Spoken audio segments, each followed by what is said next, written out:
Missä striimaus oli? Joku siellä. Ei se... Tai jotkut alkoi pelaa.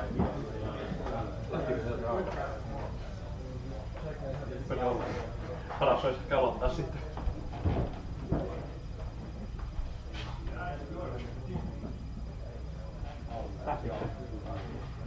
Tai siis joku aika siellä pyörii. Joo. Muutenko meidän pelannut?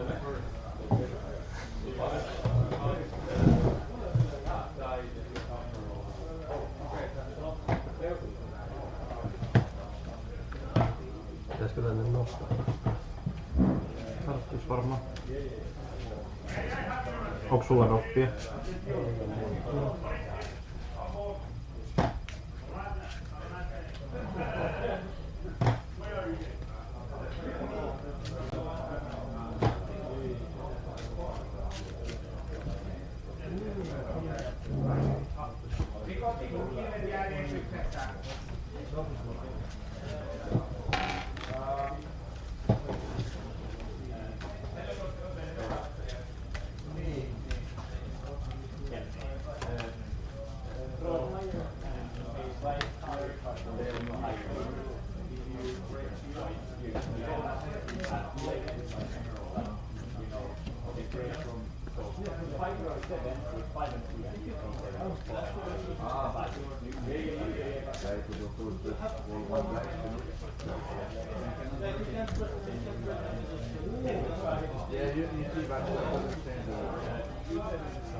Joo. Sä vissiin aloitat. Voisin aloittaa.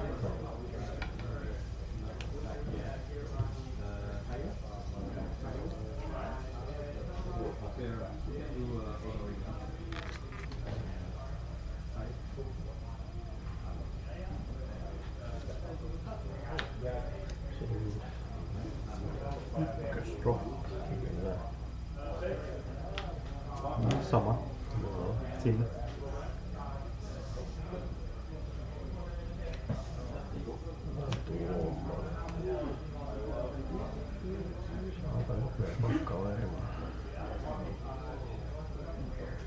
Tässä vaiheessa jo ajo. Niin. Tai sinne. Joo.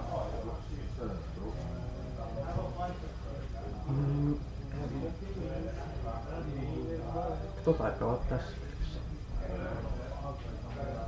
Tummona. Joo, siinä.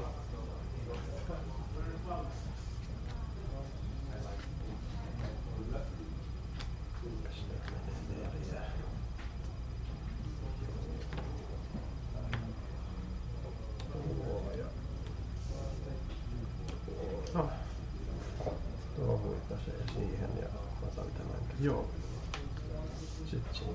Nyt on voimakas kenttä.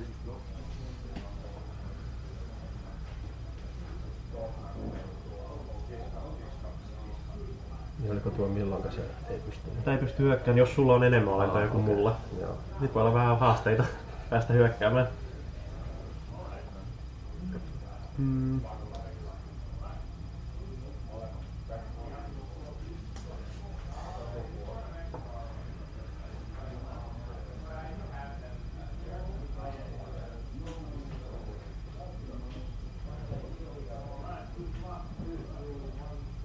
Ikäpä luopua, mutta...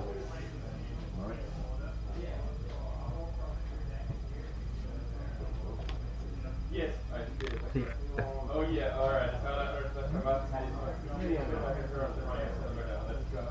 Let's go. Pitää vähän tämmönen. Sinne.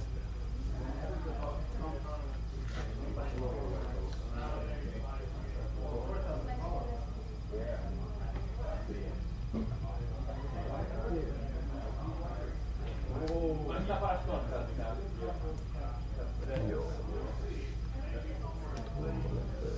Kova.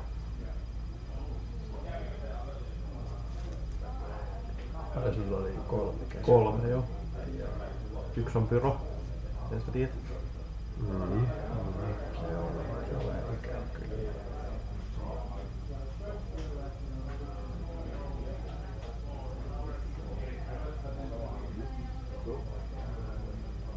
Kyllä mä silti äkään. Joo. Loko. Oho, ei oo käsiä. Ei. Tää ottaa Snip Snipe Strikeria. Kyllä. Sit se on vissiin tänne. Joo.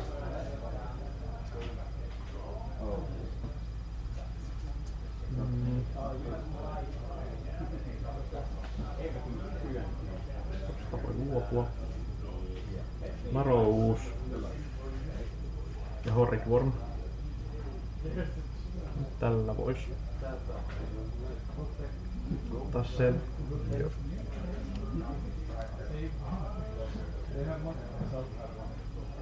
Mennään tälläkin. Sitten se on sinne.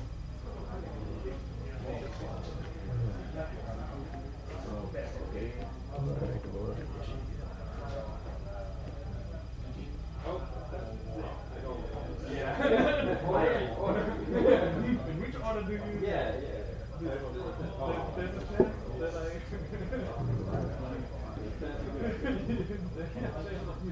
In real life.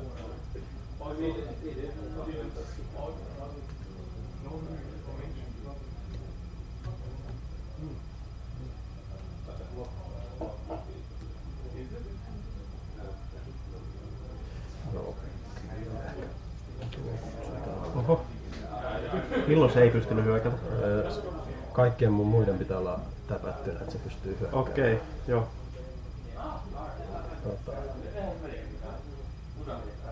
No kaikki pystyy hyökkäämään. Joo.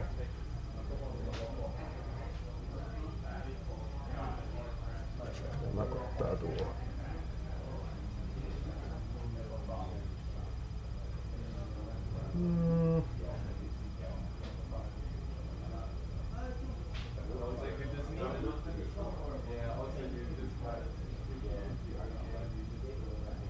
Kyllä se voisi blokata.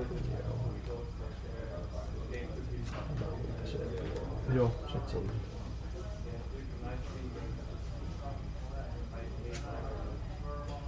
Kova totti.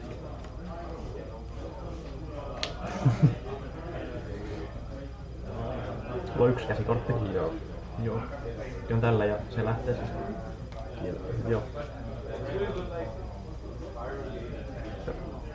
Pyrolla. Kilpeä. Joo, kilpeen. Joo. Ja viimeisen kilpeen. Joo. Joo. Ja sinne vuoro.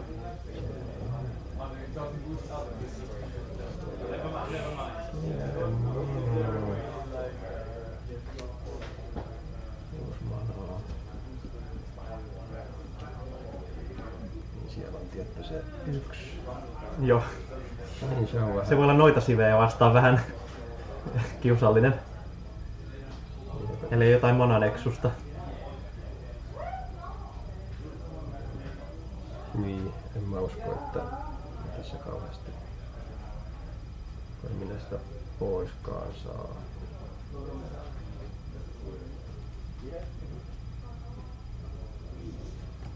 No, tää on 6 vaikka tuo manaa. Joo. Tämä huitasee sen. Tätä perin kilpeä. Kilpi. Joo. Joo. Tommonen. Otetaan se. Yes. Joo.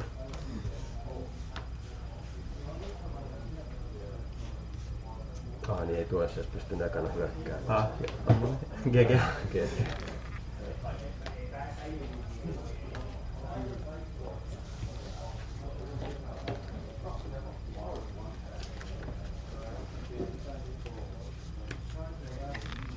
Ja muistaa tuo, että se ei voi hyökätä jos ne. Joo. Mä en tiedä, onks mä ikinä nähnyt tota korttia niinku peleissä. Niin en muistanut, että mikä siinä on se vaatimus. Niin. Pitikö olla yksi täpätty vai miten se oli? Se pitää olla viimeinen. Joo. Ekaa kertaa itekin sitä pelaa, mutta pitkään silleen katsoin, että olisi hauska joskus Mm. käyttää. On kyllä ihan kovaa se voima siinä. Tällä pakalla ei pysty remuuvaan sitä millään. No niin. Vulkaanikärauskaan ei tee sille mitään.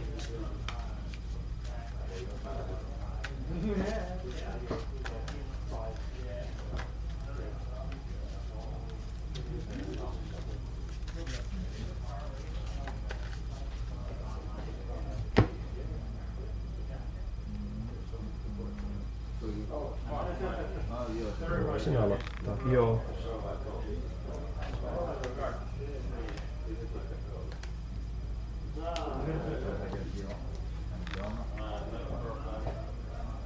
Sinne.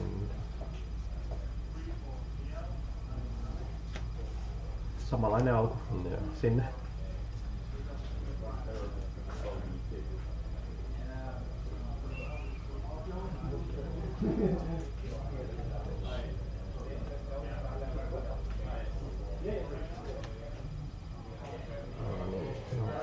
Joo.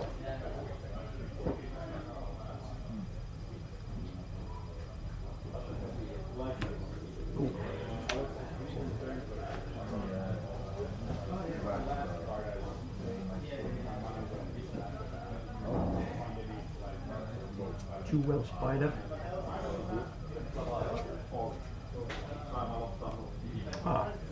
Kiertää tän kyvyn. Se on vuoro.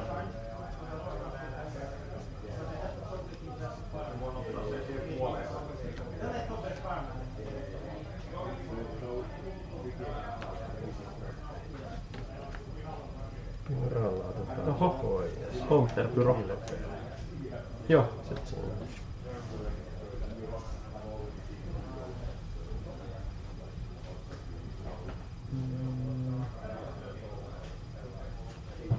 Joo.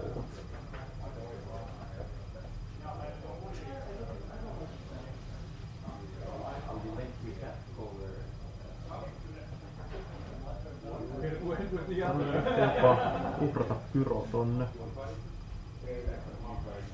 Pelata toi. Sinne vuoro. Niin oliko se, että jos tuo on ainut, niin se kuolee? Jos tää on ainut mun vuoron lopussa, Joo. ne kuolee. Monta ukkelia.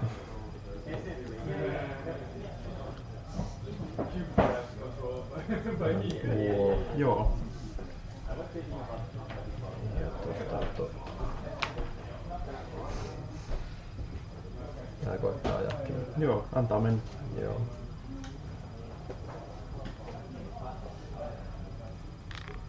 No vulkaanikärous. Joo. Tuohon sen. Ja sit siinä.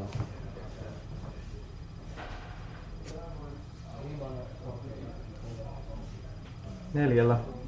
Snake attack. Teen näistä double breakereita. Katsotaan tuleeko triggereitä. Katsotaan. Sulla näkyy Magma Rex siellä, eli tää menee kyllä ekana.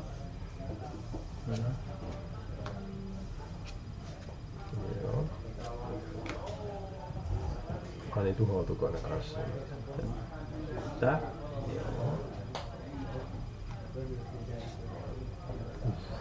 GG. Oliko se 2-0 vai? Joo. Joo, sama. Mulla olisi ollut pyro kädessä. Joo. Juu. Ah niin, pelasinko mä? Siis pelasit kyllä, niin sen mä tiesin. Joo, kyllä. Se on yksi snake attack, se teki juttuja. Se oli vähän semmonen ylläri. Panostin nyt kokonaan siihen, Joo. siksi piti pyro ukota manaksi, vaikka ei oo silleen halunnut. Kyllä. Se oli hyvät pelit. Oli hyvä. Nopea. Paljonkohan tossa meni? En tiedä.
Nyt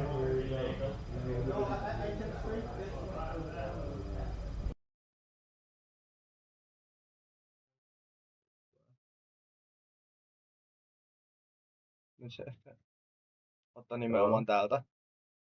Hello? Ja Nothing. se on vielä varmaan diileissä.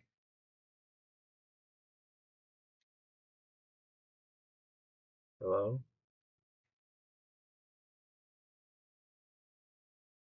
Hello. Hello?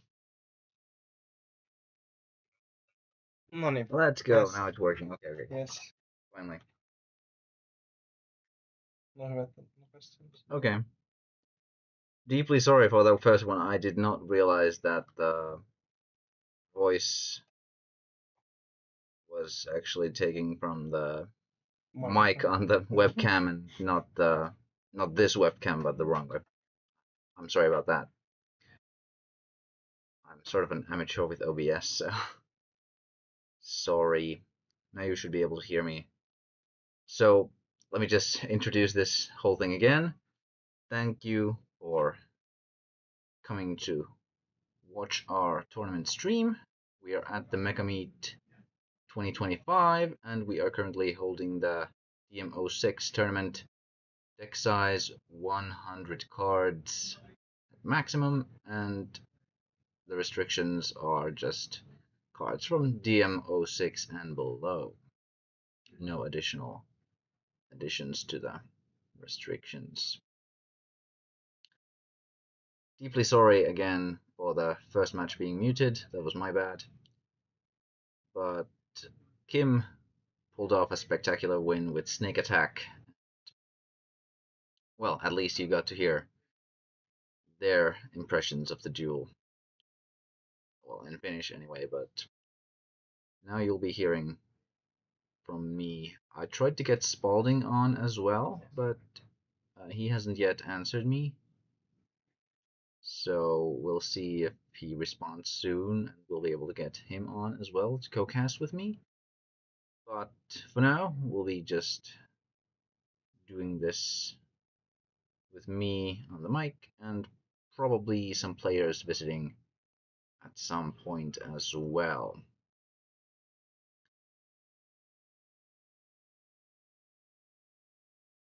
We will have to wait for the round to end to get the next matchups online.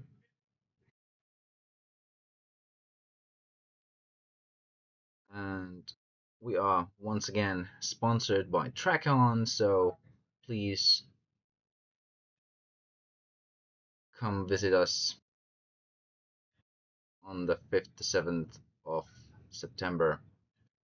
We'll have a table there and we'll gladly play with you.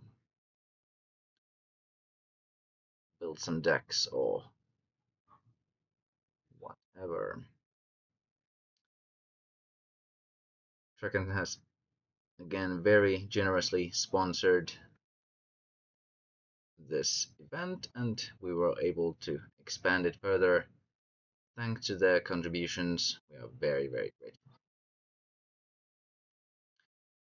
Well, now that you didn't see me talk about the decks of Kim and Jaakko, maybe I'll just quickly rush past them again.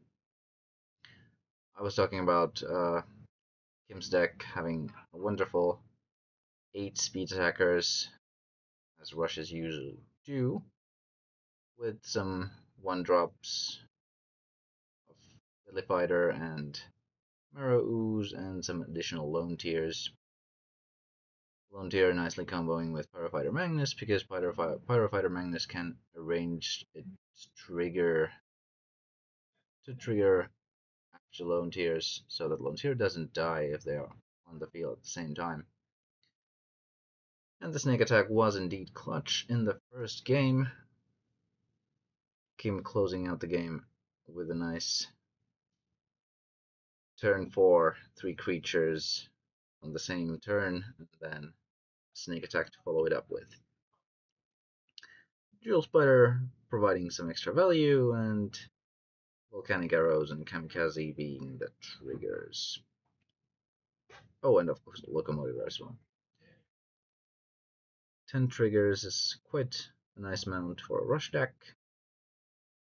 We also have Horrid Worm, my favorite card in the whole TCG, as an additional discard outlet. Then we had Jaakko's deck, which was a giant insect tribal, sporting some nice sniper mosquitoes, trench scarabs, obsidian scarabs, and of course Ultra Mantis as the ultimate finisher. We also saw Cliff Crush Giant hit the table in the first game. There was a slight misplay of Cliff Crush attacking where there were still untapped creatures on the field, but it did not affect the outcome of the game. I very much like Rumble Gate with especially Trench Scarab. Very powerful, kills even Bolmedius. And Charmelia is very nice from either Poisonous Mushroom or Fairy Life turn 3. Magmarex and Burst Shot as the main anti-aggro, with some spot removal in Natural Snare. And who wouldn't love to play Bolmedius when it's available in its prime set?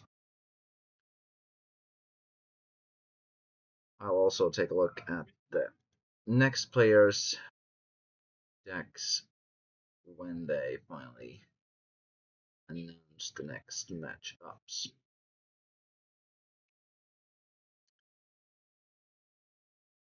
Now that we have our mic set up correctly, again, very sorry for the fuzz earlier, but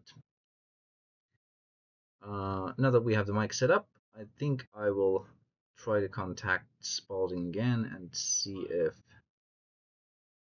he would join me and if we can get the desktop audio also to work so that we would actually hear him as well. It would be nice to have a co-caster, have some discussions. I'll also see what we have in the comments here. I can't seem to see the comments. Interesting.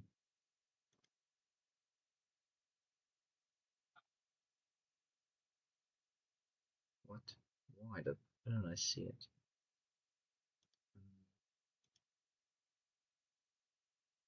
Let me just open the stream here myself. Here we go. Okay. Awesome, awesome. What? No, I don't see it. Spalding has yet just to answer me in the stream here myself.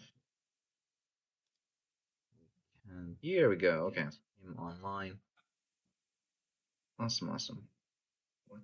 No, I don't see it. I'll go check what the situation with the games is, and Spalding has yet just to answer me in the stream here myself. Soon. We started a little bit late. Here we go. Okay. Him online. Supposed to start at awesome 12 finish time, but unfortunately, check what the technical difficulties games were a little bit late. Spalding has yet just an hour or so. Answer me in the stream here myself. So the first round is yet. We started a little bit late. Here we go. Okay. Him online. Supposed to start at awesome. Yes. 12. Be right back. I'll go see what technical difficulties games were a little bit late. Spalding has yet just an hour or so. Answer me in the stream here myself. So the first round is yet. We started a little bit late. Here we go. Okay. Him online.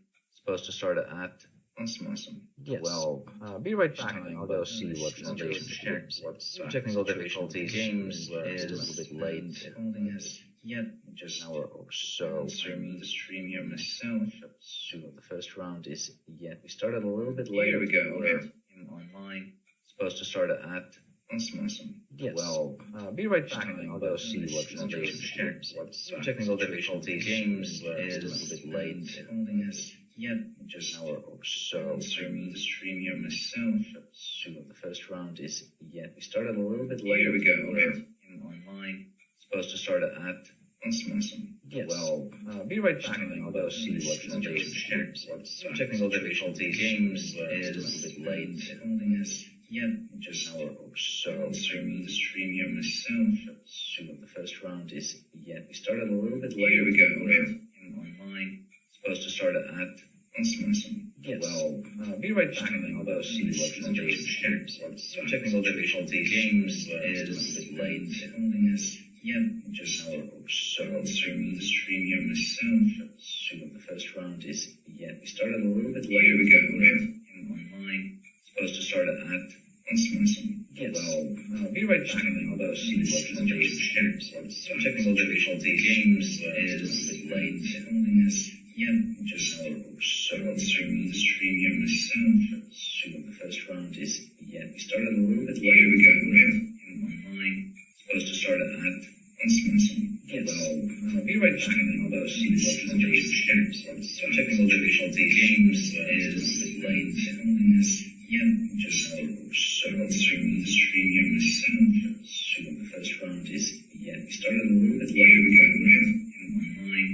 Supposed to start at Osmoson. Yes. Well, be right back. I'll go see what foundation shares. Technical difficulty seems is a bit late. Yes. Yep, just an hour or so. I'll stream the stream here myself. So the first round is we started a little bit later. Here we go. Online. Supposed to start at Osmoson. Yes. Well, be right back. I'll go see what foundation shares. Technical difficulty seems is a bit late. Yes. Yep, just an hour or so. I'll stream the stream here myself. So the first round is we started a little bit later. Here we go. Online. Supposed to start at Osmoson. Yes. Well, be right back. I'll go see what foundation shares. Technical difficulty seems is a bit late. Yes. Yep, just an hour or so. I'll stream the stream here myself. So the first round is we started a little bit later. Here we go. Online. Supposed to start at Osmoson. Yes. Well, be right back. I'll go see what foundation shares. Technical difficulty seems is a bit late. Yes. Yep, just an hour or so. I'll stream the stream here myself. So the first round is we started a little bit later. Here we go. Online. Supposed to start at Osmoson. Yes. Well, be right back. I'll go see what foundation shares. Technical difficulty seems is a bit late. Yes. Yep, just an hour or so. I'll stream the stream here myself. So the first round is we started a little bit later. Here we go. Online. Supposed to start at Osmoson. Yes. Well, be right back. I'll go see what foundation shares. Technical difficulty seems is a bit late. Yes. Yep, just an hour or so. I'll stream the stream here myself. So the first round is we started a little bit later. Here we go. Online. Supposed to start at Osmoson. Yes. Well, be right back. I'll go see what foundation shares. Technical difficulty seems is a bit late. Yes. Yep, just an hour or so. I'll stream the stream here myself. So the first round is we started a little bit later. Here we go. Online. Supposed to start at Osmoson. Yes. Well, be right back. I'll go see what foundation shares. Technical difficulty seems is a bit late. Yes. Yep, just an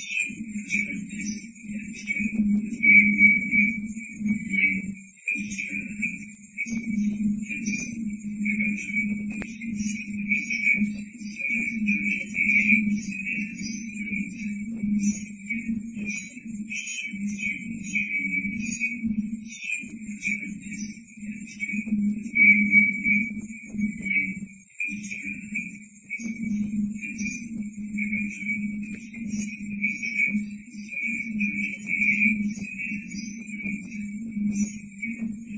I'll go see what foundation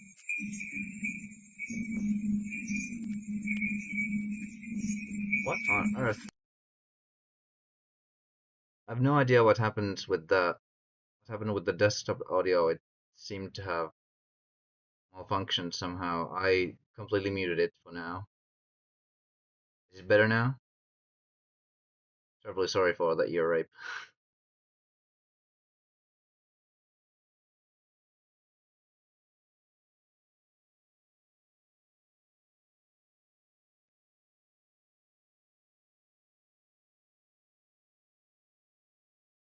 Seems that it doesn't do it anymore, right?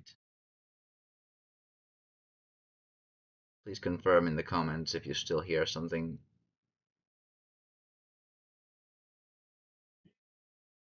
I'm not sure if it's a problem with the computer or if it's perhaps something with OBS. But I disabled the desktop sounds completely, so it should be gone theoretically.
But yes, I did, in fact, confirm the state of the games. It seems that a few games are still going on, so not all of them have yet concluded. I think we had maybe like 3 to 4 games still going. So wait till those to end and then we'll pick the next stream game. Trying to pick something fun and exciting to start with, and we'll go to the tryhard matches a bit later. Do you want some company for it? Sure. Why not? We have X-Boom, aka Mikail, here with me. I just finished my match against Darksider. Oh, do you want to talk about the decks? Yeah, I could. Yeah, sure. Let's find you. You are right over here. Yeah. So you're playing just light, darkness, and fire control. Clearly, a very you deck. Yeah, I wanted to think something unique that I thought like others wouldn't play, like the spiral gases and the rebels. Yeah. That's what sort of got me going when I saw your game. Certainly, the spiral grass plus the reveal is reminiscent of your it's deck out. Ikas at home. Yeah, Ikas and Petrova, right? Yeah, but just the homemade version of it. Yeah. DM-06. But just a lot of triggers, and I anticipated a lot of aggro, so I think if I dodged a couple like controlling matchups, I would do fine. And who are you playing against again? I was playing against Darksider. So Yonas. His deck was here. So it was indeed an aggro deck with some magma. Yeah, he won the die roll, and I lost game 1 pretty straightforwardly by just playing blocker, but then he had like Paladin on turn 4, I think, and then it was just like done. And game 2 I won like on curve getting my blockers and hitting a trigger, but I think he still hit the Paladin. Oh no, he missed the Paladin in that game, and that was like I just played blockers and Future Slash later. Yeah, especially that he is not running like a lot of copies of Spiral Gate or Volcanic Arrows. The blockers are pretty tough if you can't hit Paladin is the biggest threat. Also, like the Snip Strikers are kind of annoying because it goes over the Spiral Grass. Yeah. So the Spiral Grass it is still good in this matchup because there's a lot of 2Ks in one case that it can like block everything. by itself. Especially because the fighter has to go, so... Yeah. But game 3, he had Paladin, but I had Terror Crit and Burst Shot in triggers, and just about could play 2 blockers against his 2 Sniff Strikers, and he didn't top deck a speed or bounce. And after that, I stabilized. Stabilized and closed out the game. Yeah. Okay. Awesome. So a close game. Yeah. We'll have to feature your deck in one of these duels for sure. It's quite an interesting one. I think there's still 2 duels going. 2 more, okay. But one of them was only in game 2, so I think we will go to time with that game. Okay. So it is around 20 minutes of the round left. Okay. So still a bit of waiting. Yeah. We had quite the quick stream game, so at least we have time to set up some stuff and fix the mic issues. I just muted the entirety of the desktop sounds because it kept doing some audio feedback loop that just like... Okay. Is it fixed now? Yeah, now that I completely muted the desktop audio, it seems to have fixed it. Okay, good. But unfortunately, that also means that if the problem persists, we won't be able to get Spalding on because it relies on the desktop audio. Okay. So well, we might need to figure. Maybe we can figure it out like for Thursday for the main tournament. Yeah, that might be something we could consider if it doesn't resolve. I will also shout out the stream in the other channels than Discord because I couldn't make it before. Have a good stream. Thank you, thank you.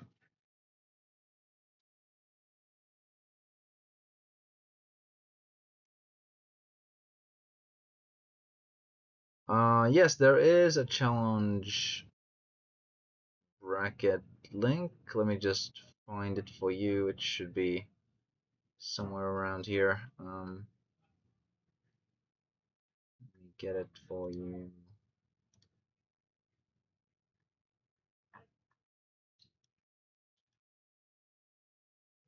Apparently, I was wrong. The round has finished. The game 2, I guess, was too low then. Oh, okay. So the game just finished. Awesome. So we will get new round shortly. Nice. Do you have the challenge link? I can ask. Could you put it in the Discord, or is I it? can ask Otto to put it in the. Jos se nyt se round 2 alkoi, ihmiset alkoi jo tehtiin pareja, että sä haluat kuuluttaa se striimipeliin. Niin... Okay, so I'm gonna go get the players for the next one. Just a moment. Tosiaan pöytiin. Voi vielä.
All right, we have the stream game decided. Let me just Let me just. So we have Antony on this side and Gura here. We will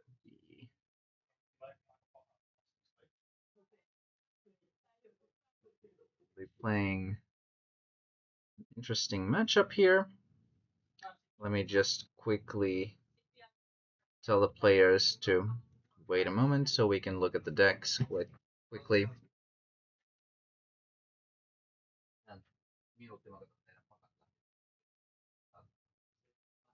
Näytän täältä peukkua.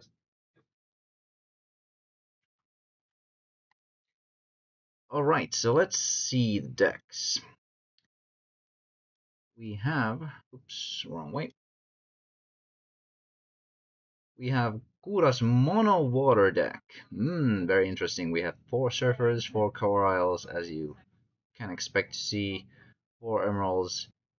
Looks like quite a streamlined deck. I really love the King Coral altered art. Looks very, very cool. Only 1 Hulkus. 4 merfolks. That's a lot of draw. And the meme lurking eel. Awesome, awesome, awesome.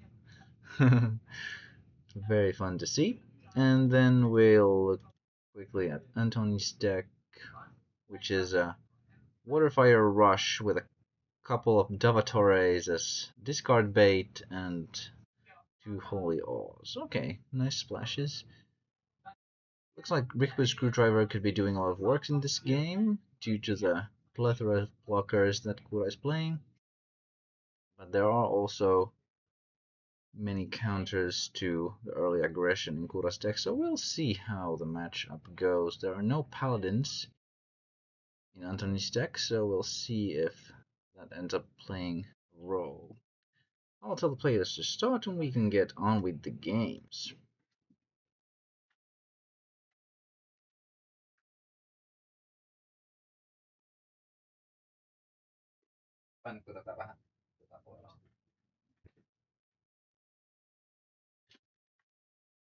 Alright, we have a game.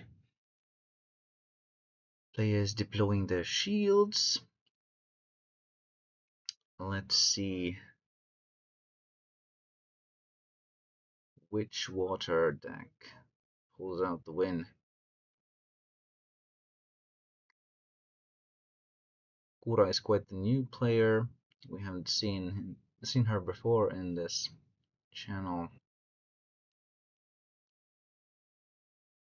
Antony has played quite a lot of matches, but I think the matchup is still quite interesting. Mono Water is certainly no slouch, because you do have the surfers and you do have a lot of big bulky blockers, and with no paladin there might still be quite an interesting game ahead of us. Antony starting with the rather bricky anti-discard cards in this matchup because they don't really do anything against mono water.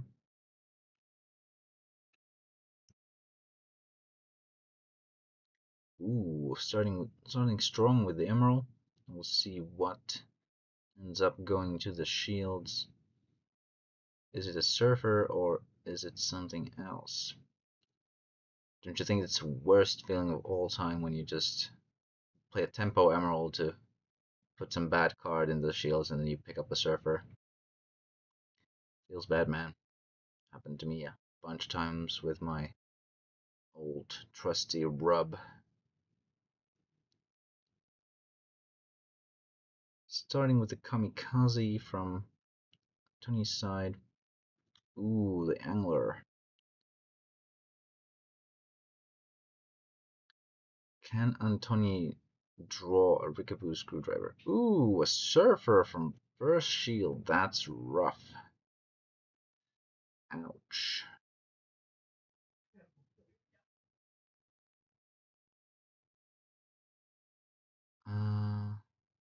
Chooses not to charge Or instead plays a Hulkus. Yeah, pretty standard start. Kills the Emerald. Probably not wanting to see the Merfolk later on. Ooh, first shield spiral gate down. Probably hitting either the Surfer or the Kamikaze here, I think. Don't want to give additional advantage to your opponent. Okay.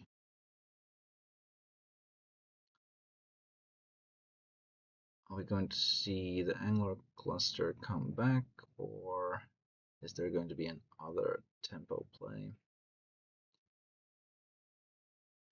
Notably, Anna's deck was not playing Volcanic Arrows. Oh, but there is Spiral Gate. Okay, so there is some spot removal for blockers. Okay.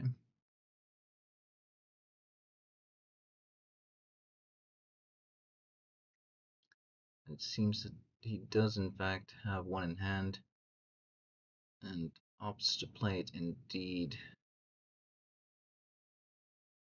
Seems like quite an uphill match.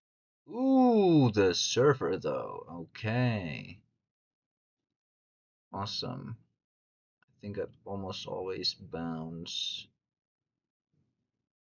Yeah, I suppose that works. I'd probably have bounced the Snip Striker because it's a big creature that we probably can't deal with right now. But then again, if she does play the Angler cluster, ooh, the King Coral hits mana. 5. Angler comes back indeed. Does she have a follow-up play? A Spiral Gate or a possible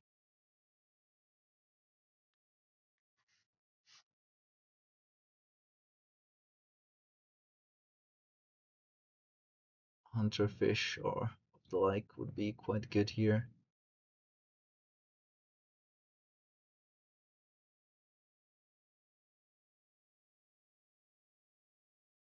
Sort of. Oh, goes for the shield and immediate crackback from the Spiral Gate. It does not seem very good for Kura here. Unfortunate.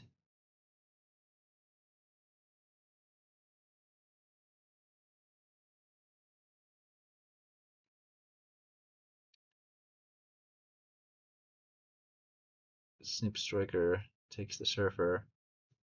Going for the safe route. Ooh, another Surfer. Okay. Well, at least the triggers aren't betraying Kura at all. Very good. I wonder if that last shield that she put down was also a Surfer. Now we are at 6 mana. Tempo Surfer could actually go quite far here. Ooh, 2 Angler clusters. That's pretty good. I wonder if she wants to go for shields or trade with the Hawkus here. It is possible. Oh my lord, there are so many surfers in this game. What? Wow, okay.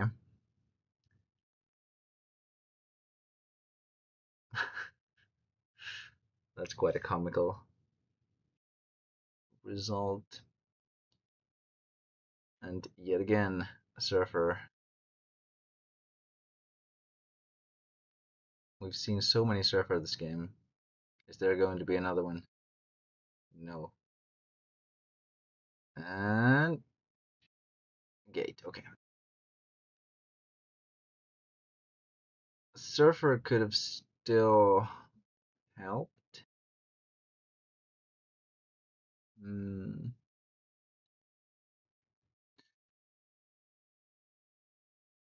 Don't think there's a lot to do here anymore. If Anna has a single speed attacker in hand, this is going to be a rough place to come back from. Too many surfers.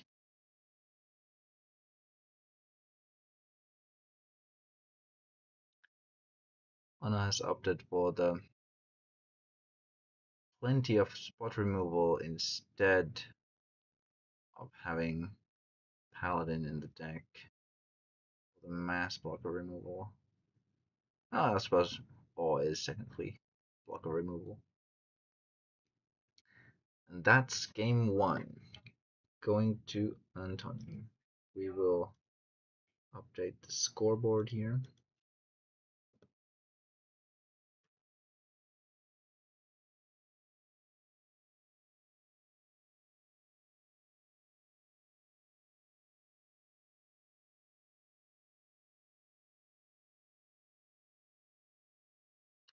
Let's see if the next game is a little less RNG heavy. So many surfers. Can't have felt good. I was meaning to put the bracket up. Let's see if I can find it here.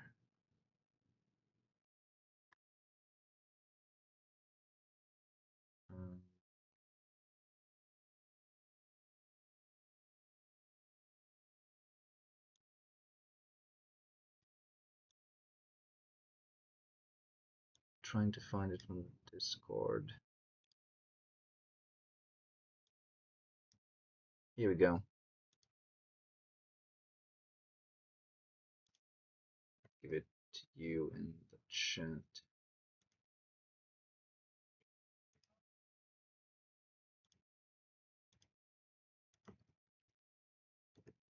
There you go.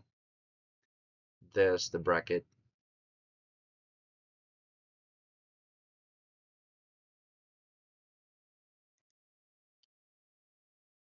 Next, we can move on to the second game of this matchup. Oops, there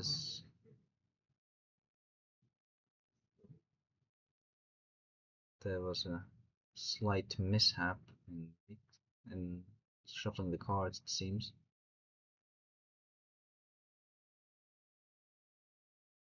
That's okay though.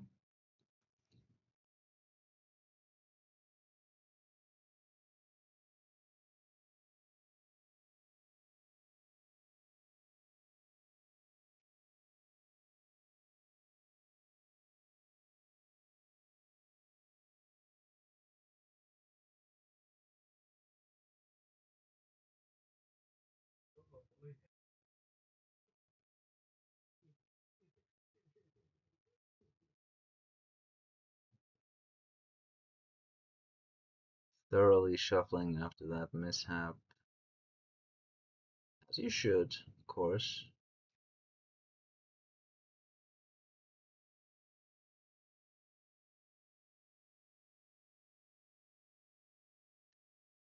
Some idle chatting between the players, which is always fun to see.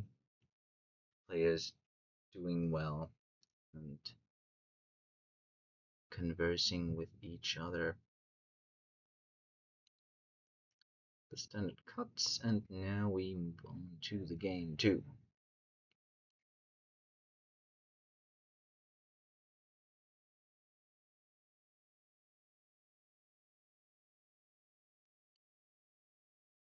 Let's see if we can see a little less shield triggers on both sides. Like an even match this time. Otto goes first.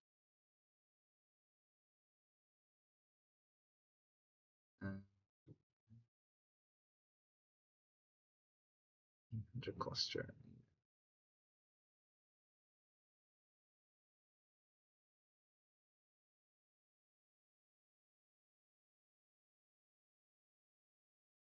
One of the surfers is already in mana. That's promising. Probably not gonna see quite as many in this game.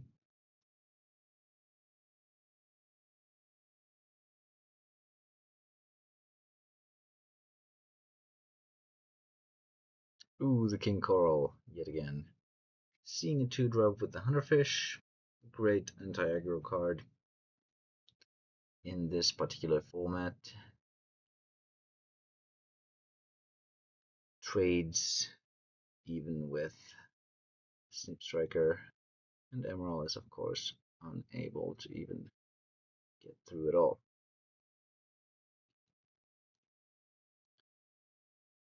We might see a Surfer yet, since Anna just had a Surfer in mana and still played an Emerald, still switching his shield, so probably going to see one in that tapped shield over there. Ooh, mirroring the Emerald. Let's see if there's yet another Surfer.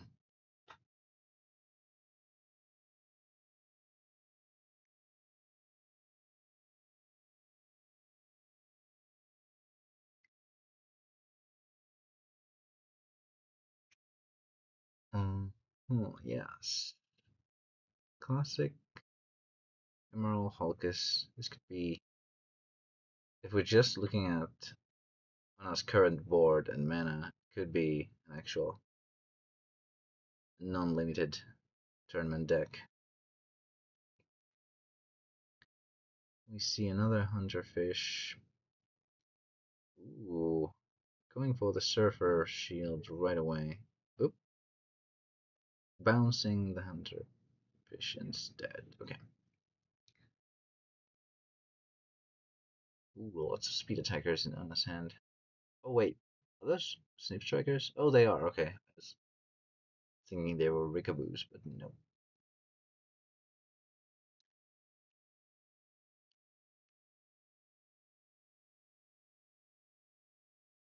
Does he still want to go? Or will he hold off? It seems that he will indeed hold off.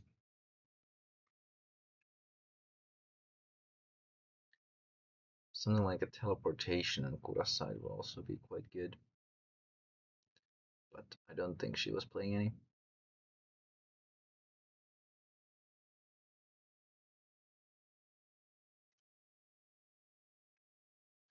Alright, so we get, ooh, a Merfolk, drawing 3, and also the biggest creature on the board, so does even manage to kill the Snip Strikers.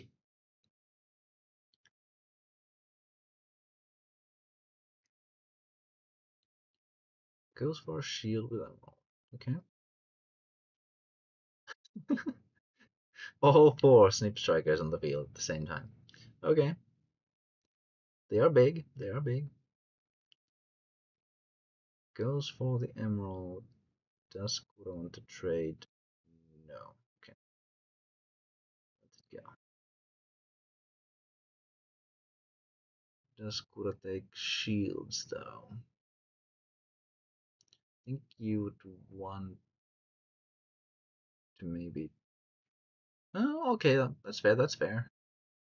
Wanting to get the direct value. Ooh, first shield. Bounces the Emerald. Okay. Yep. Makes sense. Makes sense. No more triggers.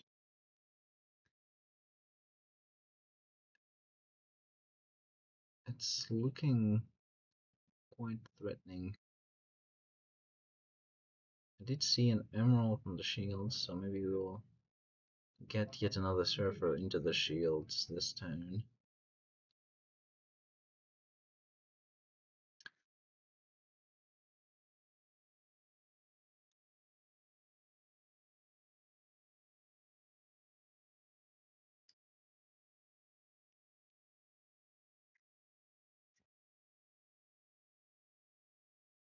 Thinking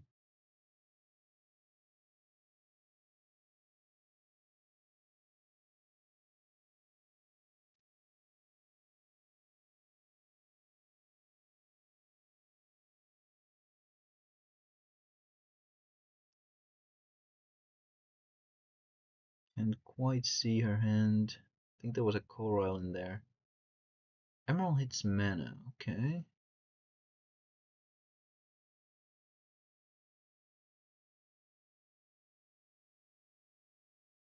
What are we going to see here? A couple of blockers, maybe? Angler clusters would be... Oh, is that a solid skin fish? I think that bounces some mana, yeah. And plays the angler cluster that she just retrieved. Okay. Yeah, that's fair. That's fair. Now you want to kill one of the snip strikers immediately.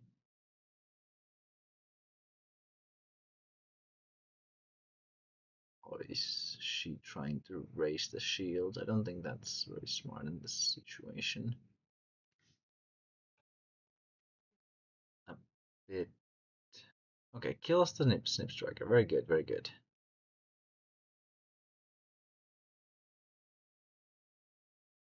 Now, does Anna have a speed attacker? He does indeed.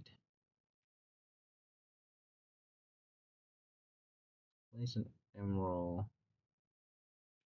and another emerald with no effect on the next one. Okay, no speed attackers.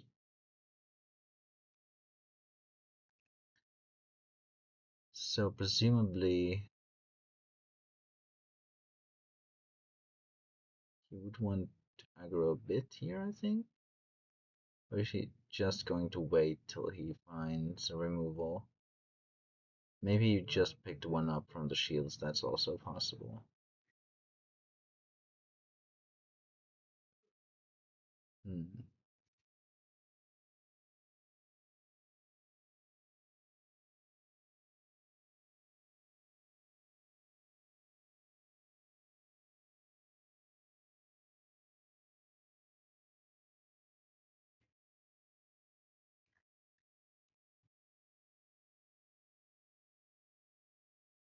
Do we see the coral?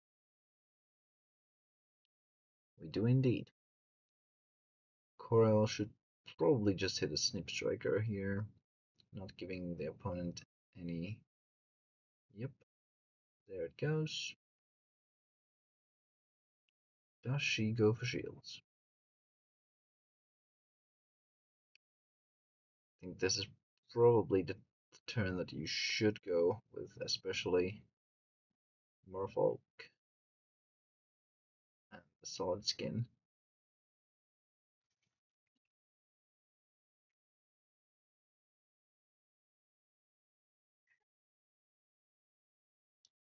So if you don't go now, I think Anna will flood the board to the point that you will not be able to survive another turn,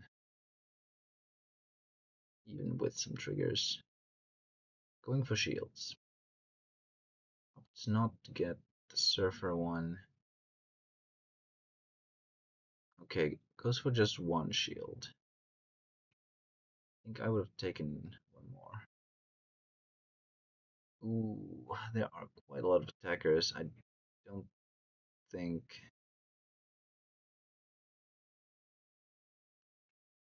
Guras will be able to survive this if she does not hit multiple triggers.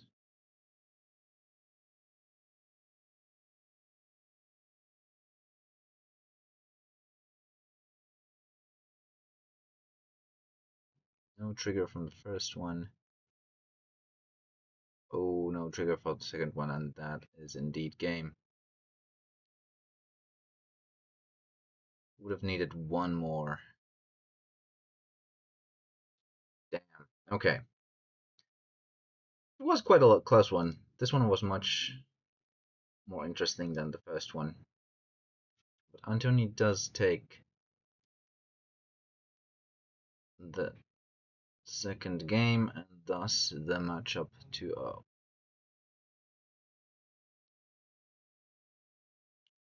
Good game.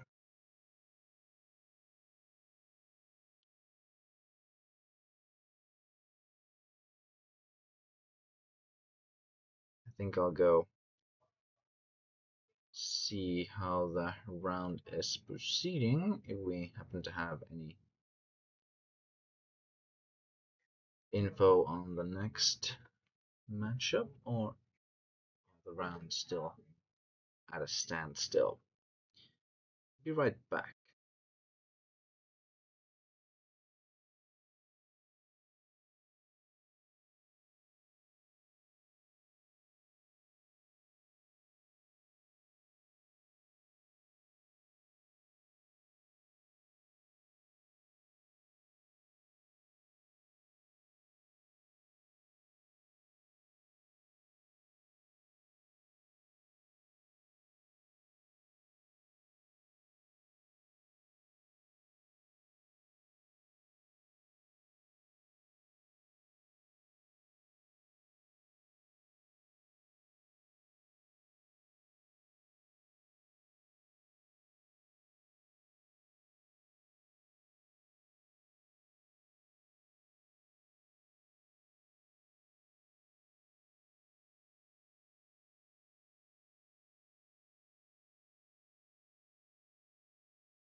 Hello, I am back and I brought a friend. Hello. We have Mr. Basad. Hello, I'm trying to fit in frame.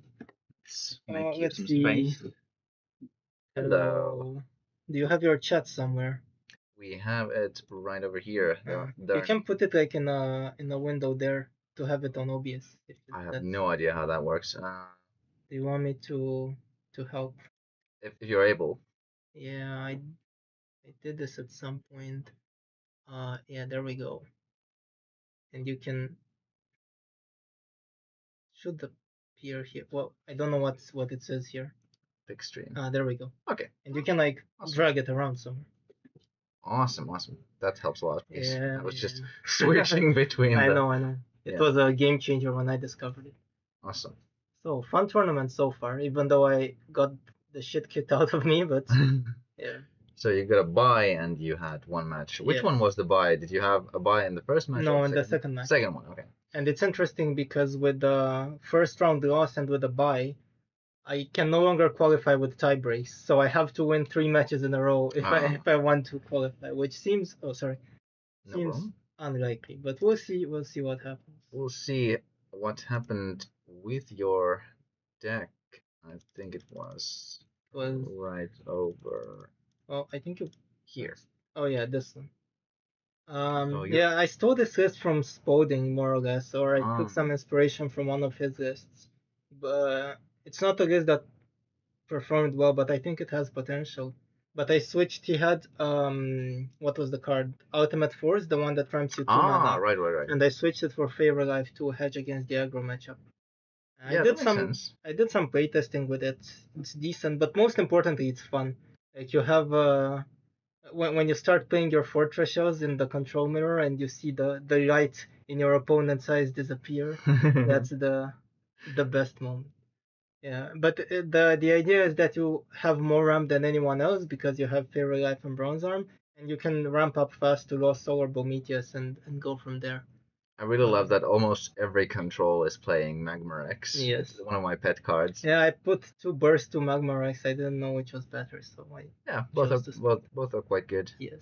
It's a shame we don't have Soul Swap to swap Rex around, but or Fortress. or Fortress. But the problem with this deck is that it's 4 civs, so it's like, for example, in my first match where I lost, I had Fairy Life in my opening hand both games, but I had no nature mana. So who are you up against? Enno, I think was his name. Was it Enno? Yeah. Yeah, this one. It's actually interesting. This is the list, or almost this exact list I gave to my girlfriend to play. Oh. I think this is also a very good list. Because let's see how they compare. Yeah, it's this one. I aimed it more a bit towards the deck outside. Like you can play for the future / game plan, loop it with Faliga. I really love Cutthroat Spider. Yeah, it's really cool. I think it's a cool card. But maybe actually I was thinking I saw someone else playing it as well. But I was thinking also maybe Ruthless Kiter was also good because a lot of people are playing water decks. Yeah, I was talking about this with Marcus. Mm-hmm. He had contemplation whether or not play Ruthless or Cutthroat or no, Ruthless or Photoside. Oh yeah, I heard that. Yeah, he told me this as well. The thing is, I think from a civilization standpoint, it's better to play Ruthless. But then again, Photoside also gets over Prometheus, which ends up being relevant sometimes. Yeah, and I also thought I recommended Photoside myself just because it also gets over Bazagazil locks. Yeah. So you can play a Photoside if you're expecting an opposing Prometheus, and then they can't respond with a Bazagazil. Yes. And also, I guess Crazed Valkyrie. More people are playing Crazed than I thought. I thought it would be like a niche strategy, but I saw quite some of them. There's another one. Ooh, Alcadeus. Ooh. Yeah, I saw this deck in action. It's decent. But also I saw Mono Red. Modest Duelist was playing Mono Red, which was a surprise to me. I haven't seen that one. Is this Darksinner's deck, the Firewater? No, Darksinner has the Firewater with light. Let's see where the mono red one. Here we go. Yeah. Ooh. And it's 2-0 now, so. We don't have Baldios. Interesting. Yeah. It's based around Babies Up and Flame Troubles or whatever the name of the card is. Oh, so you kind of leverage burst shot as your like defense while playing bigger creatures. Yes, it's interesting because Baby Zop gets around everything. Like a lot of people are playing Searing Wave, Burst Shot, Magma Rex, and Baby Zop just doesn't care. Yeah. There's the And it's, volcanic arrows, but that's about it. Yes. But if you play Volcanic Arrows against Mono Red, it's not that big a deal because you also lose a shield.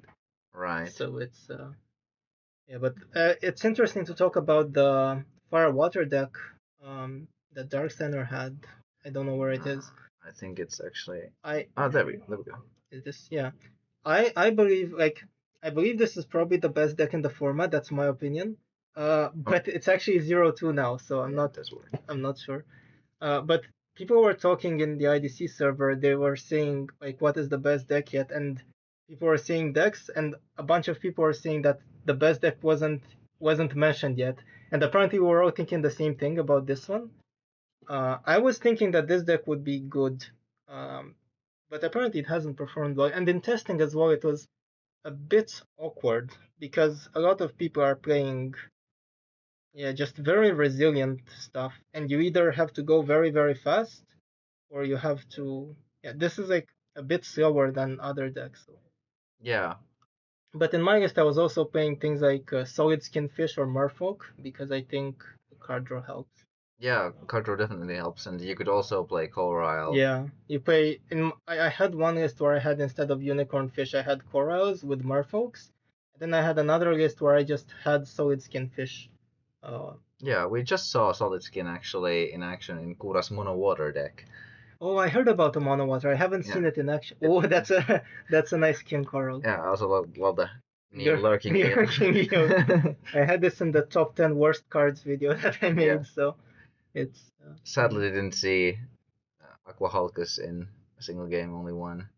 Wait, it's only one Hulkus in Mono Water? I guess she didn't have. Yeah, I think she didn't have any. Yeah. Probably. Or then she wanted to just keep the meme cards in, that's probably also. This is a very meme deck, I love it. Yeah, I mean, of course, we do have the creativity prize, so it's always possible to go for that with the meme picks. With the lurking eel. I haven't seen a deck that I would consider like super creative, but I guess the design. I like this one. This one, yeah. This one because of the Obsidian Scarab. Like when I saw that Cliff Crush Giant as well. I saw Raz was in chat and he saw the Cliff Crush Giant. He was going, woo! There was already one misplay with the Cliff Crush Giant where accidentally attacked with Cliff Crush Giant first and then tapped Charmeleon. Yeah. But it's okay, it didn't affect. In that list, I just wanna this list. This is the worst Bometeus artwork. So it's the one thing I don't like about the deck. It's the worst Bometeus artwork. I think everyone's just playing Bometeus because it's like the linchpin of the format. Everyone loves Bometeus, so it's pretty much you either play super fast aggro or you play a Bometeus deck. Right? There's no real in between. You can also play like. Or you play both like this. Or you play both, yeah. This is an interesting deck for sure. My favorite combo is definitely the Rumble Gate with the Trench Scarab. Kills Bometeus even. Yep.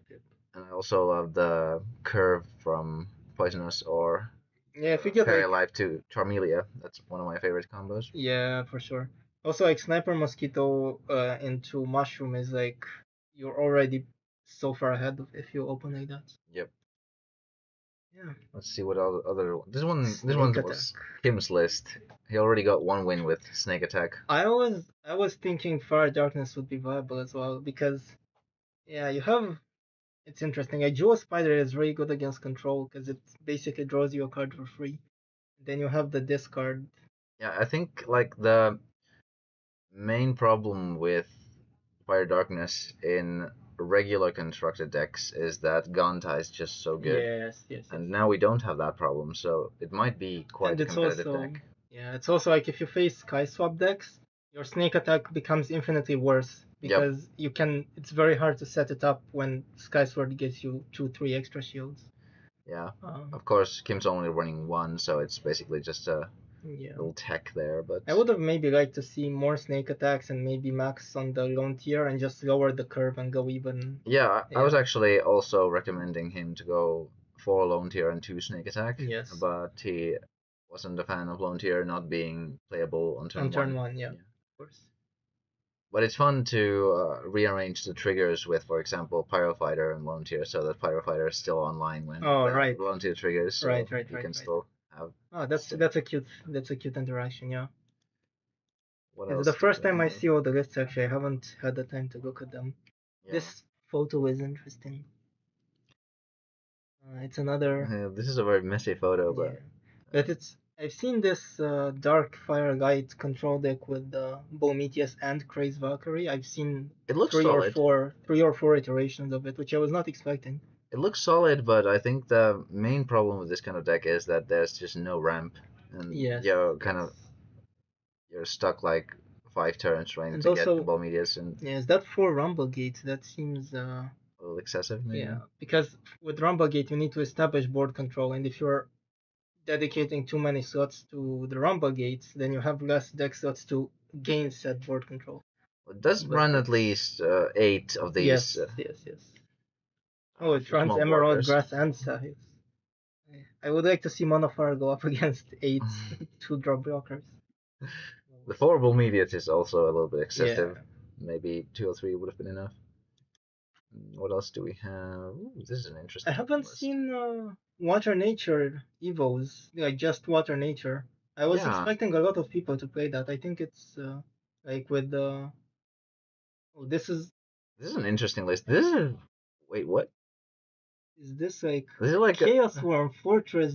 Like. Wait, is this like Bliss 60 Talent card too. pile or? Yeah. Oh wait, is this Garabon's list? No, this is No. Nikolai's list. Garabon's list is actually. I don't know if you can find it, but it's one of my favorite ones that I've seen. What was Garabon's first name? Benjamin. Okay. I'll be right. Oh, it's sorted alphabetically, yeah. Here. This is a beautiful list. Like it's Ooh, Mystic Treasure Chest. I love it. Yeah, but it's like it can loop like Future. It's interesting because Future Slash I think is a bit underrated because everyone's playing 2 Bometheus. Like with 1 Future Slash you get rid of the threats.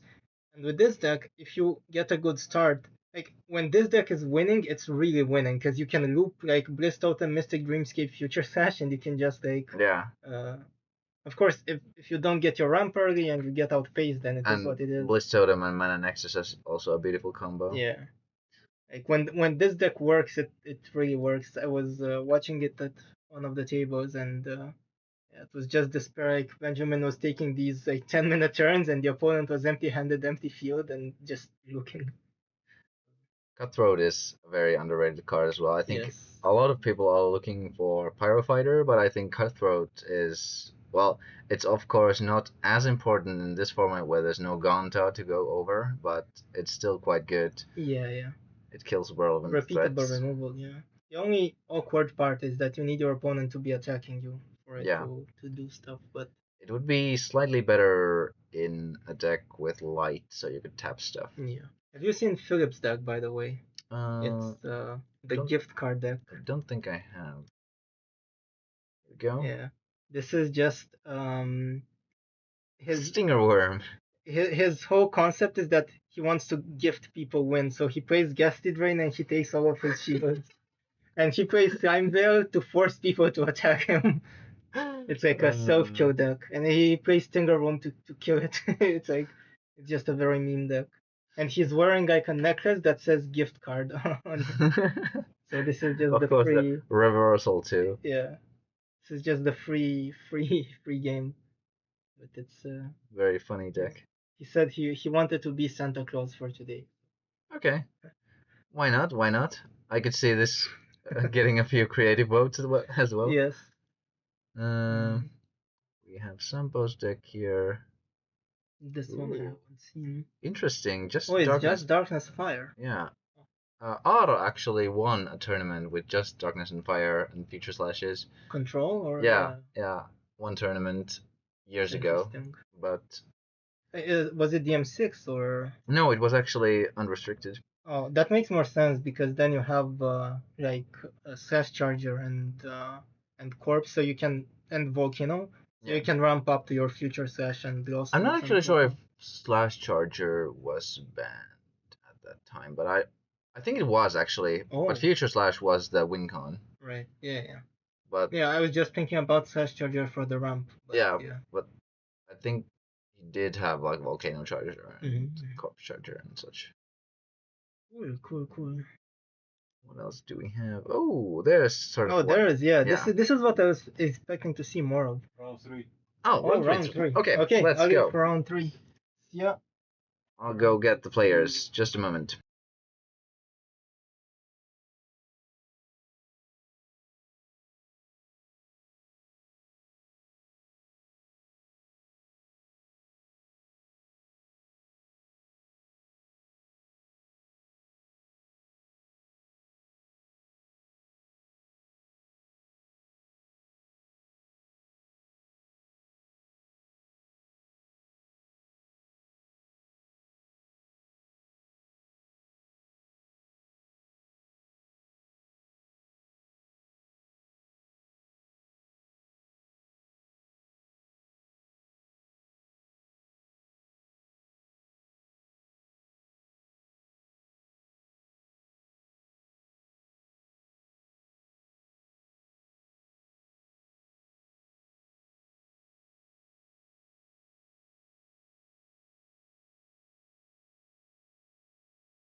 All right, so we got Ano and Moito. This time I'll just put the match text over here. Just a moment. Reset the counter.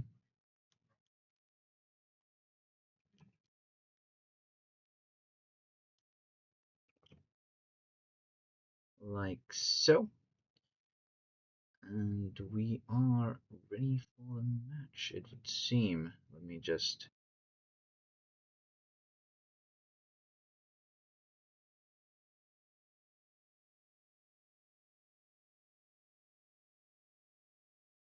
Yes, everything's good, so I'm going to tell the players that they can start.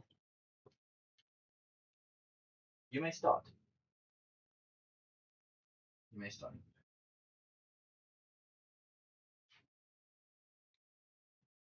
Alrighty, so here we go. Ano on the right, playing some control, and let's see what Marquito's playing. Wrong way. I believe it was this one. Ooh, interesting. If I'm not mistaken.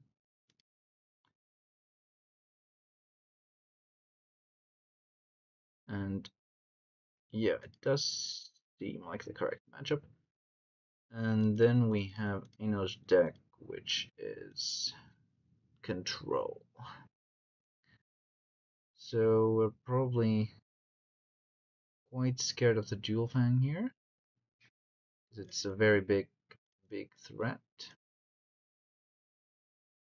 Quite hard to counter, and Bazagazil can also be quite threatening. I don't know if it's a nightmare matchup like was just saying.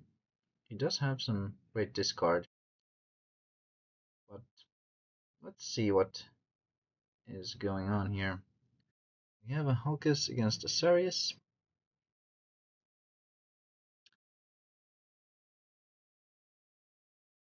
Starting pretty strong with the Magris.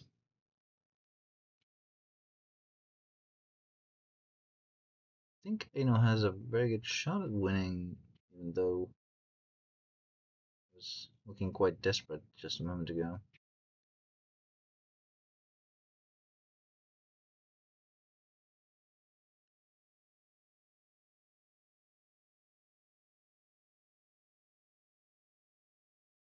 Just another Hulkus. Taking it slow. I think this matchup might be a bit longer.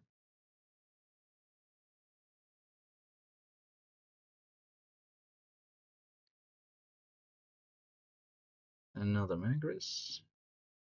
Keeping up the tempo. I believe no searing wave on Ano's part, just burst shots and Magmarexes. Let's see what is the situation with. Okay, so Marquito is playing 2 searing waves, so that might be something we see soon. Oops, sorry. Wrong one. There we go. Back to the games. Ooh, we see the craze. Very good. I might have killed the bronze arm there because it is a threat with dual fang in the deck, but it also might be that doesn't know about the dual fang. Decides to go for the shields. Ooh. I think we see a surfer here. Yep.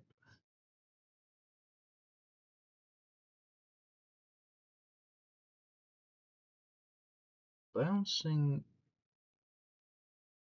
Magris. Okay. That tells me that he does not want Searing Wave this turn.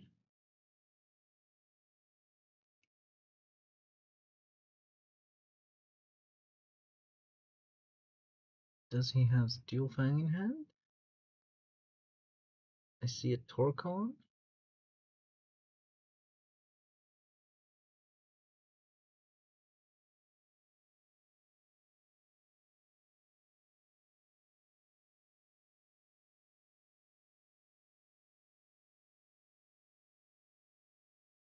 Charging Tornado Flame, okay. Or not. Switching around, okay. Yes, charging the Tornado Flame. Counting his mana.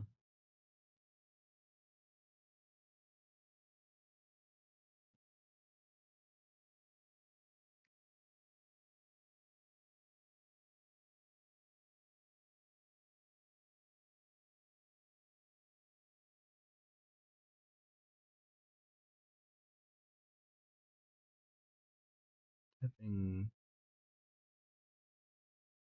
6 for the Dual Fang, okay. So it did have it. Then still playing Torcon and killing the Craze, yeah.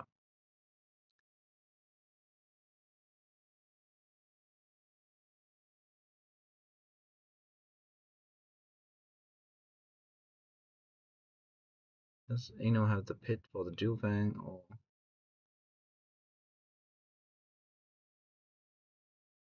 is he just going to play Magris and see where it takes him? But after that, a Searing Wave is going to be quite devastating. Just bursting, okay. Understandable. Playing around the Searing Wave.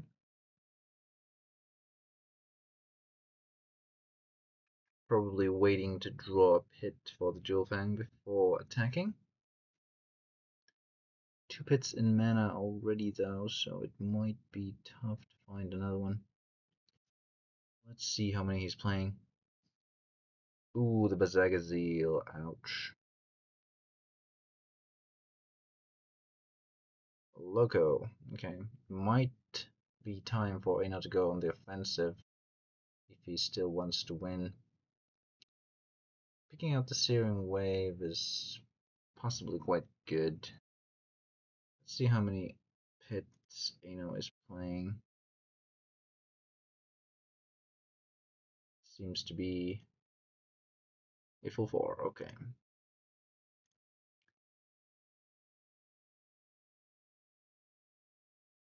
Ooh. Also gets Bazagazil. Ouch, the Surfer. Does need a trigger here in order to win.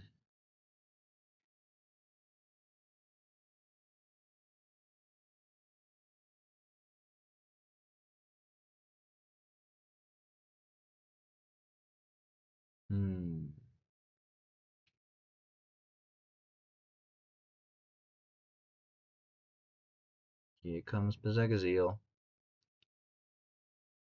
Ooh, going with the Bazagazil first is actually potentially quite bad.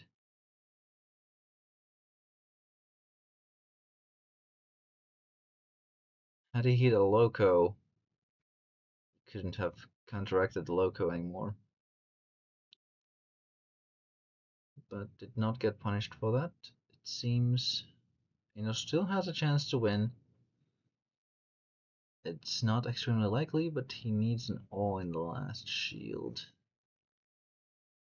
How many of those is he playing? Is there a chance? Ooh, Loco hitting the Bazagazil.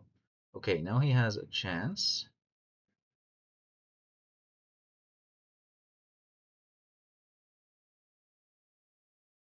Ooh, the Surfer though. Let's see if he has the all. Just a pit. Quite a close one. Marquo takes the first game.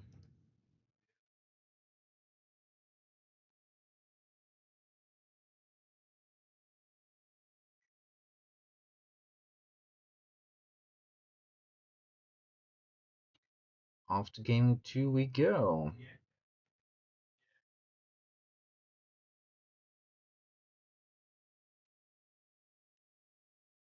Dana said maybe he'd just punch Marquo, so he'd be stressed and couldn't play anymore. I can somewhat hear the players from here. They shouldn't be able to hear me though.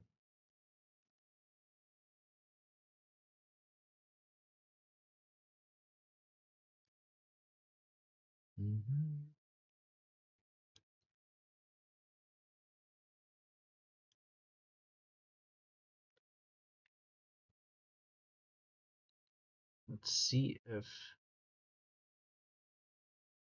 starting changes anything, or will Marquo grab the quick 2-0?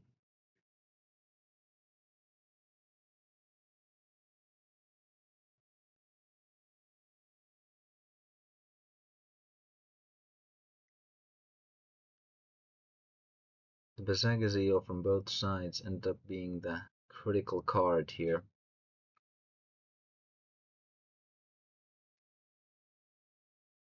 Said Bazagazil just hit mana. Understandably, since there are just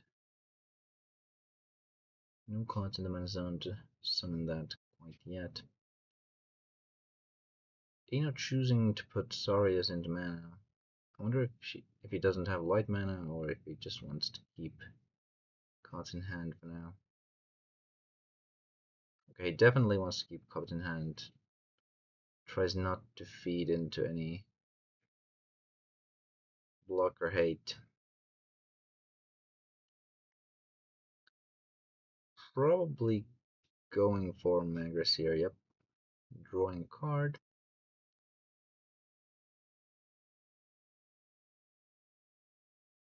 Is usually quite careful with not overcommitting to the board.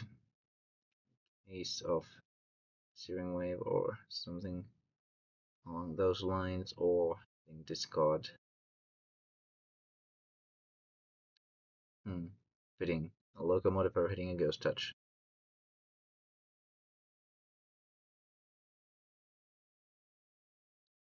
Magmarex.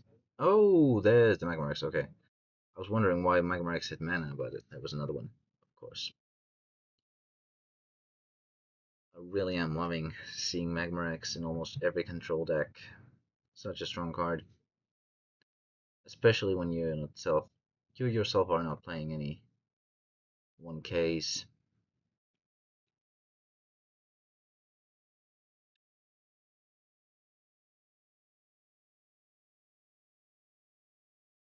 Ooh, we got the Searing Wave. Effective.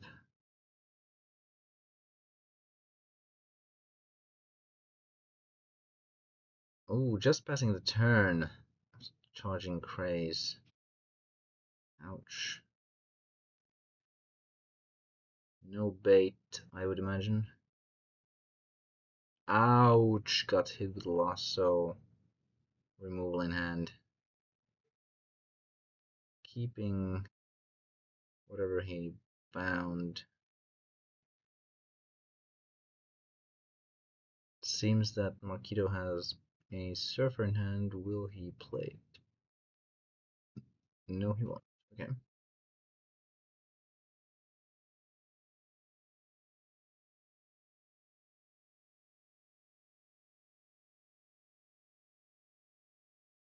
Magris. Keeping up the tempo as card is designed to. Ooh, there's the logo. Which card will it hit?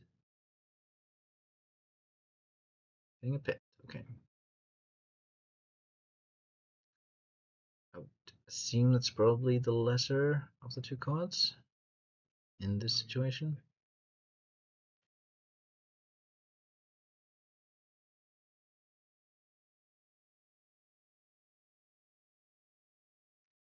Players are talking about something.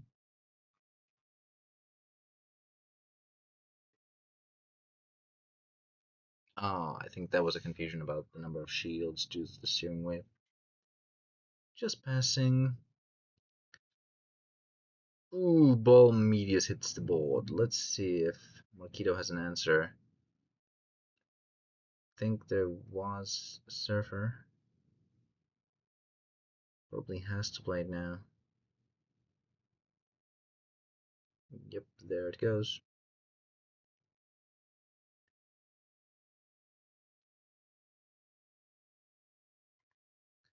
And it goes back. As it should. I think he now ran out of removal though, so Bomidius will probably be able to strike. Unless, ooh, I think there's a Hulkus in hand, probably going to attempt to draw some removal. What will he get? Ooh, that is a good card, but it might not help him just yet.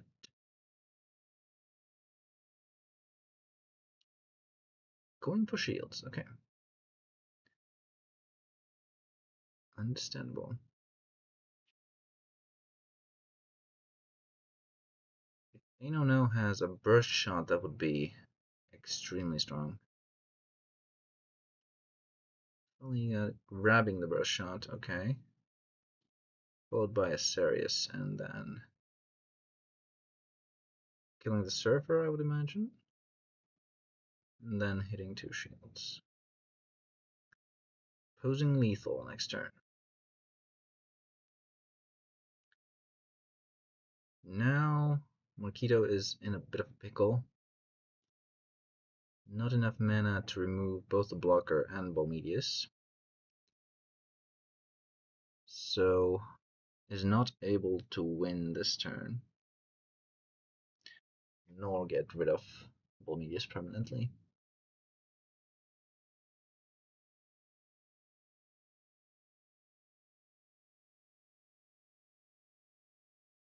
Please, the surfer, okay. Perfectly reasonable choice. I think we're going to see the burst shot here.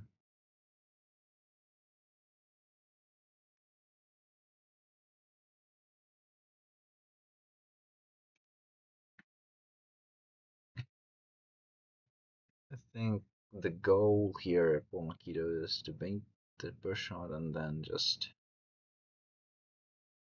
attempt to batter the Balmy. We'll see if that pans out for him. Burst shot does happen, as it probably should here, because it is quite problematic. You know, could wait, Could also go for shields. I think that would have been a perfectly fine time to go for shields.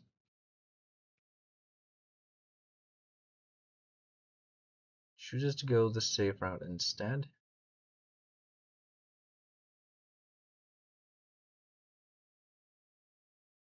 While Ega being 4k here helps Ano out because it does not die to the steering wave. And Blizzard is not available in this format, so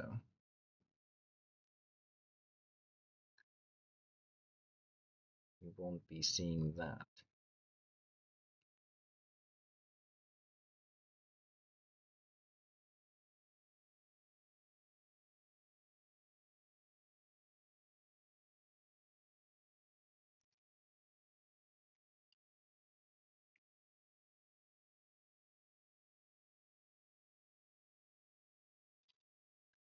I think it would have been rather safe to just go for shields on Ano's turn, because even one surfer would not end the game.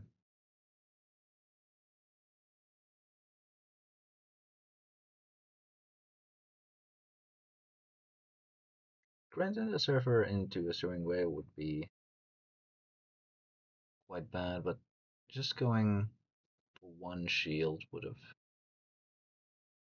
probably been enough so that the steering wave would then burn the last shield if he had it.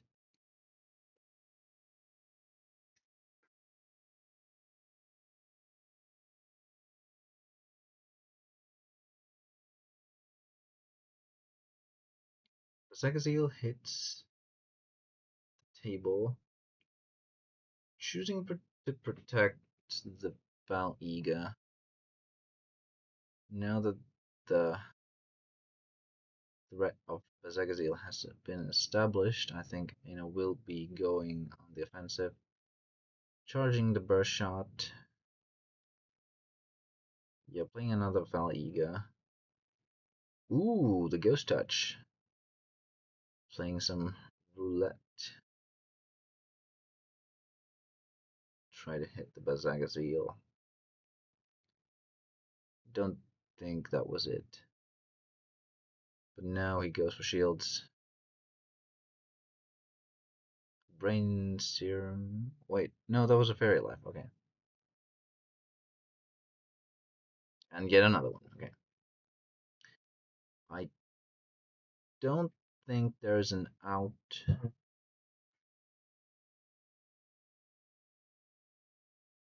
Yeah, 2 4Ks might be a little too much. Yep. That's game 2. We will go on to an exciting game 3.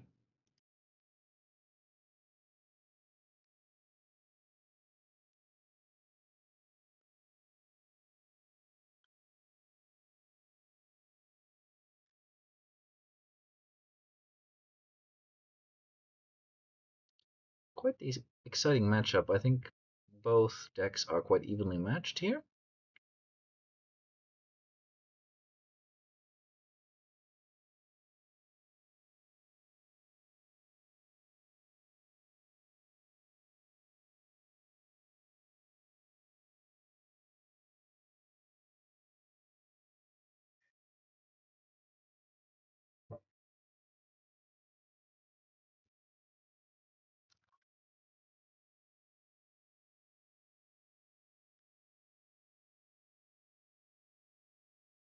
Here we go with the shields.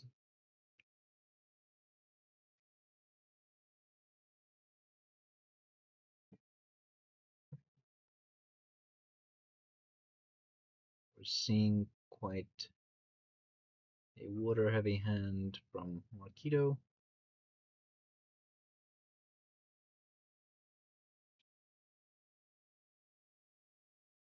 Ooh, Magma Dragon. Sorry, a Phantom Dragon's Flame hitting mana.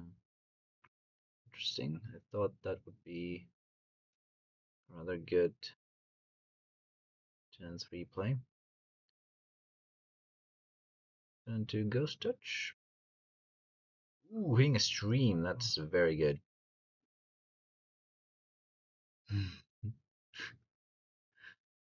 Quite happy about that pull.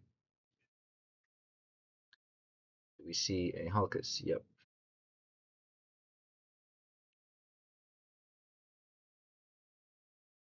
What will Ano follow up with? Okay, just passing the turn. Nothing on turn 3. Ano's deck does seem very reactive, so that's probably quite alright. Now I think Ano will be cautious about the Dual Fang since he has seen it once. So removing Bronze Arm should be the first order of priority for him. He does pick up the Ghost Touch, which might also be a very realistic line of play. Does not play Magaris because he puts the Craze into mana. There goes a Loco. Okay. Then just passes. We do see the Dual Fang now. Yep. There it comes. Goes immediately for shields. And the first shield pit. Ooh.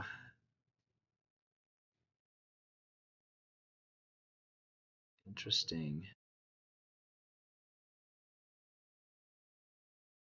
I wonder what that... Oh, it was a Ghost Touch. Okay. Makes sense.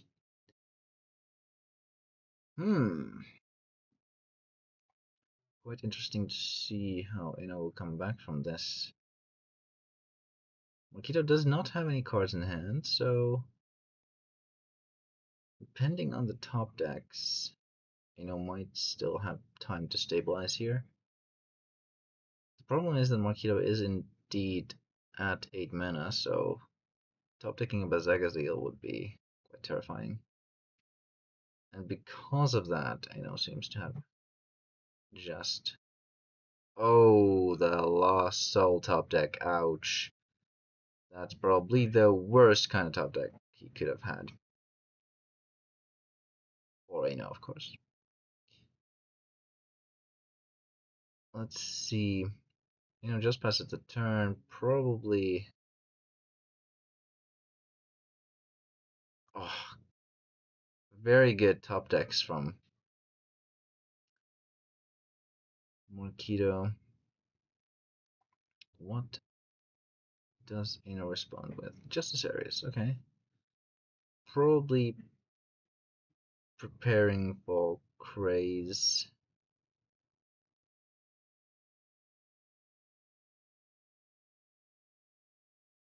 Ooh, very good top decks. Wow. That's rough.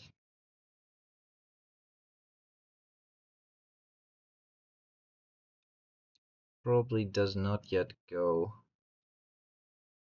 Does he have the burst shot? Ooh, does not. Okay. And here we go with the Searing Wave. I think that's game. Unfortunate. Those top decks were nasty. Ooh, Loco, but probably not enough. Yep. GG. Marquo takes game 3.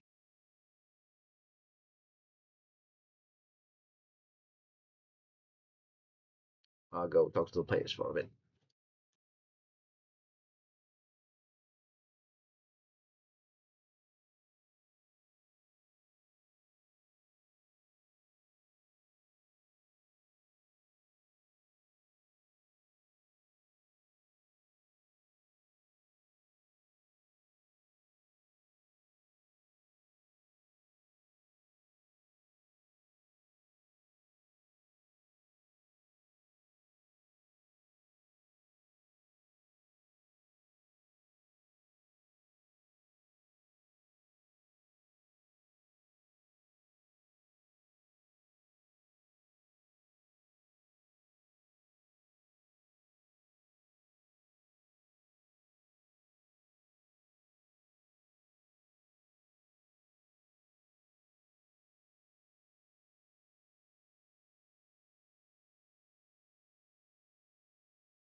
Hello, we are back, and I managed to get Aino to talk about his matchup.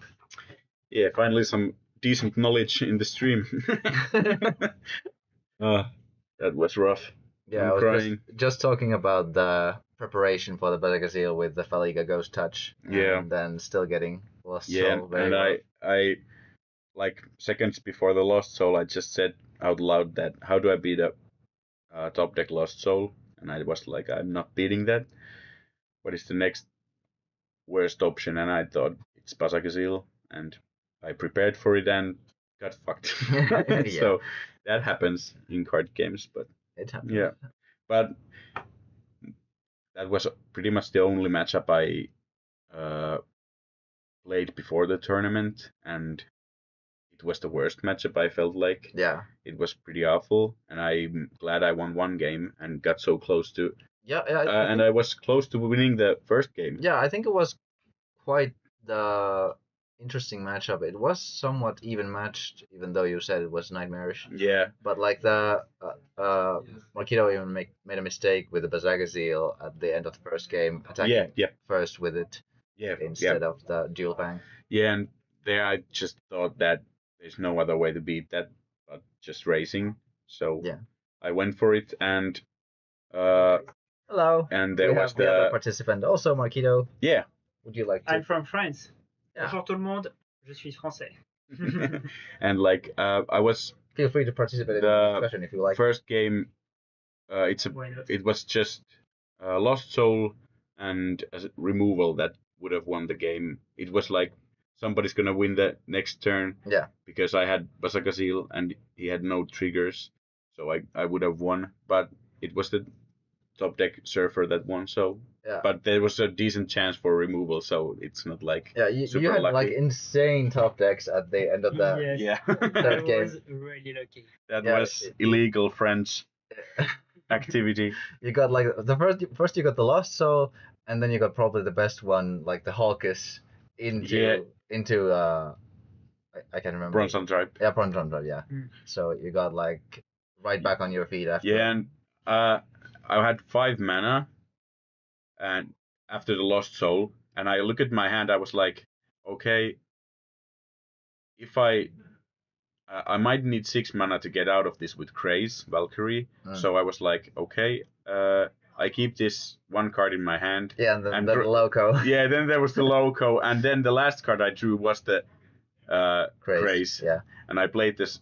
I had to play the Sarius before it, but it was the Loco that like sealed the doom. Yep. But that was interesting game. Yes. Lots more interesting than at the morning. Yes. It was a rape. Oh, so you got stumped like. It was awful. Yeah, okay. But that was a lot closer. Very cool. I drew burst shot. We have a lot of people in the room right now. Yeah. Go. I have that kind of impact on people. Yes. They just immediately multiply. Yeah. Like my wife. Exactly. Maybe I should go before it gets out of hand. Thank you for the interview. Yeah. We'll see you in the finals, maybe. Who knows? I hope.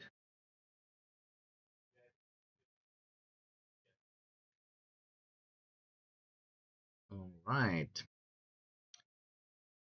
I think I'll go take a quick bathroom break and see how the matches are proceeding. Maybe we'll already get our next matchup very soon. Be right with you.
Alright, sorry to keep you waiting.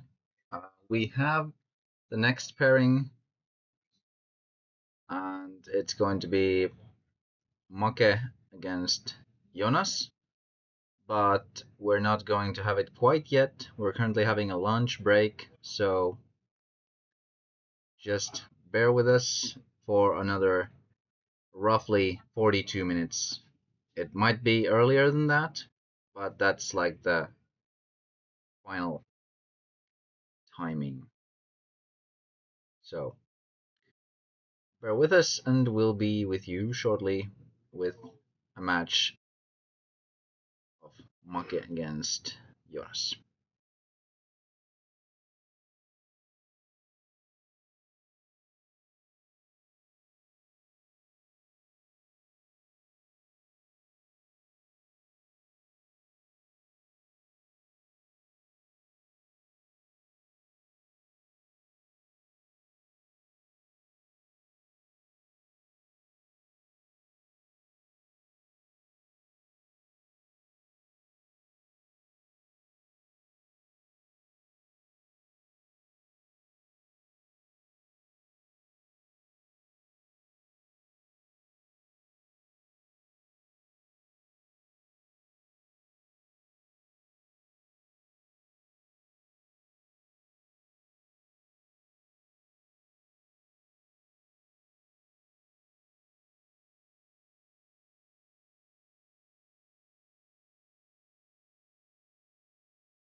All right, we are back, and we have the next matchup being Manga against Yonas.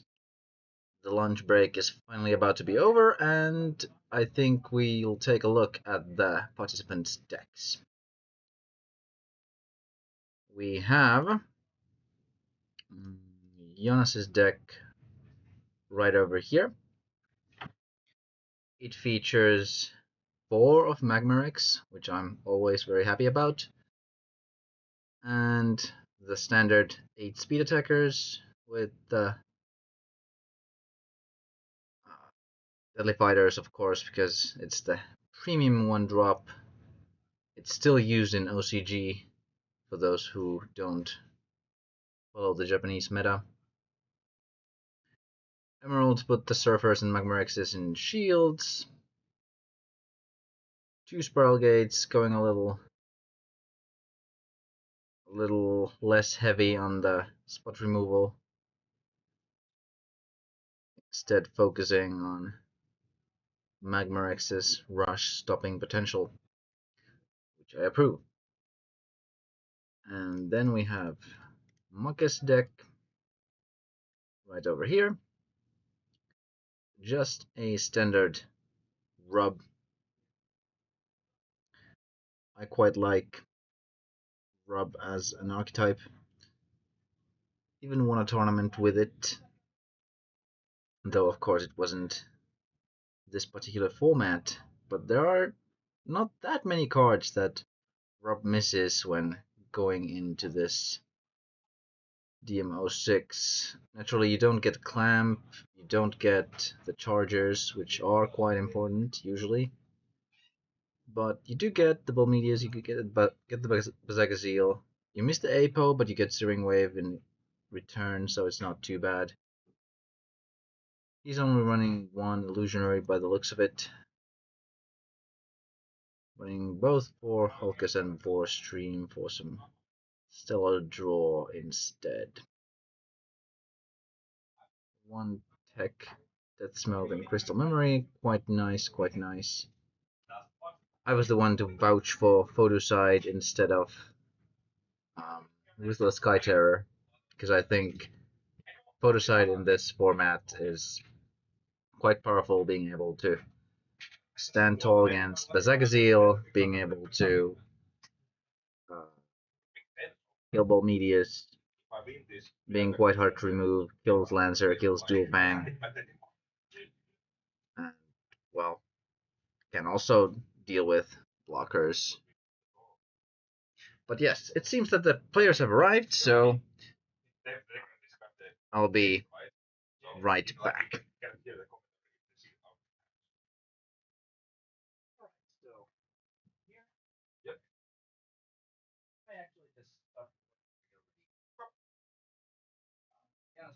Push this against the door so the door stays closed. Thanks. Alright, the combatants are set, so to say. We have Mikail on the right, and we have Yonas on the left.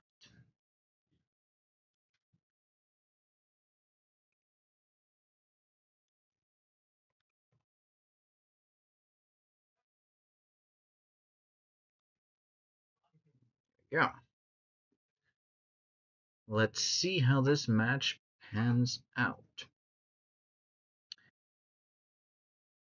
I think matchup-wise, Yonas might be slightly favored, but it does depend on whether or not he hits burst shots from shields, because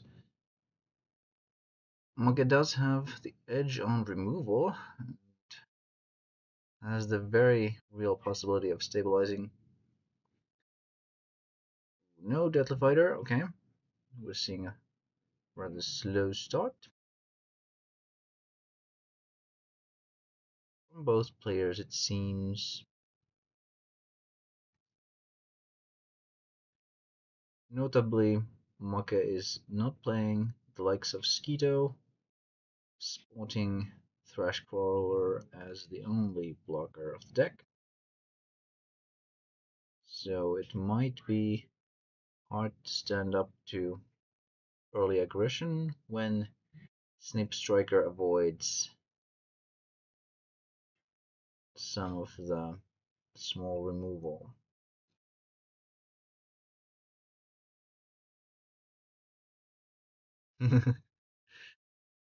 Manga fans in the chat. Awesome, awesome. Love to see it. Ooh, there's a first shield logo. Strong start.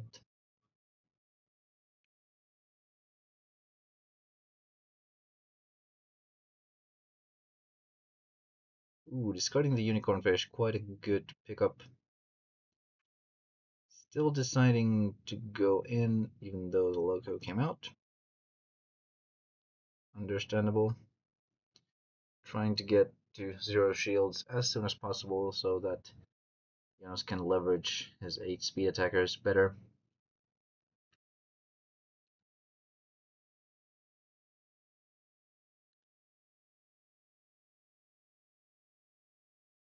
Does Manga have a turn 4 play? It appears that he does have a loco in hand at least. A Thrash would also be a really decent play.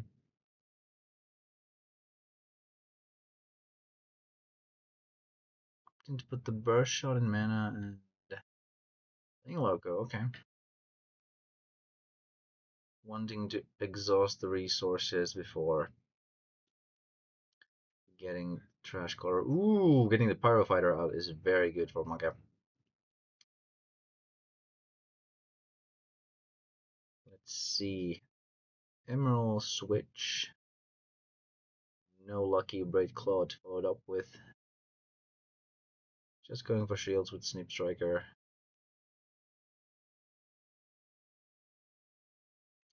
In this particular matchup, I think Ruthless would be better than Photoside, but well, you win some, you lose some when you pick cards.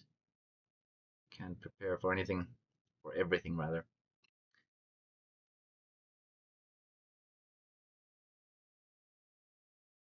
Manga still has his mana tapped for some reason.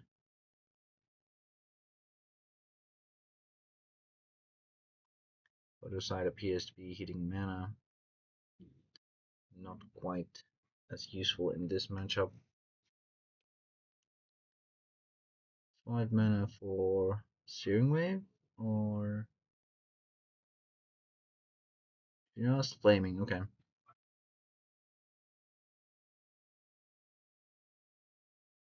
Sometimes it is smart to save the Searing Wave.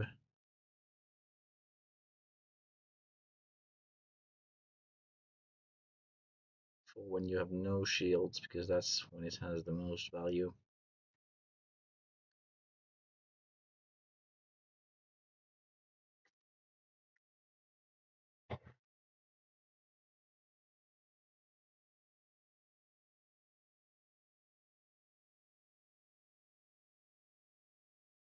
Ooh, we see an Aqua Guard.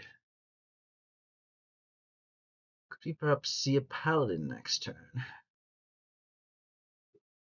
Or is it just to protect the Emerald?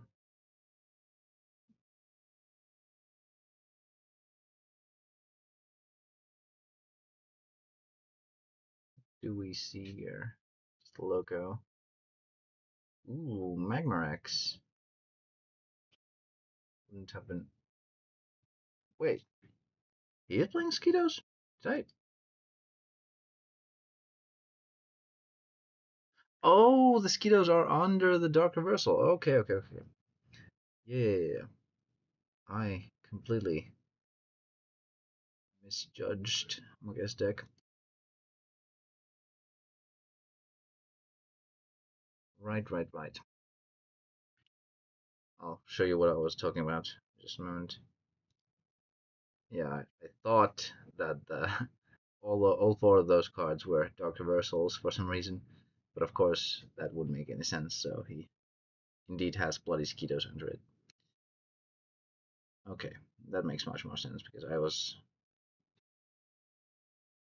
disagreeing very much with not running a single blocker out in the thrash. Let's see what's going on here. Just choosing to develop the board. A paladin now could be quite devastating, but there is no such thing. I think it's correct to go here. Yep. Choosing to just block.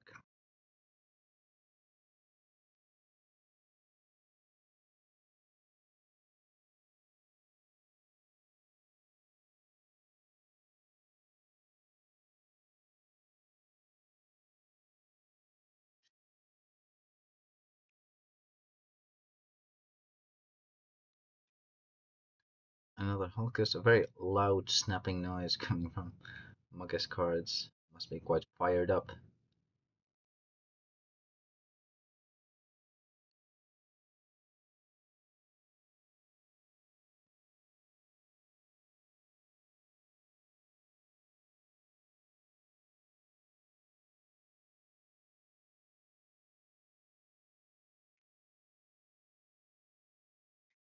Oh, there's the paladin. Does he have the removal? He does, okay. Pit is the ideal answer there.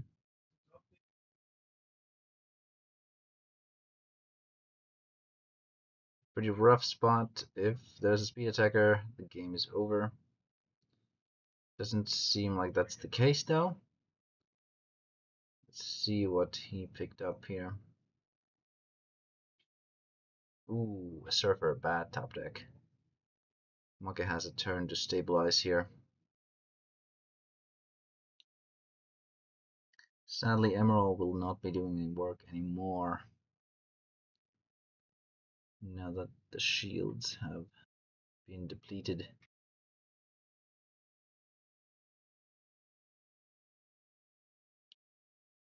Looking to have... Looks like he has quite a removal packed hand, as Rob usually tends to have. So now, I think Manga is contemplating on whether or not he should start swinging. He does have the lethal, but I don't think it's very smart right now without any insurance.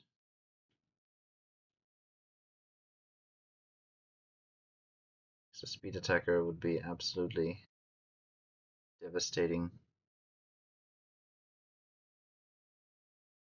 Doesn't have any blockers, so he must remove that emerald.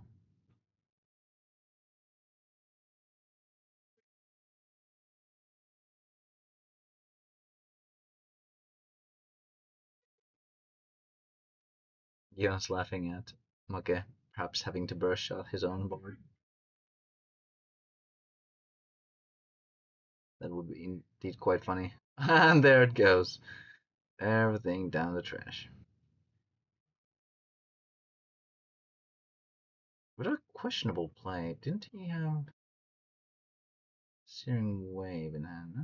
Well, interesting.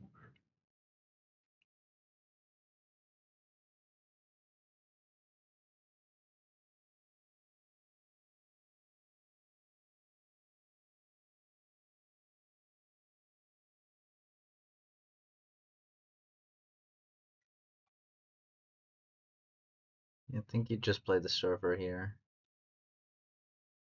It's quite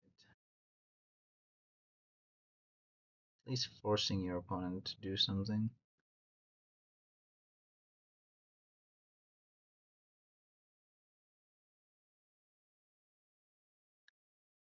Manga is in quite a desperate situation, does not have a blocker. I think Jonas is contemplating whether or not to hold, but does decide to play the surfer. I think it's important to keep pressure on board because Lost Soul is a real thing. Especially accompanied by a bloody Skeeto could be devastating. And there's another.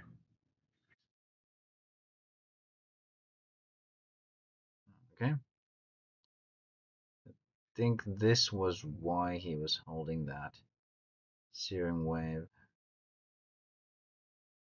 Because right now, Burst Shot would not clear the board at all. Then again, well, I guess maybe he was playing around Magmarex. Just choosing to draw. Yep, there's the wave. And there's the game. It was about time.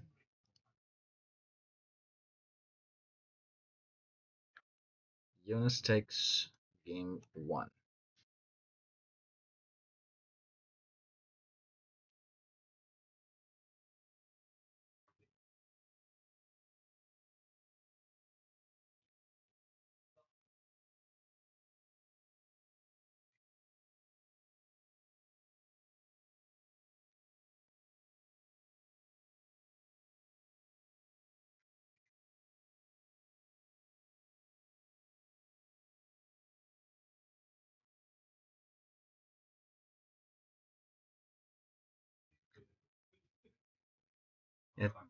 I think the way to have won that match would have probably been to just keep building the board instead of bursting it down and then just going for the win.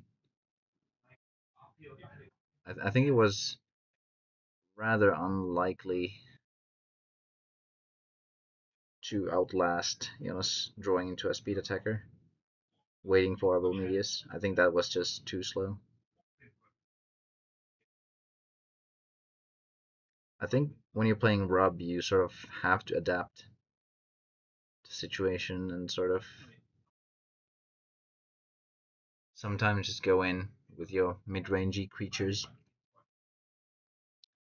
even if you don't want to. It's how you win some aggro games. Ooh, not looking good. Does have the mosquito, so the turn 1 deadly fighter doesn't go quite unpunished, but let's see if it ends up being enough.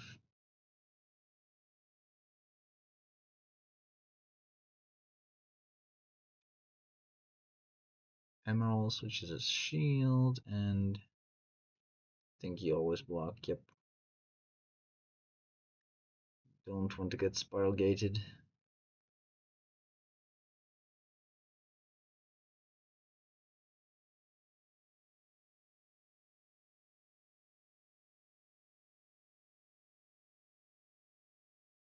Yeah, I agree that playing Burst at that point was pretty bad, especially when you had other choices. Basically just removing your only chance of counterattacking without Bomedius. I think Manga's deck was only running. Okay, he was running 3, okay. I suppose it's reasonable to play around 3, but it is quite rough because he didn't have a lot of mana and there's no ramp in this version of Rub, so it's hard to get to a sufficient amount of mana to be able to play Bomedius and a blocker.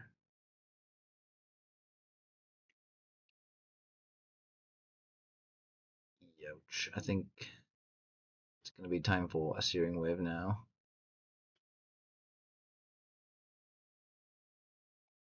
Ooh, and losing the burst shot too. Ouch. Rough.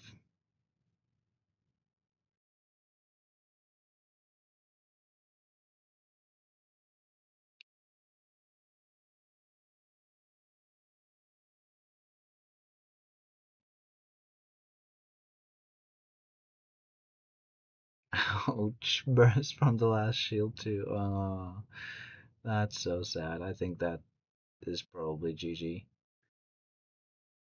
I think I saw 2 pyros in hand, so. Yeah. That's rough. That was a quick one. Yonas takes the entire match 2-0.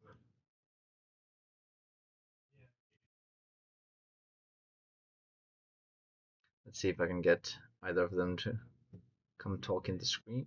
That would be nice.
Story of my life.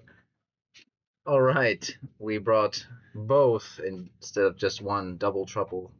So let's just. Hello there. There we go. There we go. Jonas is a little hidden there. There we go. That's weird. Yeah. So you can share your victory story. I have nothing to share. We both Nothing for sure. were 1-2, not the best position. I still have to be like super lucky to maybe squeeze into top cut. Maybe. Just maybe. I just lost my chance because of the other gamer over here. He Top deck speed good. yeah, after like 5 turns or 6 turns. Me bursting 4 guys. That was. Yeah, that's what, I will do my unique play. I can be remembered for something. the moment of the match was bursting. You should have played Slash and Burn. That will be ultimate play. Yeah. And it doesn't even work because it does only work for your opponent's creatures. Oh, but- fuck. and it's not even legal in the sport. But still. For the flex purpose. General Kenobi, someone's. Hope you guys have fun on the stream. Oh, it's my girlfriend. Ah! Hello there. Bruh, no. Sadly, Mikail won't be making it to the top cut today. Yeah, but don't worry. I'm focused on the main tournament. This is the side Yeah. tournament. Just the side too, me hustle. too. Yeah, side hustle. Exactly. Warm up. But yeah, thank you for the support for my girlfriend mainly. Expose. But have a good stream, people. Hello, Muru. Bye bye. Hello, Moito. Have a good one, people. All right. Good luck with the next games. I'll go. Chat is lit. I'll go and see what the next matchups might be and be with you shortly. And before I go, I'd like to thank our sponsor TrackOn for again sponsoring and making this event possible. At this level, we wouldn't have been able to expand the event to this capacity without them, so please support TrackOn, come to TrackOn onto our table to play some Duel Masters with us, build some decks, and have fun. It's in September. Yeah, see you soon. I'll go see the next matchups.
Alright, we had a rather long round this time. The show is still going indeed. We are starting the next round with Oscar against Marquito. Let me just update match texts.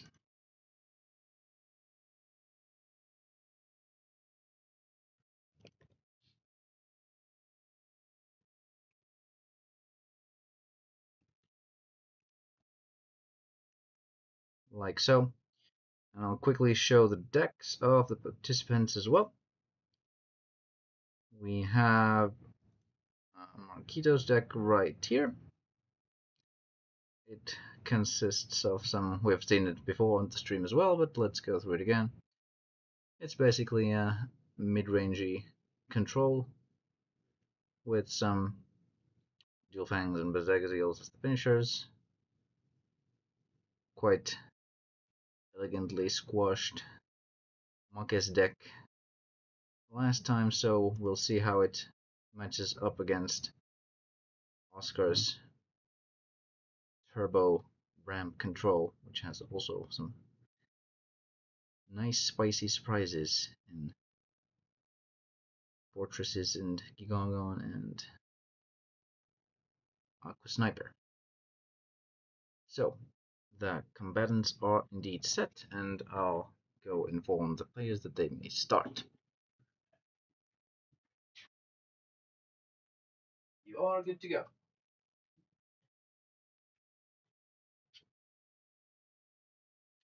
Alright, the games begin.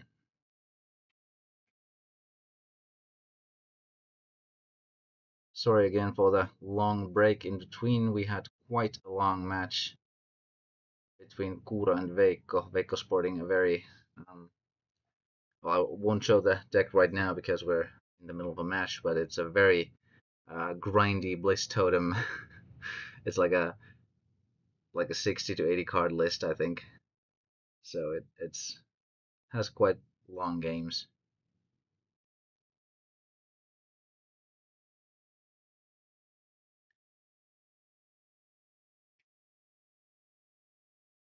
Now we have the standard stream start.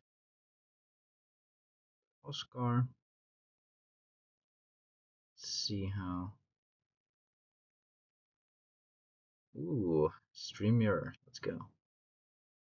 Keto responds in the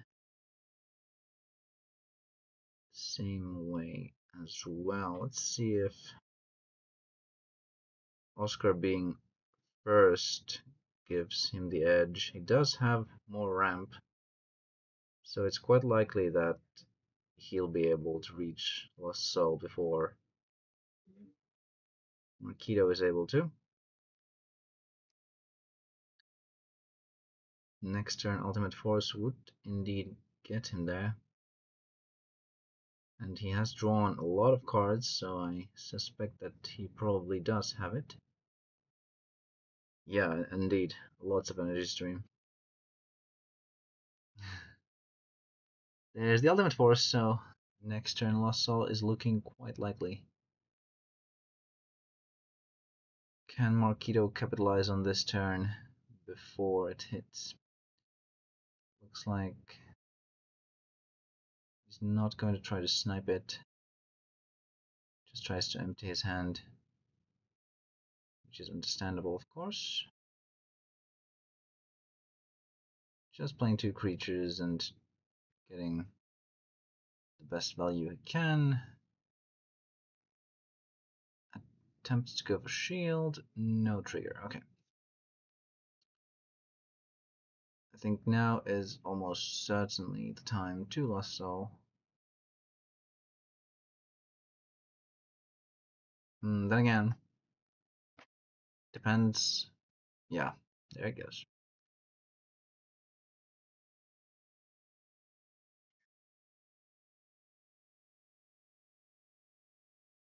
Then again, there is quite a lot of pressure on the board. Oh, there's the Magmarex.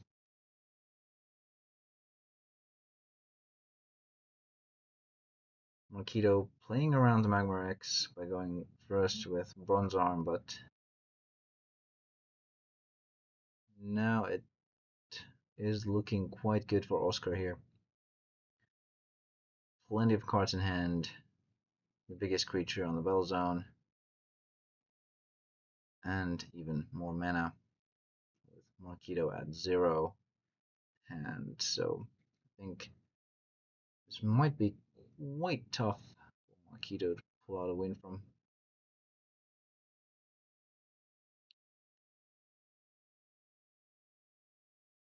Even more ramp. Ooh, a memory. Spicy. Think. Let's see what Oscar has to pick from. Thinkable Medius might see play here. Could also be Bazagaziel.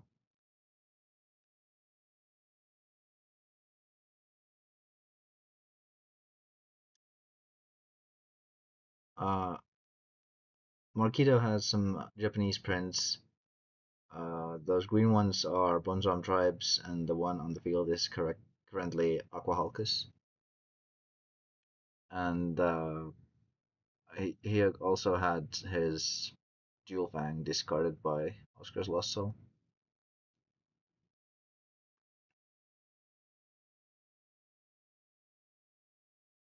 Yeah, it does look like Bolmedius is going to come out. Quite an ideal position to play it, assuming Marquito doesn't draw an answer. Ooh, he just might have, proving himself to be the top deck king yet again. It's 1 out of 5. Let's see if he hits it. 5. Ouch! There goes the Bolmedius. Yikes.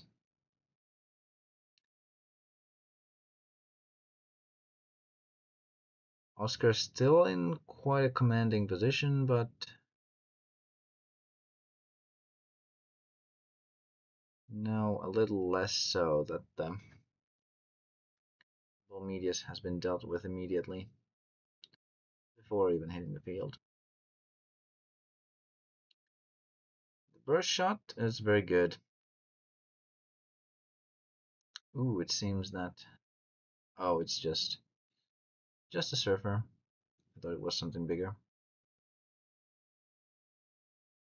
A lost soul there would have hurt a lot. Now that the Bolmedius has been discarded, Marquito does have a chance at winning this game if he top decks a soul.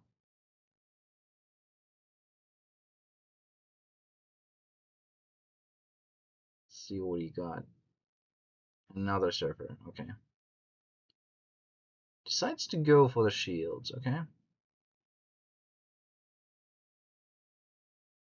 Deciding that if he's going to win, it's going to be with the last soul. I mean, of course, he can just play tempo and just keep removing stuff, but...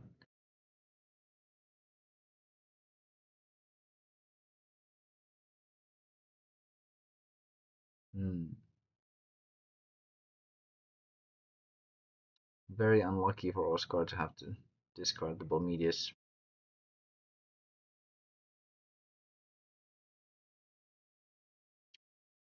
In the stream, still 8 mana remaining. What are we gonna see? Maybe a surfer of his own? Ooh! The sniper! Awesome. Love to see it.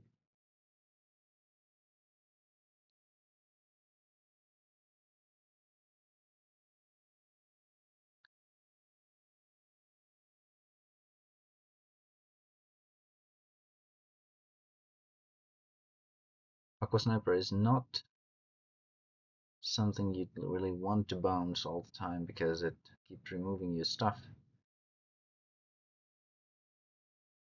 Yeah, Aqua Sniper is awesome. The art is so good. Does not bounce. Okay, yeah, that makes sense. I wouldn't either.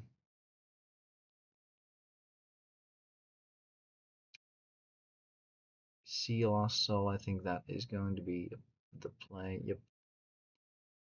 There they go. And another Magmar. Okay.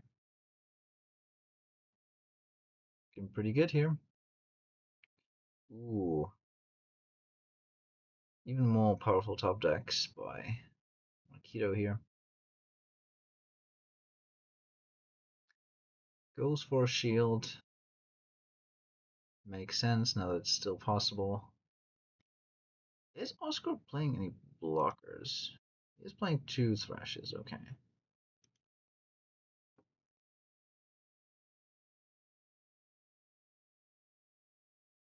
Interesting. Loco in hand, I think that is definitely going to be played here.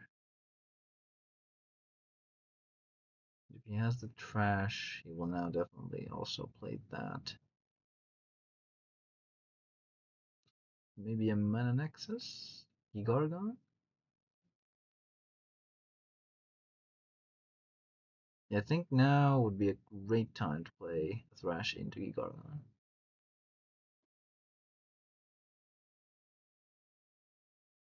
Does have the mana for it too.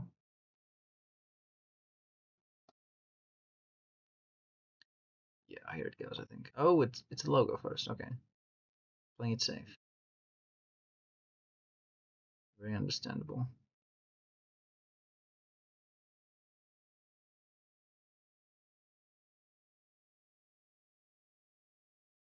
Oh, actually has the Bolmegas in hand. Okay. Now it's game on. Does he find the answer? Yeah, I think you do play that. Searing Wave. But it's not quite enough. I think you have to attack as well to put pressure.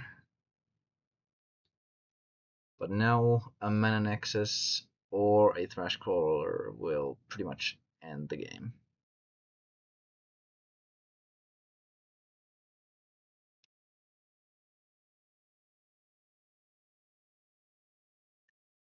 Oscar sitting at colossal 14 mana.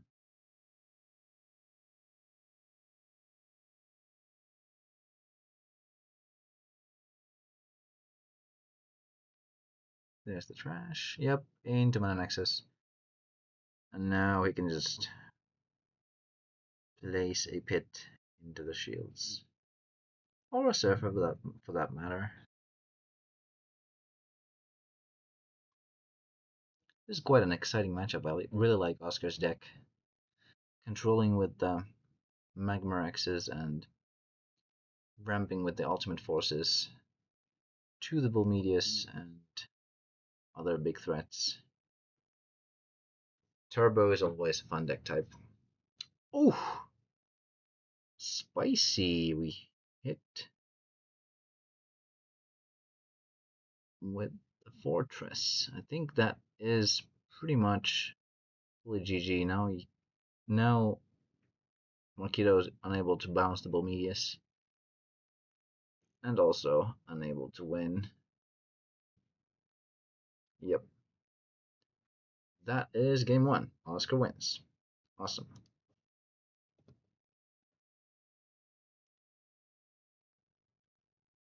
Good game all around.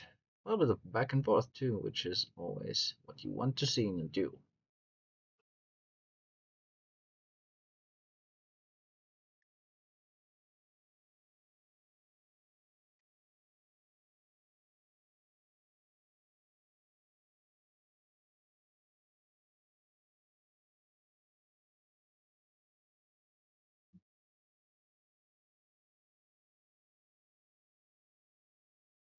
Off to game 2 we go.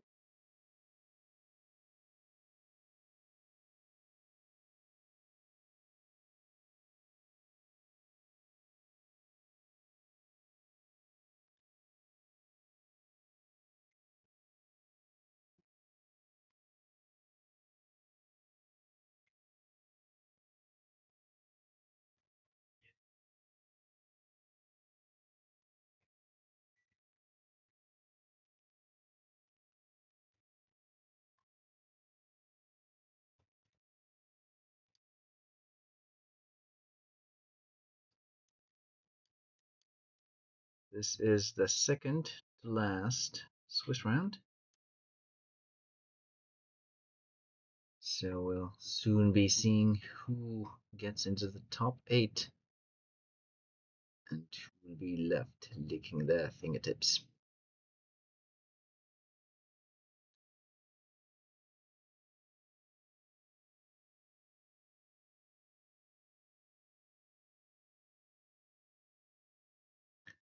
Tomorrow we'll also have an OCG tourney going on, which I might consider streaming if I'm not in the finals myself. But I'm not going to be streaming the whole tourney, only the finals if I'm in there. Because I do plan on playing OCG as my main jam, so we'll see if it gets streamed or not.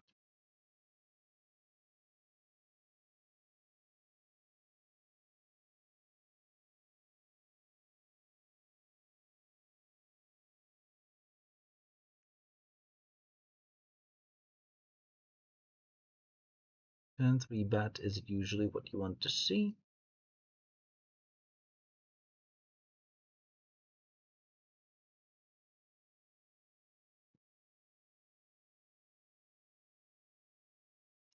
Did Oscar play Searing Wave?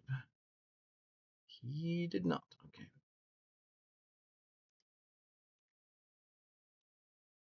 Ooh, we see a logo.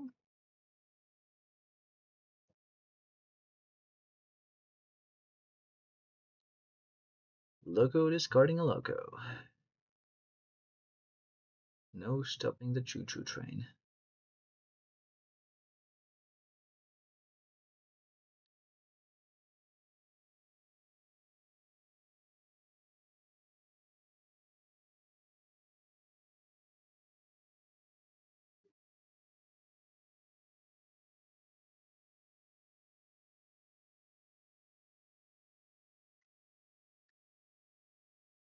Does Marquito have the dual fang? Ooh, it does seem like it. Oh, it was their Searing Wave. Okay.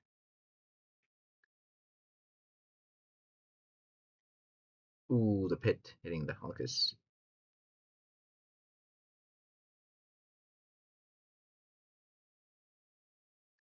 Playing around the Magmarax, getting smitten by the pit.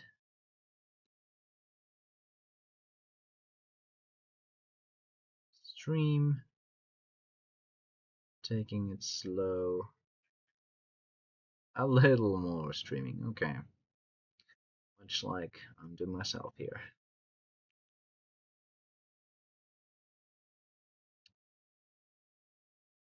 Hello.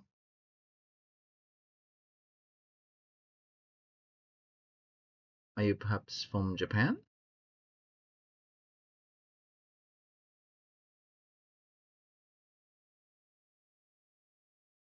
Konnichiwa.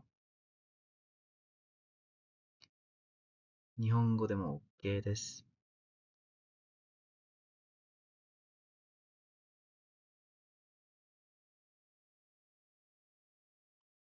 Ooh. Going with the burst shot. Emptying the board. Now Marquito is left with quite a small hand. Oscar with 5 cards. Discarding the Magmax, okay. The Scandinavia of America, okay. Why is Minnesota the Scandinavia of America? ありがとうございます。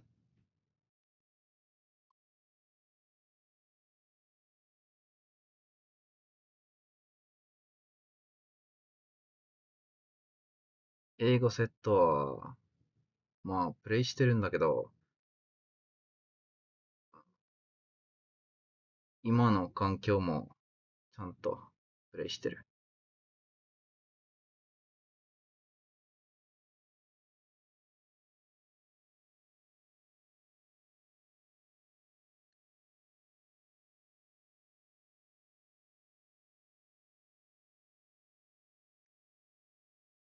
Ooh, we have the fortress. Oscar establishing some lockdown. Can Marquito climb back up?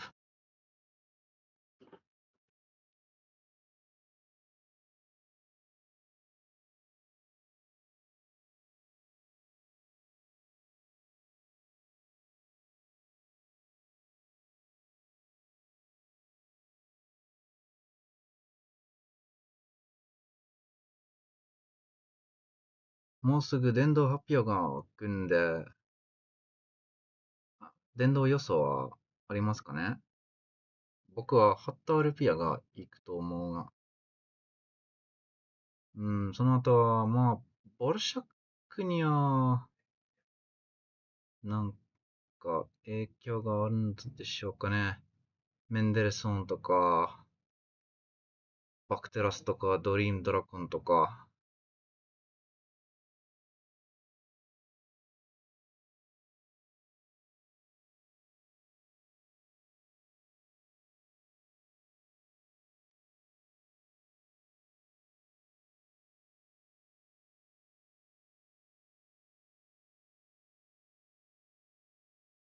ありがとうございます。まあ、発音はちゃんと練習してるんだから、それは嬉しいけど、僕はちゃんとフィンランド人です。ただ、大学で日本語を勉強したんですから、こうなったのです。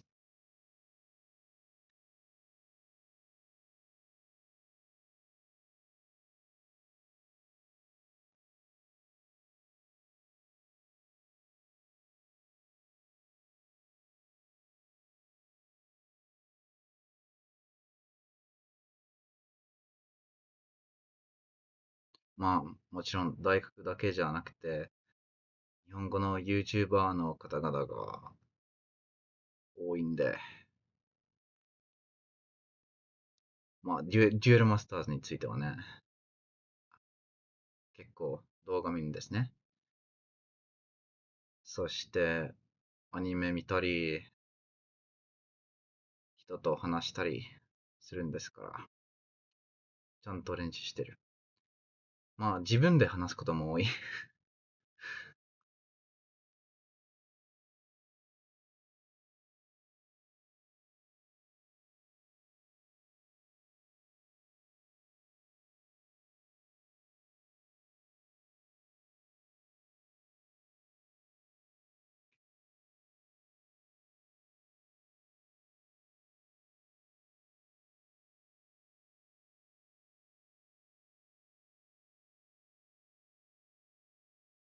日本に行ったことが今はないんで、まあ、行きたいんですけど、ちょっと、飛行機チケットがあまりにも高いんですから、行けなくてさ、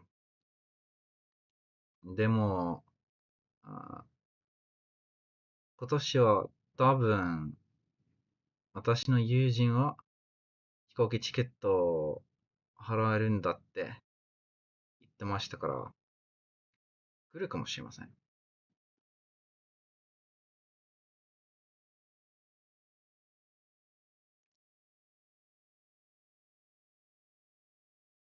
Ooh, Bomedius hits the field.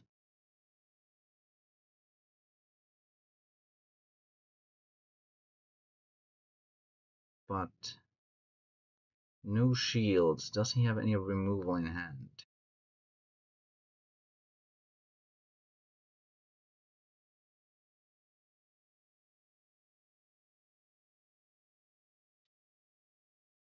Oh, he does have the thrash into the mana nexus, so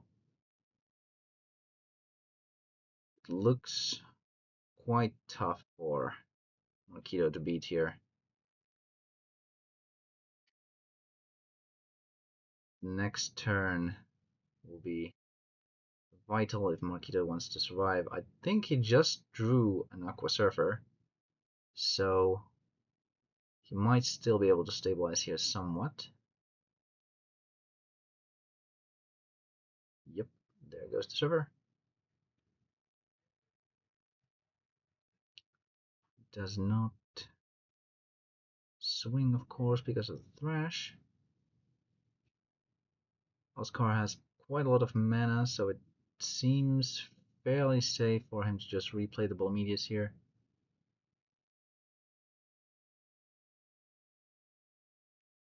Because a removal plus a speed attacker is quite a tough ask. For just 6 mana.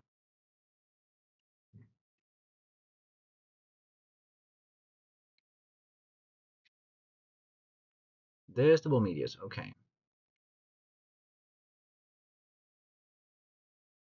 Ooh, I think he just drew a Spiral Gate. Oh no, it was a Dual Fang, never mind. Misjudged the art. Stream, huh? Okay. That does not help him. I think now is that. I think that's game, actually, yeah. There we go. Okay. Oscar takes the game too. Awesome. We have 2-0. I'll see if I can get the players to join me here and talk about their match.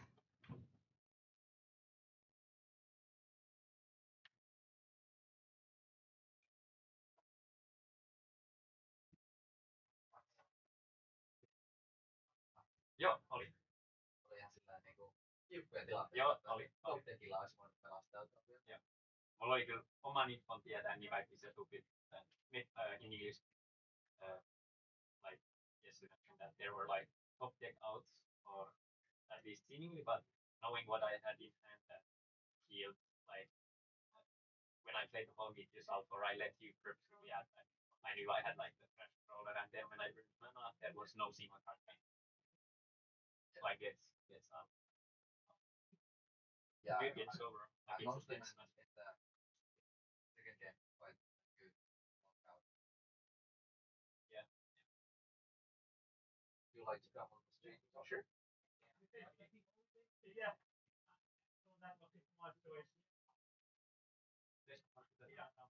But you have good line breakers. If you win the next round, I think you're in a good set. Because I think with 4-2 you can still make it, because you've lost to Otto, I lost to Otto, and now you lost to me. So basically your tiebreakers are at the end. We'll be having Oscar here shortly.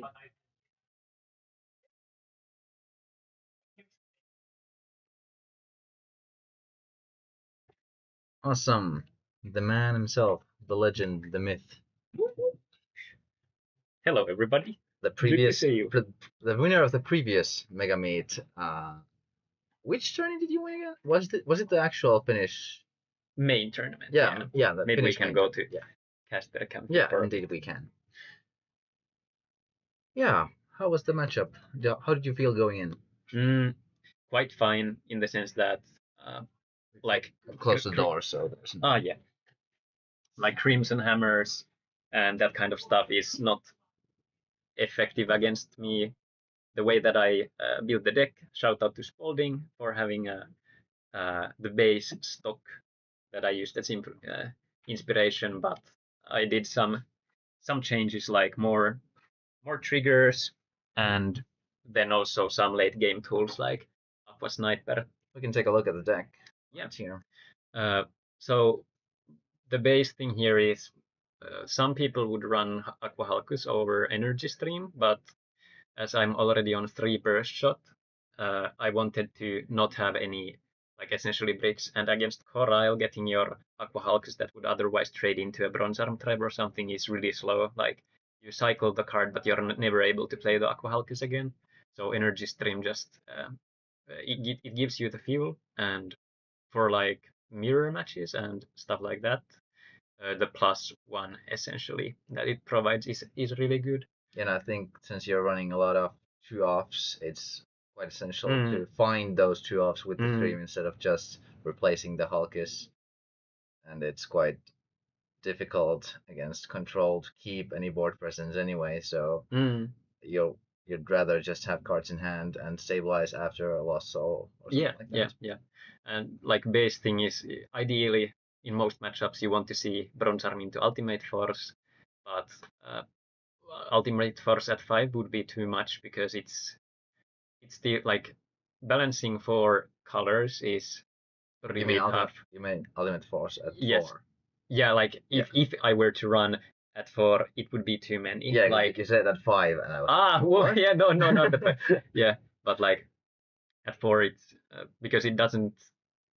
You almost exclusively want to play it on turn 4, like after Yeah. a Bronze Arm tribe, or just on 5 if you've gone like Stream, Locomotiver, and stuff. Yeah. But it's really good because it curves into like obviously the Lost Soul, Prometheus, and Bazagazil, Aqua Sniper as well.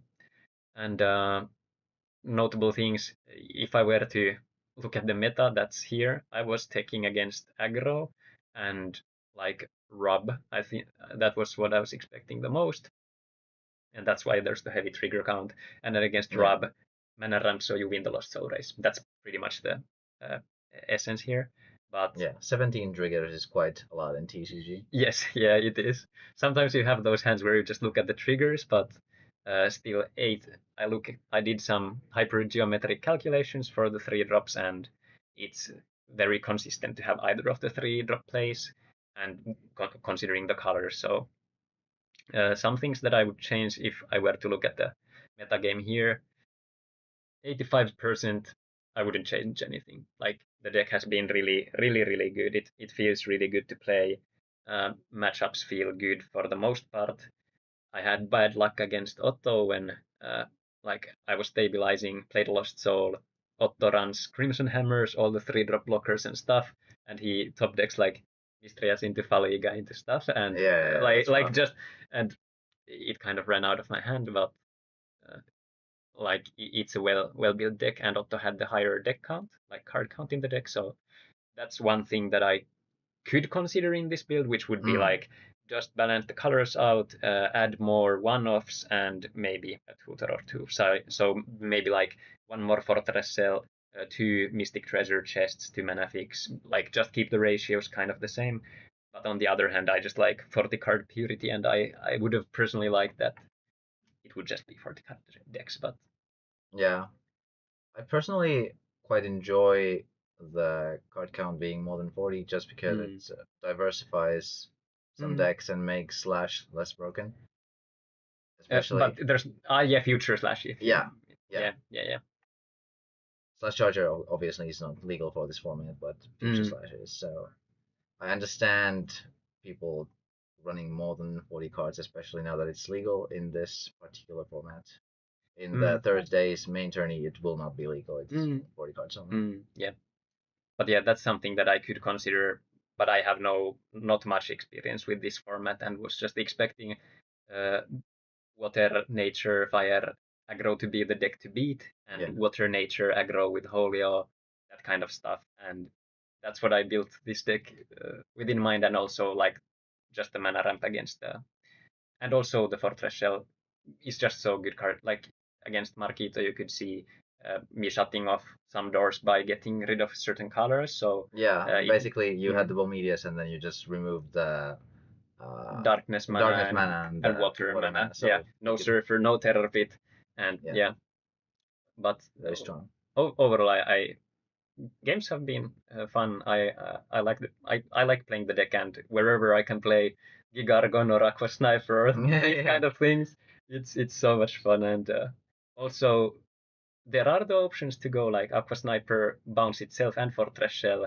if your opponent does, like say Marquito were to draw like Crimson Hammer, something that he can't really play, and I can just go like Fortress Shell, then Aqua Sniper, return both. Following turn, if he blanks, go Fortress Shell again. Now he can't play anything, do it once more, and then you can just like play whatever you want. Yeah, like your opponent can't play any cards. So. If you were to make this deck like with a similar idea in an unrestricted version, what would you change? So unrestricted as in DM1 to DM12. Yeah. No. Yeah. Let me think. Soul swaps would come in. That's naturally like the best thing. It's fun to cast Fortress Shell as it should be, and be like 9 mana for this beefy boy, but 2 mana is a lot better. Yeah, way Typically. better. I would do those.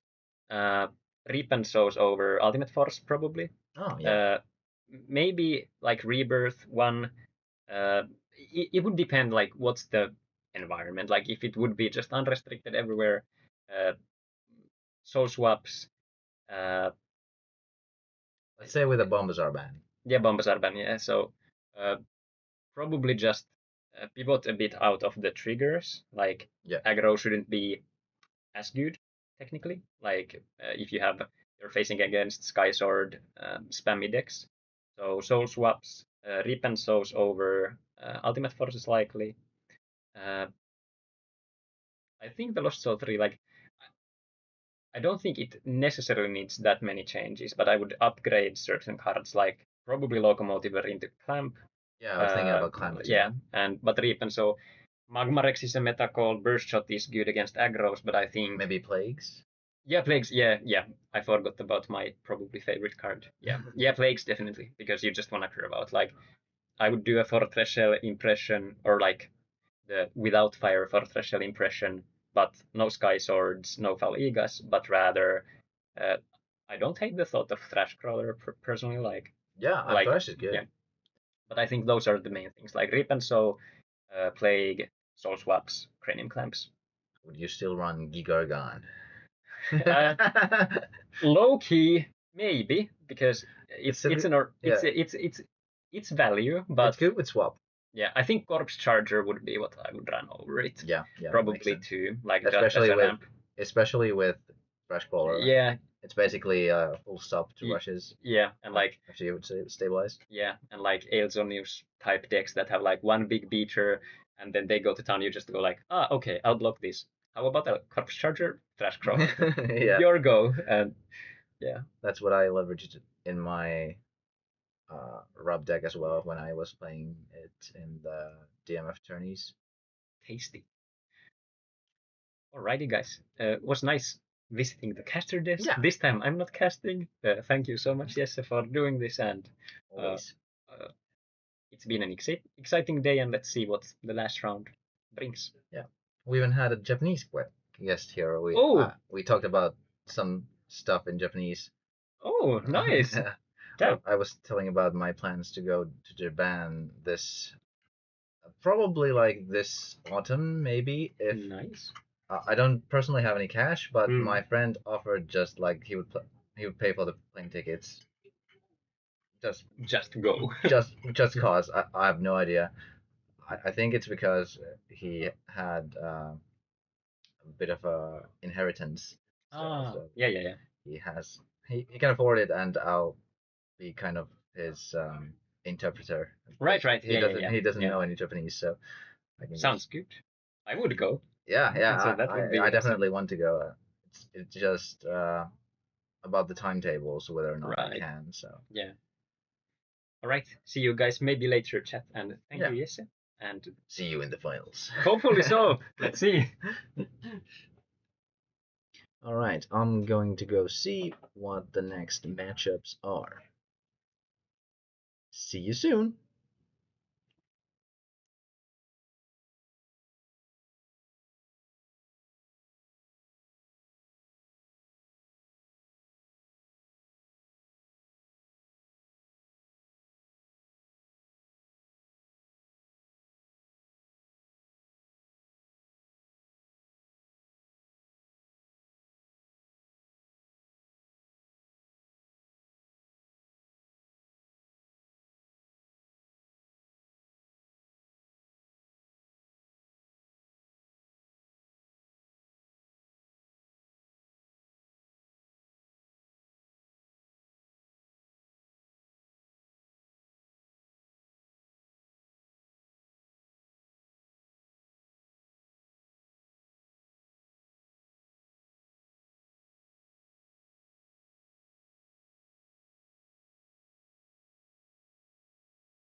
Hello guys.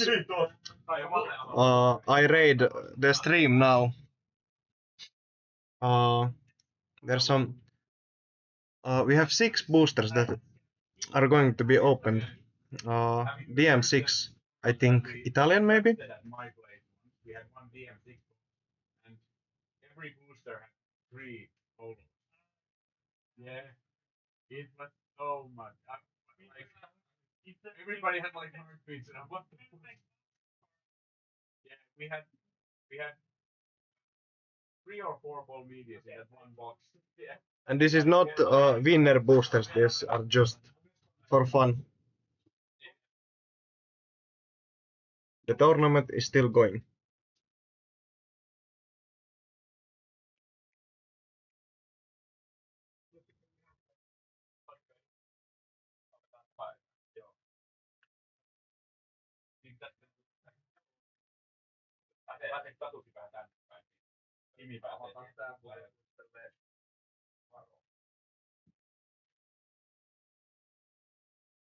What do we get?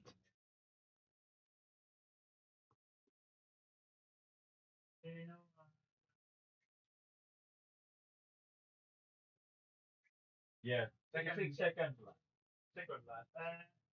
Like second is The first card is the rare one, What? and then the third is okay. Put these 2 front ones in the back. Yeah. We are searching for Bolmedia Steel Dragon. That's the most expensive card, I think. Oi! Nice! That's a good pull. The best rare. Exactly.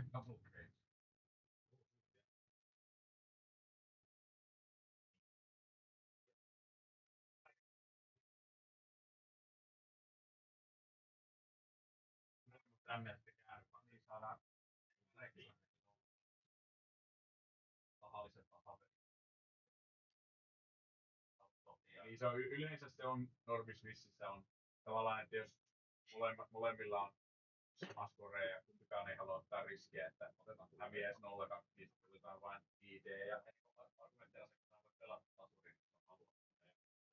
Niin, se on And these are all Tatus boosters. They're opening for Future Slash. Nice. Ooh.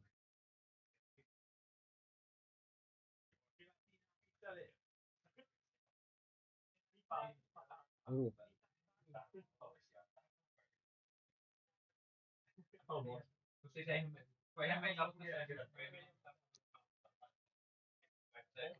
Oh.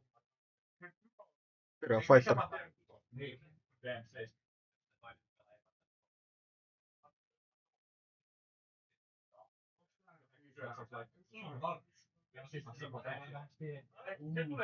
Ui. Oi. Nice.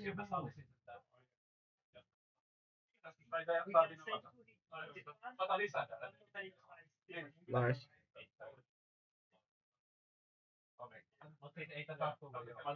These were the booster openings.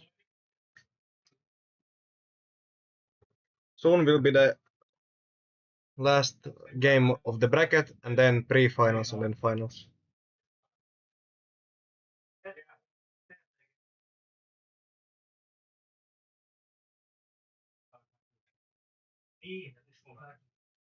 Are there more cards being opened? Maybe. No. Okay. Goodbye, guys.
Hello guys again.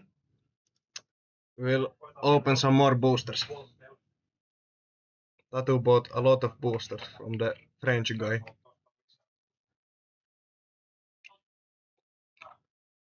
'06 boosters. No, I think they're '04. Maybe? Mä en viitti itse avata sitä. Haluan avata 0.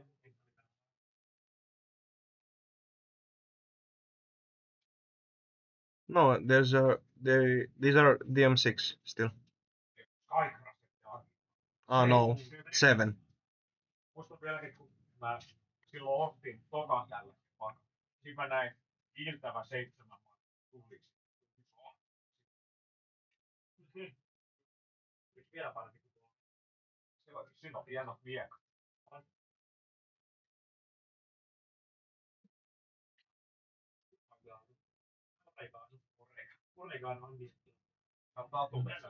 Good cards. Oi, Siri. Nice. That was a good booster.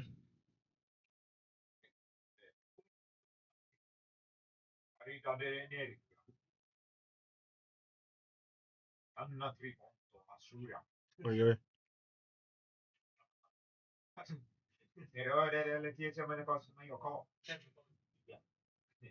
Oi.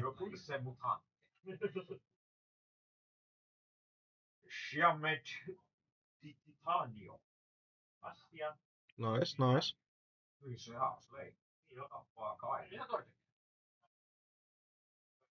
Itellä ei ole kilpiä, niin siinä tulee blokkeria umpeen. Ai. Se on vanha breaker. Yes. It's our turn. Yeah. I just opened this pack and then.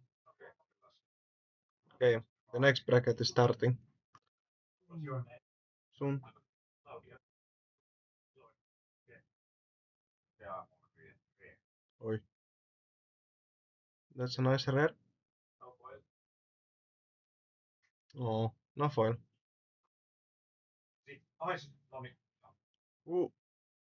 Ai. What the hell? Okay, that was the booster opening. Jesse will come soon.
Alright, we are back yet again, and we have Kim against Claude this time.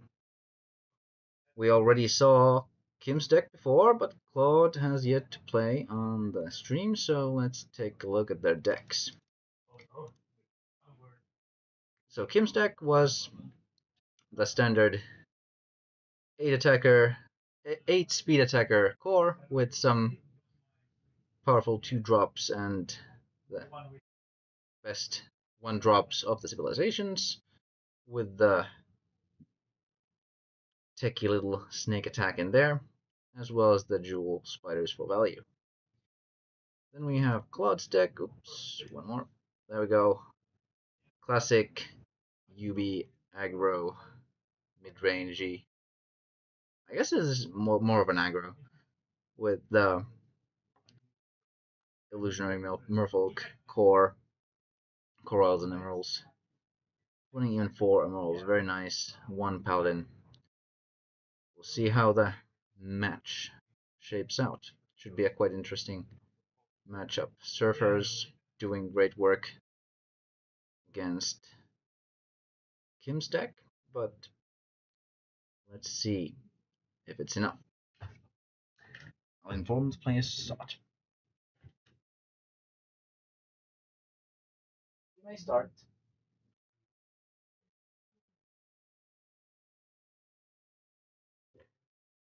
So let me just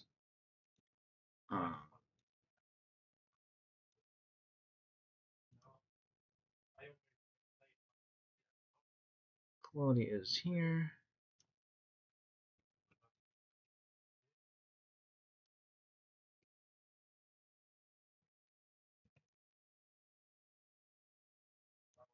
Like so. Let's see who's on the play. Seems that Claudio is on the play.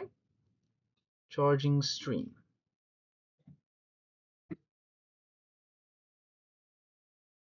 Oliko se ID nyt siis ei sallittu? No ihan vielä vahvistaa se.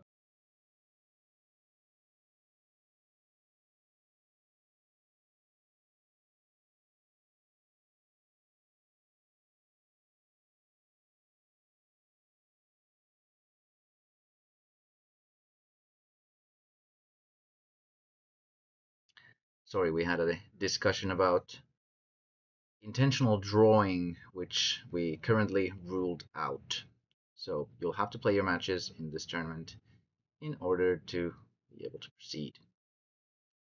Intentional drawing is forbidden.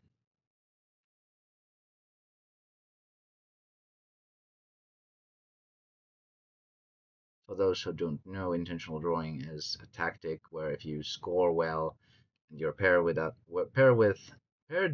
another player that's also scored well, you'll be able to just draw without playing, and then you can just move on in the bracket because you're guaranteed to reach the finals. But yeah, we want players to actually play their game, so that's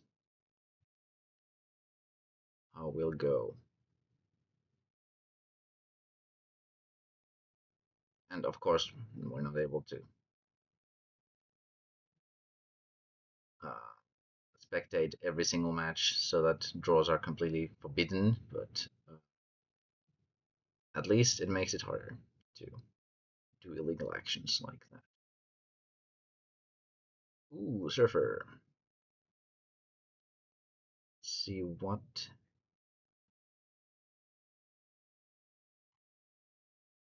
Jewel Spider goes into hand. The Surfer did indeed do its trick. Oof, nasty Corile on the lone tier. And now that he only has 1 darkness mana, he will not be able to replay both lone tier and Jewel Spider next turn. Claudio thinking about whether or not to trade. It does, okay. Wants to choke with the Corile.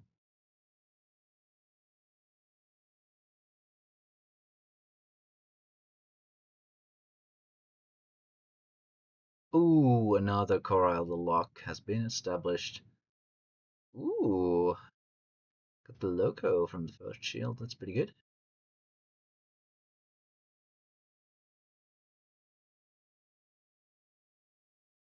Discarding the Hulkus. Ooh, still going for more.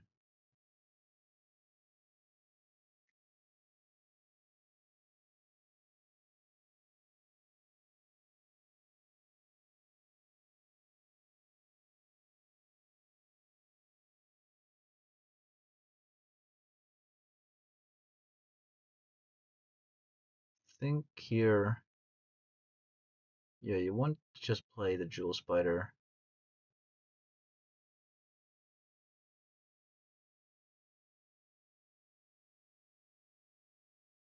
Oh, it's not looking good. Don't think Kim has a way to come back.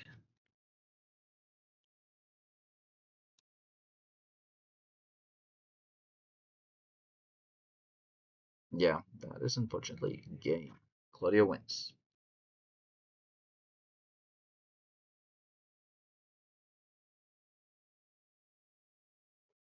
Oof!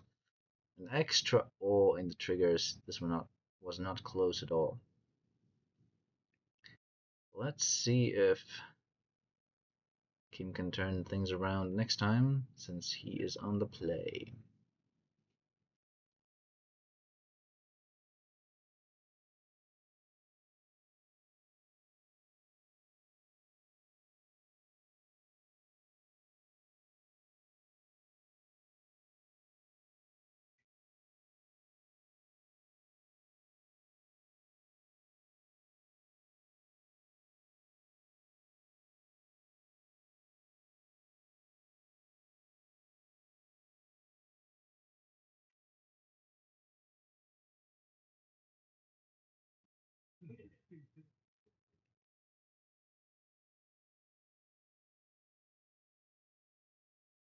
I think if he manages to dodge surfers, he might have a good shot at winning, but it is easier said than done with 4 emeralds in the deck.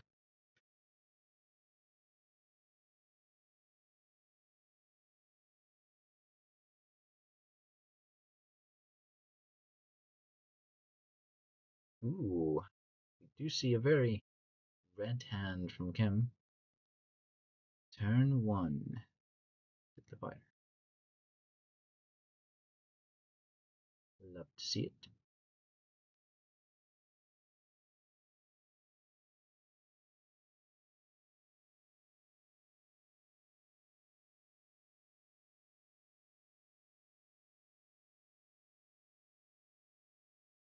Oof. First shield trigger. It is a ghost touch though, it's not a surfer, so still sort of in the clear.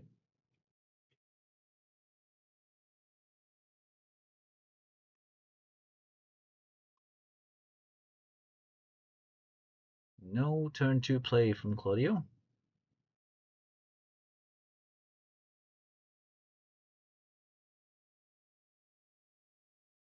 Ooh, so many triggers. What? Whoa!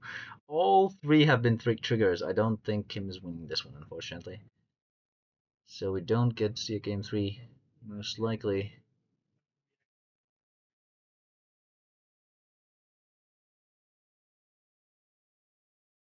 Very rough, very rough.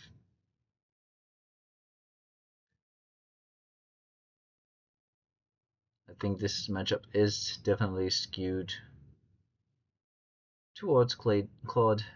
I think he has quite good odds of winning, just because he has an abundance of shield triggers that completely transform the game, like Aqua Surfer. And emeralds to make them consistent. But of course, well, 3 shield triggers from the first 3 shields, that usually is quite a lot.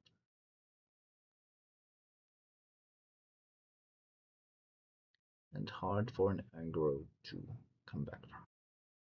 Even if the shield trigger is something as small as Fairy Life, it's still quite impactful.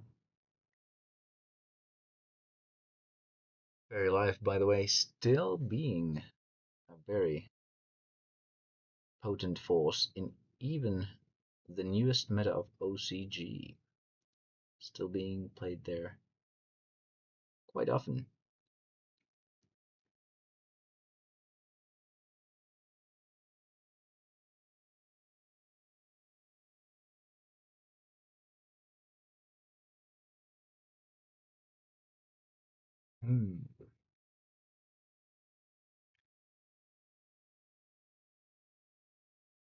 Okay.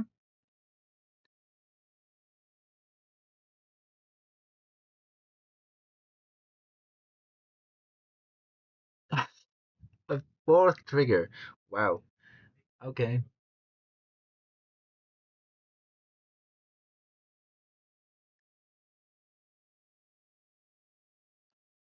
Definitely not Kim's day today.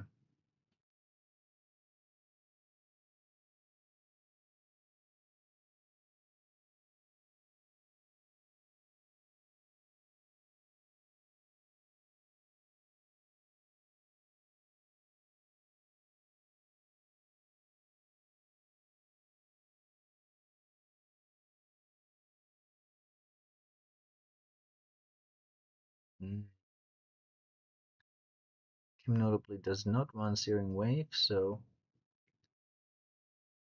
Claude's endeavor is quite safe.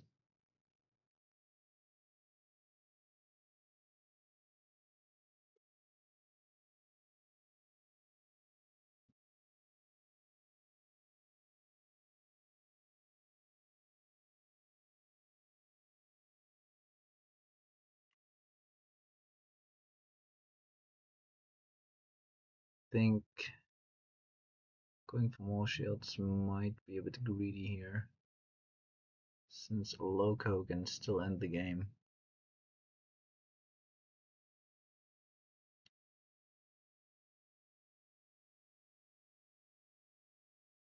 Still goes for it. Let's see if he's punished.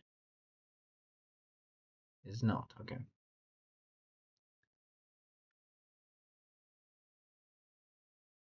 No, I think there is not much to do here.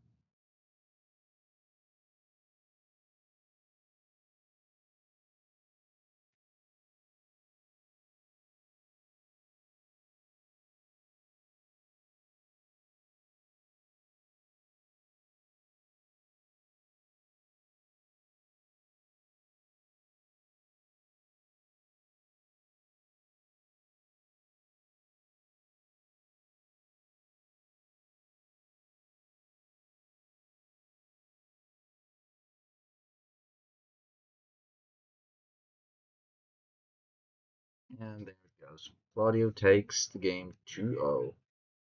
Quite a quick win. We'll see if we can get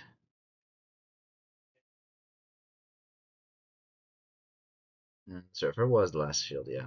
We'll see if we can get the players to come talk in the stream. At least one of them.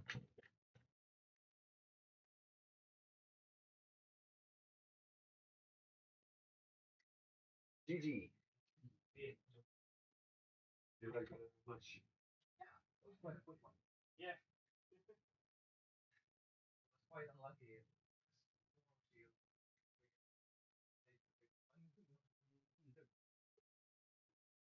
It's not for it.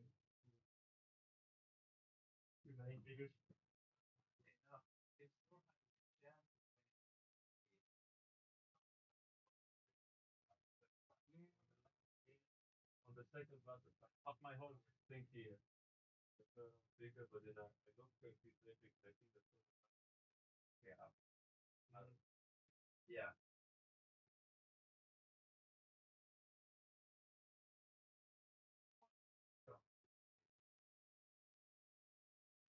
No. Okay.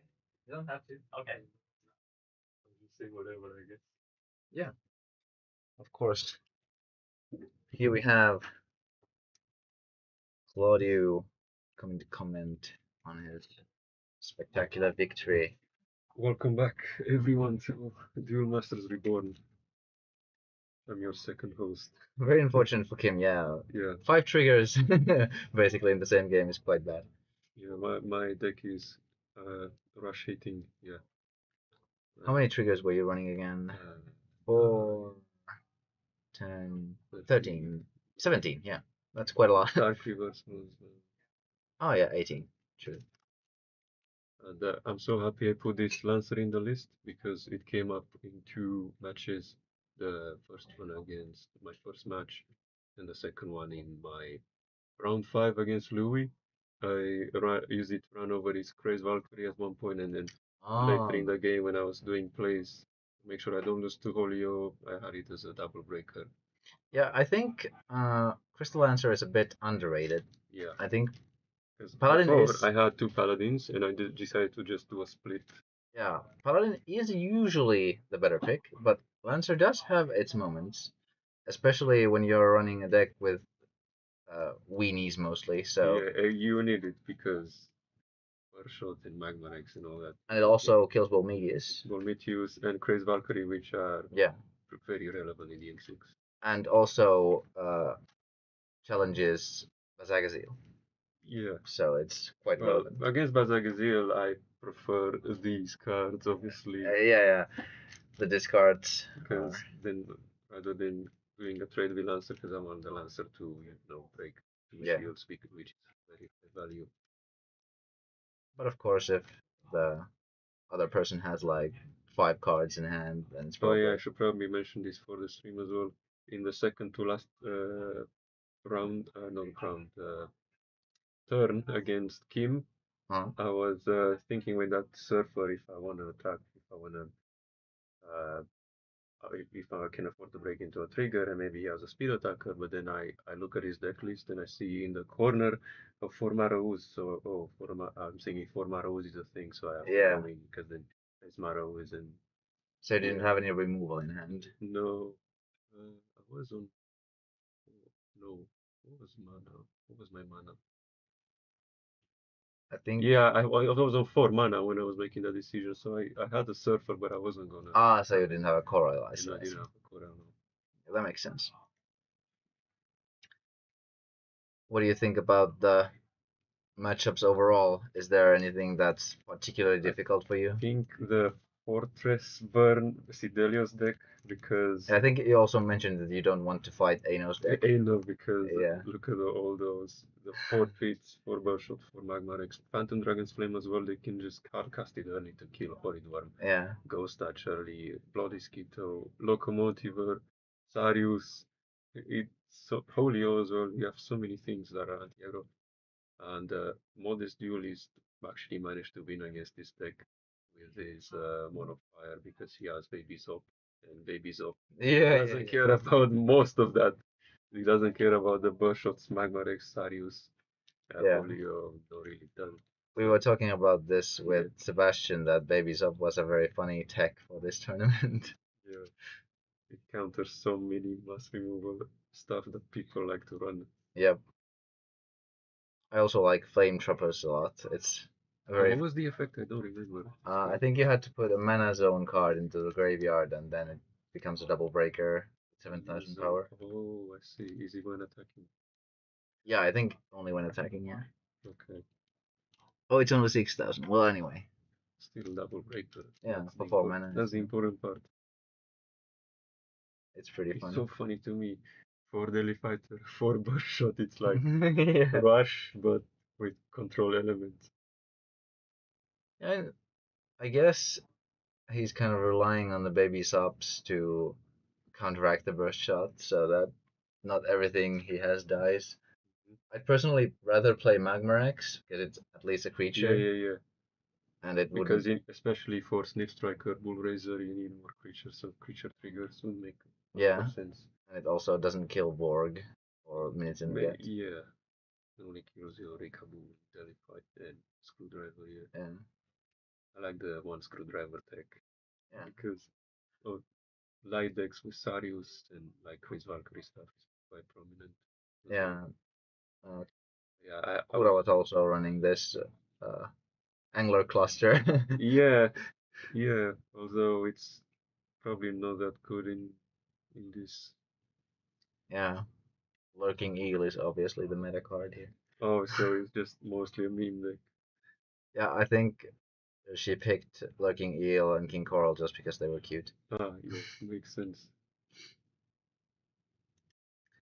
Oh yeah, this was my round 5 opponent. Oh.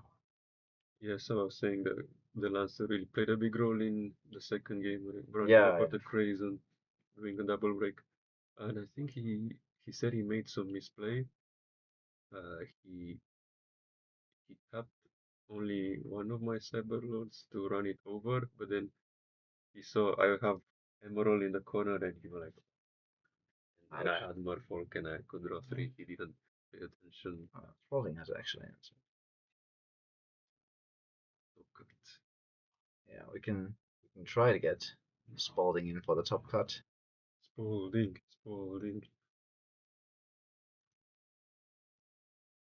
Let's see if actually we could probably Everyone in the chat says try. Spalding. We could actually try calling him.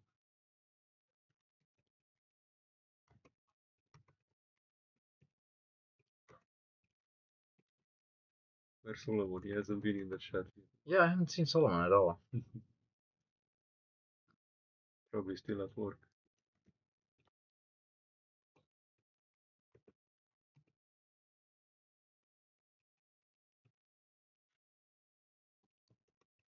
Solomon, if you're watching this VOD back in the future, hello.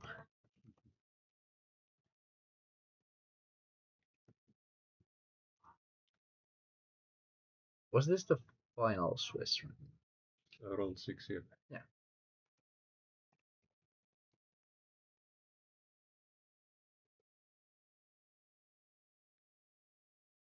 I think I'm afraid of Sidelius deck because he runs 3 bars, 3 Magmarex, 3 Terrapit, 3 Aqua Surfer, 2 Locomotive, 2 Mana Nexus. I think he was also running 17 triggers, so it's so quite a difficult matchup for aggro. My deck isn't quite aggro, it's more mid-rangey, so I can play like the discard game if I get those cards, but if I get like Emerald Focus, I kind of have to go in even with so many triggers because it's only going if he has a lot of triggers, it's only gonna get harder when he has even more mana anyway. Yeah, he has probably the best top decks in the tournament. I might as well just break the triggers out when there's less mana to worry about. Yeah, that's also what I usually do against like rampy decks. I just go and then rely on speed attackers if I have any. You just have to hope they got all their triggers in their hand or something, opening hand, and all the other stuff in the shield. It's a shame you missed it. There was a very funny interaction in it was Make against yes, it was Make against Oh, he told me he had to play Burst yeah. 4 of his creatures to kill one. It was really funny, and it was like I think it was like Bronze Arm Tribe or something that he killed and nuked his whole board. And what's funnier is that he had Searing Wave in hand, but wanted to play around Magmarex because he didn't have any other removal for Magmarex. So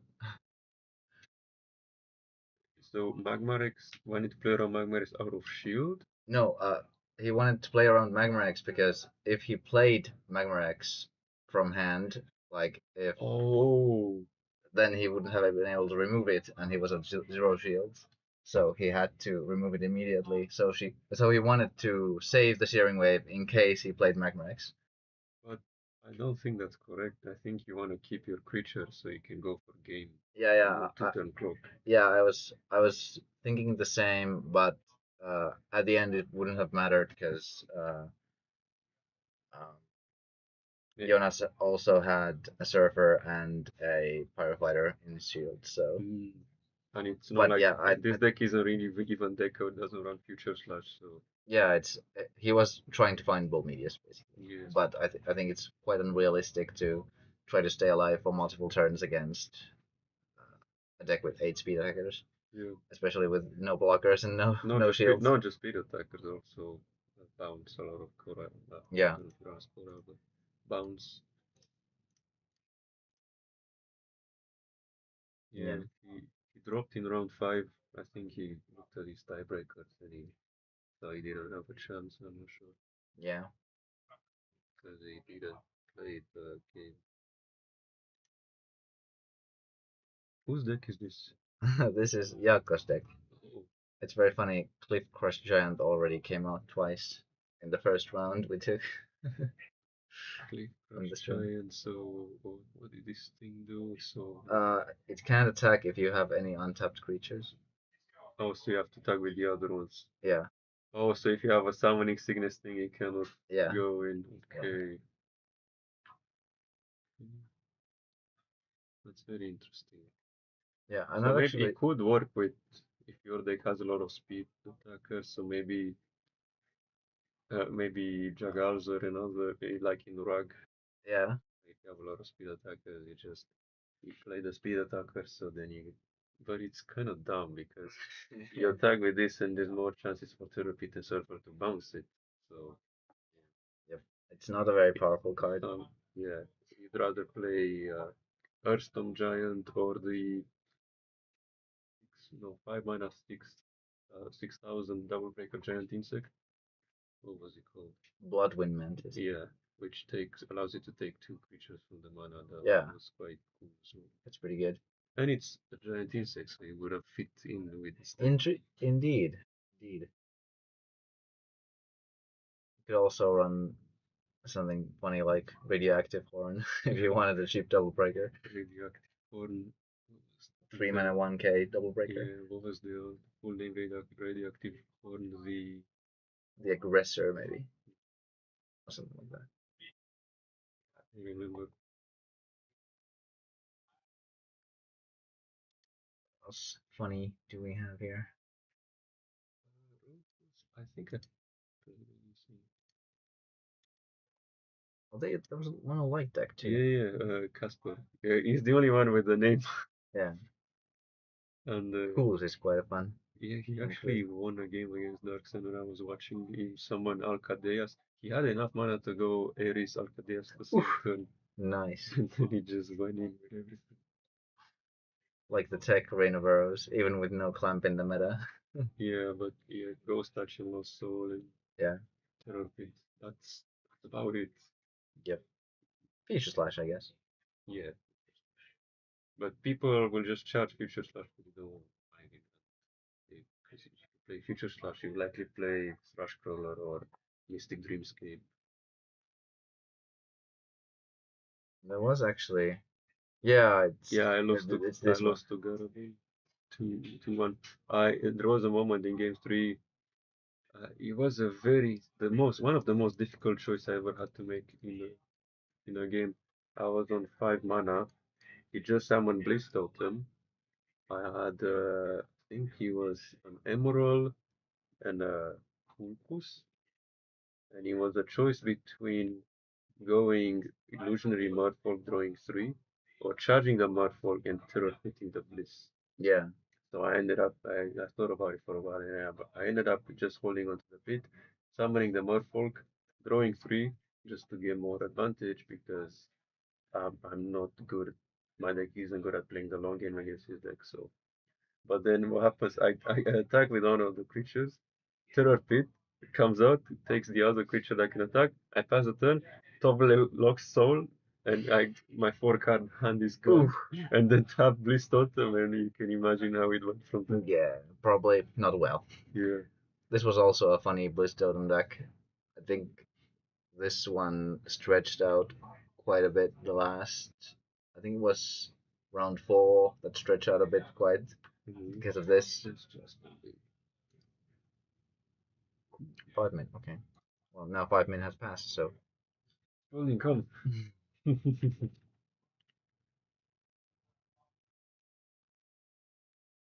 Yeah, this is quite a grindy one. This one, yeah, with Cosmo Gold and Bliss Totem. Cosmo Gold and Future Slash. Wait. Oh, this. Hang on. There is 2 Future Slash there. Yeah, I think. Is that a Future Slash No. too? No, that is a Fortress too. So, yeah, he wants to keep replaying Future Slash. I think this deck could probably use one more. So you basically play Future Slash, goes in the grave, Bliss puts it back, then Cosmo Gold gets it back, and you keep recycling like that. But it because it's so grindy, it's kind of weak, obviously. Rush aggro. Yep, it does have quite a bit of speed attackers. 16, no, 17, 18. You mean shield triggers? Yeah. Said speed attackers. Sorry. I'm getting tired apparently. This was not the Dark Fire Russian Fest. I don't know who this is. Oh, Valentin. Valentin. Oh, see. So I had a good chance to get paired with Arpar either way because both were 3-2, just like me. Yeah, I think Critical Blade in this meta was a bit of a miss Yeah. because not a lot of people are playing I blockers. think you just, if you go anti-blocker, you go Comet Missile or Screwdriver. A critical blade is too expensive for destroying a blocker. Just Yeah. use Volcanic Arrows, which is more versatile, or Yep, and Comet. well, 12 is a bit too much even if you were to play. Like, if you want to play 12, play Brickaboo Screwdriver. Or Locomotive, even Locomotive, much better. Yeah. But if you want to play 12, like, Or Marrows, yeah, Marrows. like if you want to play 12 blocker removals, then you could play Brickaboo Screwdriver because at least that's a vanilla creature Yeah. if you need to. Personally, I think I would play like 2 sneak attacks in Darkfire. Yeah. Because you want to see it consistently so you can do a comeback against other aggressive decks. Yeah, I was also talking about the same issue with Kim that I would have maxed out Lone Tier and put one more Snake Attack. Yeah. But yeah, I think he doesn't want to see it too often. Maybe that's what his thinking process was. So you don't just want to see lone tears and then you have to wait till turn 2 to summon 2. Only if you have 2 darkness mana, which is unlikely. You may have to charge fire. So yeah. Yeah, it makes sense, but it's a very, very nice curve smoother.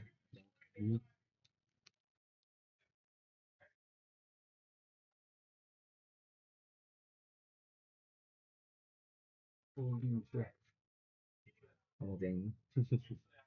Yeah.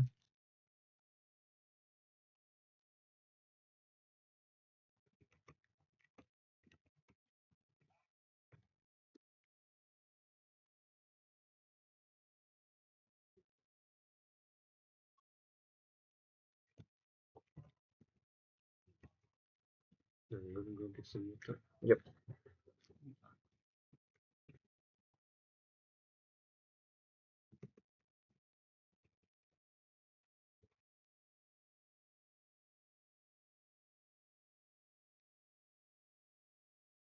Shame Spalding couldn't make it here to the Megameet itself, but see if we can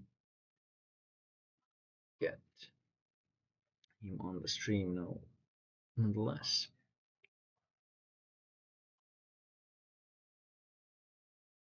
Ooh, Minnesota has a large population of Scandinavian immigrants. Interesting, interesting. Progressive socialist policy inspired by the Scandinavian policy. Ooh, that's cool. I didn't know.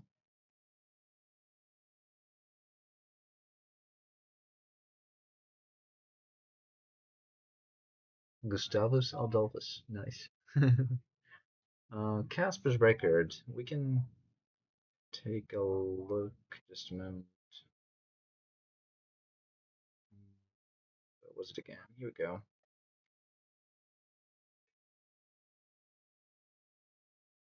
Casper has gone. Oops, wait. Sorry, this is a bit. There we go. Okay. 0 2 1 2 0 2 ooh 2 0 and then 2 1 and now 0 2. So will not be proceeding to the top 8, unfortunately.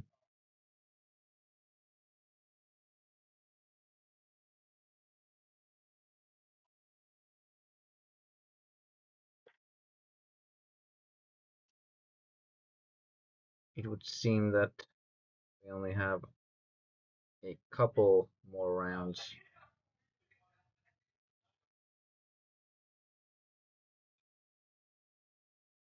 And after that, we'll see what the top 8 looks like.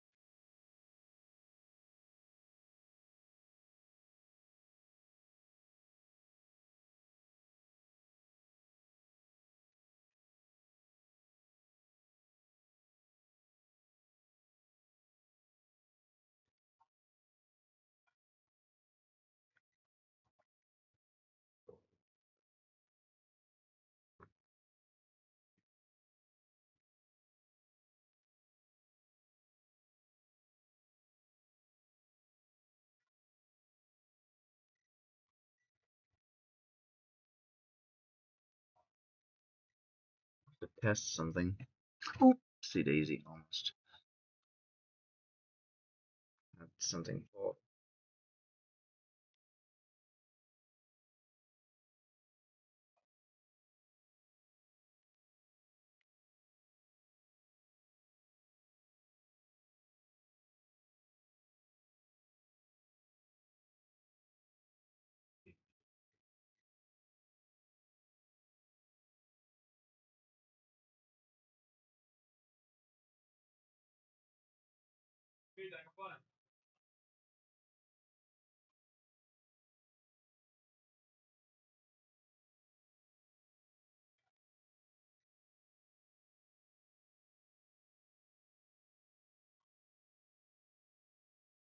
I think I'm going to go see how the matches are going.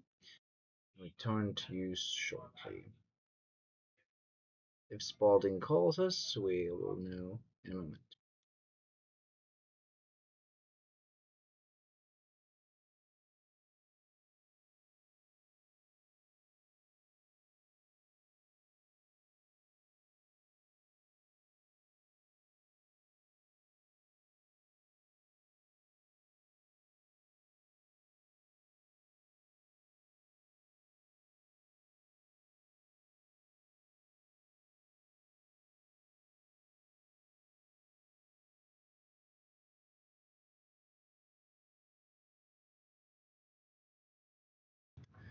Let me check if the desktop audio at least picks you up. Try talking something.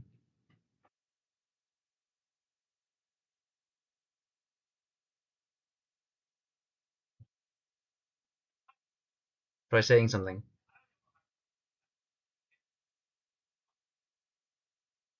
I can't hear you at all.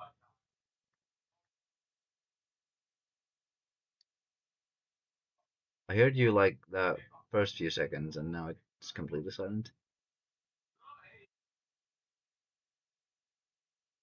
You there?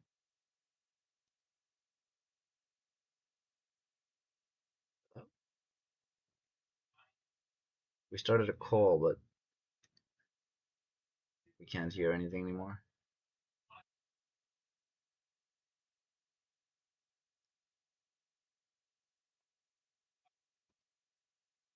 Hello, Spalding.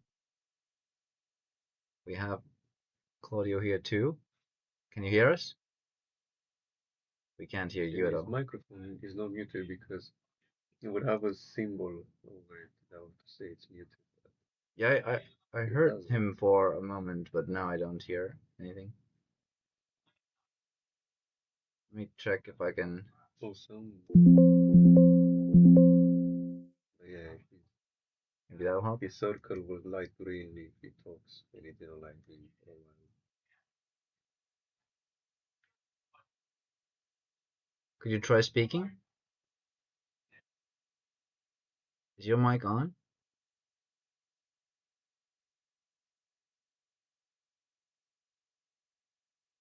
I think I'll just mute this for a moment.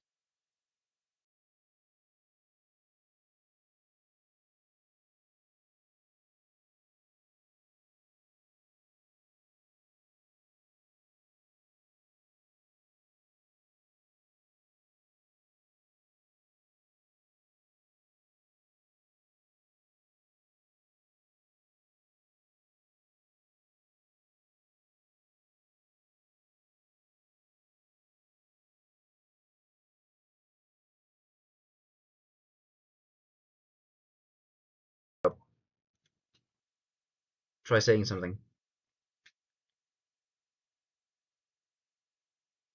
Oh, it must be the. Test. Oh, there we go. There we go. I think we can hear you. Maybe. Could you open the stream from somewhere and see if you can hear?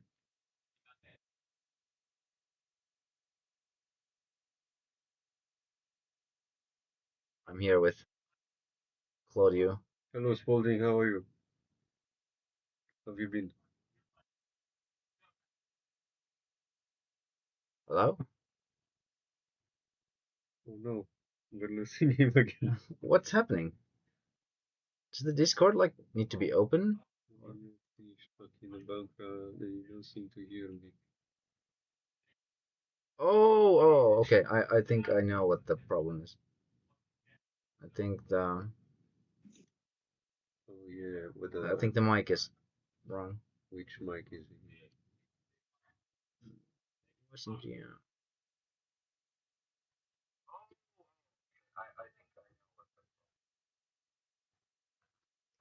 This one? Can you hear me now? Yeah, I can hear you. Okay, awesome. There we go. So that was the Now it's clear, yeah. yeah. There was a problem with the mic being in the webcam and not in the Ah, like the wrong webcam, the one on the table. So okay. I see. Nice. But Oh, now it Claude, works, and maybe this. Hey, Claude. And hopefully the stream can also hear me. I have it on mute. I can't like check.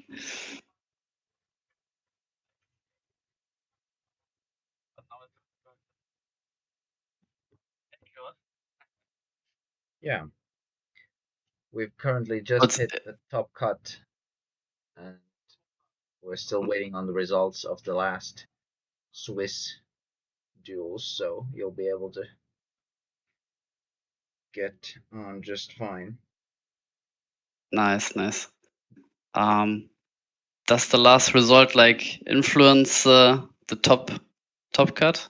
Yeah, I believe a match between Oscar and Adrian is currently going on. They were discussing whether or not they could intentional draw, Oh, and I forbade it good choice. because I think we usually want everyone to play their games, and if you want to draw Yeah. like intentionally by going to time, then okay, I guess, but I don't want there being like duels that are just agreed upon. Yeah. Mm, I think it's a yeah, I little see. unfair to the other participants. Yeah, we have that discussion from time to time also on the IDC Discord, and of course it's a bit harder when you have like 3 days time to finish your match. There's no judge around to watch the game. Then it's more difficult. But there, I think you made the correct choice. Although like in Magic or so, in Yu-Gi-Oh, what else?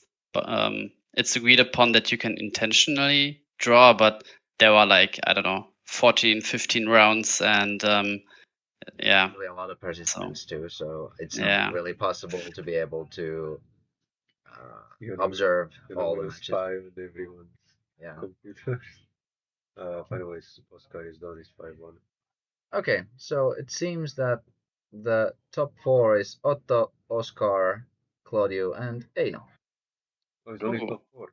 Top four. I was just talking about top four, but I'm going to list the rest of them too. It is top 8. So yeah, we'll be going to the top 8 next, but I wanted to list the top 4 specifically because they're always the most promising. But we have a lot of ties. We have a lot of 4-2s. Yeah. Everyone from 3 to 10 is 4-2. So the Buchholz score is going to be quite important. It's the point difference that's more important. Yeah, that too. Did you discuss beforehand which tiebreaker is like more important? If it's like points difference or it's points difference. wins against side opponent and so on, or was it just like the standard version on? Yeah, I think challenge? it's just the standard version on challenge. Yeah. Which is okay. Difference. Yeah. Which is what we have in IDC. Yeah. Basically yeah. The same thing. We have the same. Yeah. So the same order. From 5 to 8, we have Mikail, Valentin, Sasu, and Hadrian. So both Oscar and Hadrian still got into the top 8 despite not drawing. So that's cool. Also, I guess I'm nice. against Valentin, who is again on Dark Fire Rush. Another good matchup for me. Yeah, seems like you'll be probably moving on to the semifinals if I were to guess. Nice. Spy on his list. Now that the deck lists are so public, that it helps quite a bit. You're watching the stream, correct? Yeah. Yeah. Do you want to see any list? Yeah, we can go through the list. They were posted also in the WhatsApp group, and I saw them, and also like Mr. Bazat, Sebastian, and also Oscar Sedelio were visiting your stream. I saw that, and were talking about their lists, which the core, and they both mentioned me, which was nice of them. I talked to Oscar beforehand, before the tournament, where he contacted me. Any thoughts on the DM-06 format, and I posted him like a list I played, and he basically took it and refined it, and yeah, went 5-1, which is nice. Yeah, added more triggers to acclimate for the meta. Yeah, I was quite surprised that there was so few like fire water aggro. I thought that there were much more, but a lot of people went for different routes, and there's not like a clear. I mean, obviously, like it's aggro dominated. I think. Looking at like all the lists. I have to and BRB. we have some. I have to pick the stream game because the top cut is starting. So I'll go pick, and I'll come back in just a moment. Nice, yeah. But yeah, Mr. Bazat also played like a list in DM 1-5 where he basically went like full defense with some blockers, and then went for the deck out with like light, fire, darkness, and it's only like one difference, and they get some upgrades in like Berserker Zeal, Balmedius, and so on. Even Craze could fit in there with like your initiate engine, which you see like right there, which can help the game plan. So yeah, that's also some people went for that, and I think that's like the list Mr. Bazat gave to his girlfriend to play. Not sure where she ended up. Or she dropped after 1-1. I see.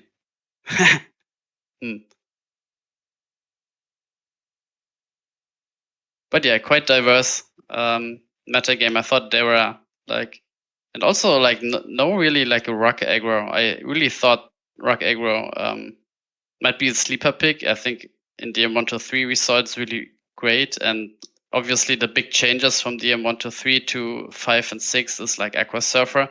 Previously there were no like, and also speed attackers. Previously in DM 1-3 where rock aggro was definitely the best deck and the deck to beat, there was no speed attacker, no Aqua Surfer. And now with DM4, the Torcon Kamikaze get introduced. DM5 is like Surfer and Rikabu Dismantler, and then DM6 also Magnus. So the format becomes quite a lot of faster. I also talked about with Darksigner about which deck is like the best, and he was like convinced it's Fire Water aggro.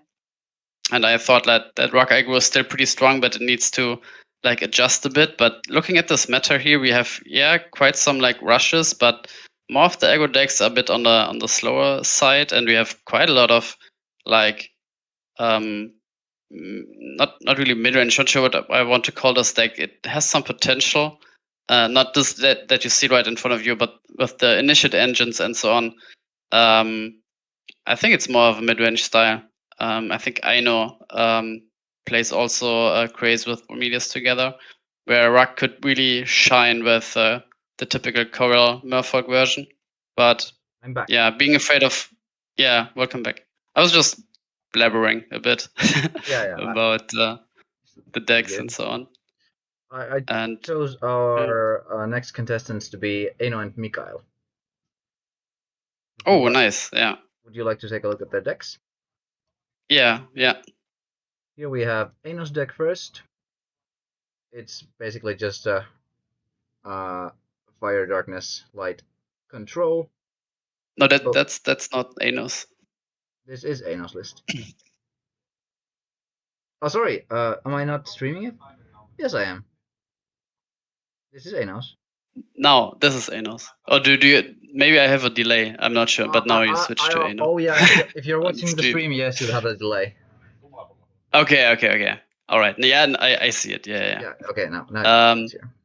Nice. Yeah, Light Darkness Fire was also something Mr. Wizard played in like DM-125 tournament and did quite well, where you have some early blockers like Skeeto, Zarius.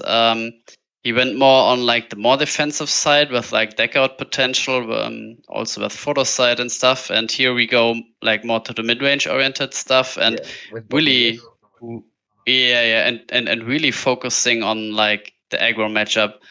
And like all those shield triggers, early blockers, like aggro pretty much has no chance here.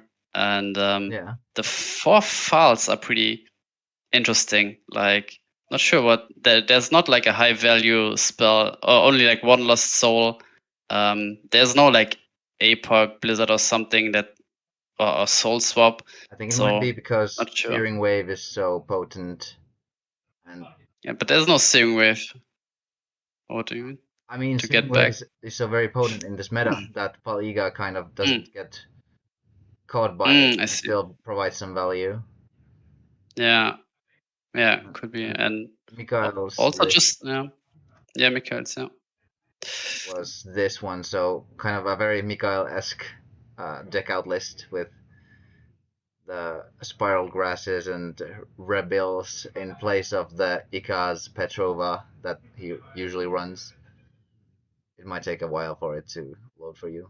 I see. Yeah, also. Yeah, a lot of people were on the Darkness Firelight stuff, and this is more like Mr. Wizard's list that he played on DM-125, yeah, and just full defense and aggro, just like no chance against this deck. Yeah. And he's running more than 40 cards. Yep. Oh, does he? From the looks of it, yeah. Maybe, yeah. Let's see if... Maybe not much, but... Yeah, the players are set, so let me just grab the match text correctly. Mikail on the right and Aino on the left. I think a lot of people had like the same meta read where like basically any sort of rush, like Fire Nature Rush or Fire Water aggro, like pretty fast aggro decks were dominating, were easy to build also, like in paper. It's different, like in OCTGN you have like on the simulator have access to every card, and here you only play with the cards you have, so some people might be limited to what they have, and aggro only needs like commons, uncommons, maybe some rares. So it's easy to build, and so yeah, good that the people had a good read. That going defensive was right.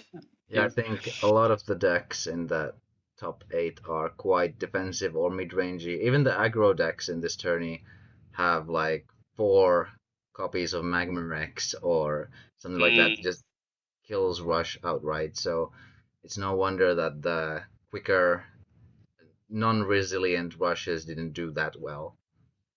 Yeah. And but when you had that read, there were some like fast aggro decks, but then also some decks that could feast on them. Then slower aggro decks would be then nice again with some Corals, just bouncing all those blockers with Merfolk. Really hard for the mid-range decks to keep up with that. And just overwhelm at some point. Merfolk also dodges like Burst Shot, can't be killed by Trigger Magma Rex, even if it swings back. And I was talking earlier on stream that I talked to Darksigner like what to play, and he was like convinced Fire Water was like the best deck, which he ended up playing. But yeah, with all those reads from the other guys that Fire Water or also any fast aggros would be the decks to beat, he ended up like, I don't know, I think he dropped at like round 4.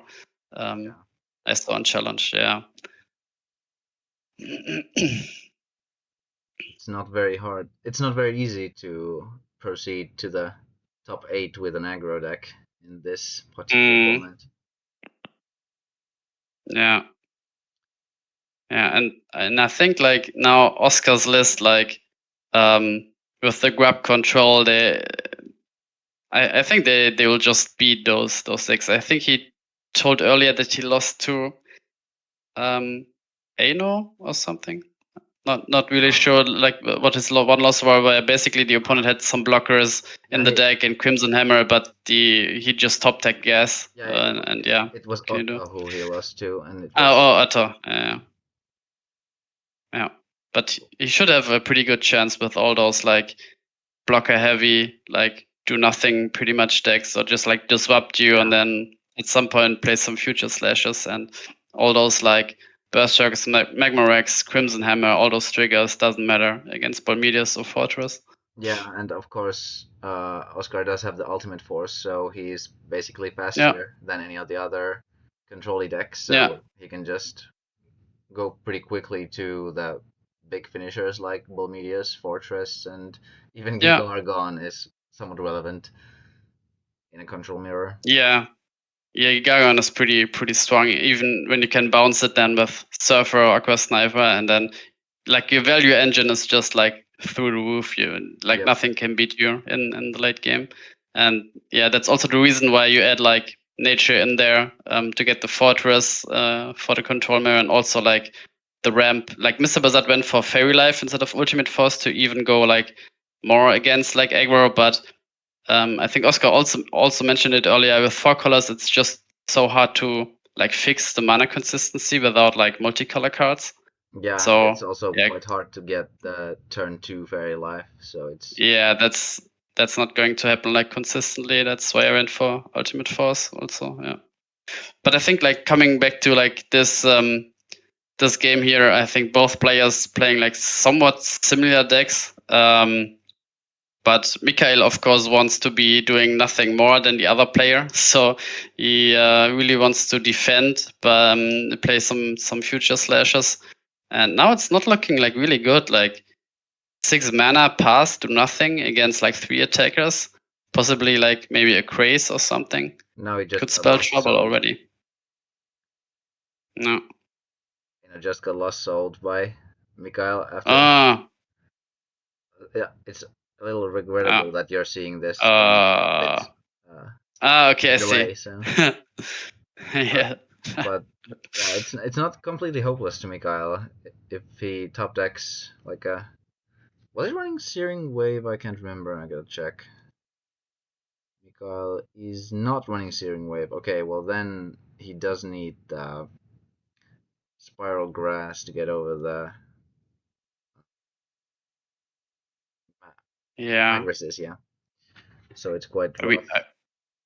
I really would have liked Ano to attack like the turn before, where Mikail was at 6 mana, and like next he did play like nothing with 6 mana and like 3 cards in hand, so he must have something like Lost Soul. And when you attack like with 3 creatures, then yeah, sure, Lost Soul me, but I can kill you next turn. So to just like have 3 attackers do nothing against a deck that wants to do nothing more than you was maybe not like the best choice from him. I think early aggression, well, not early aggression, but like a 2-turn clock would be quite good here. Yeah. Even now, it's still a rather fine choice because Spiral Grass alone can't do anything. Yeah. You have to have both Verbil and Spiral Grass. And you shouldn't be that afraid like about triggers. Like what's the worst thing that could happen? Like I know a Terror Pit, but then you don't give the opponent the card like in Terror Pit, and then you lose a Magris, which already gave you values. So and Burst Shot doesn't do anything against the board. Magma Rex is like pretty much the same as Terror Pit. So I think he's afraid of like Mikail finding a Mistrias.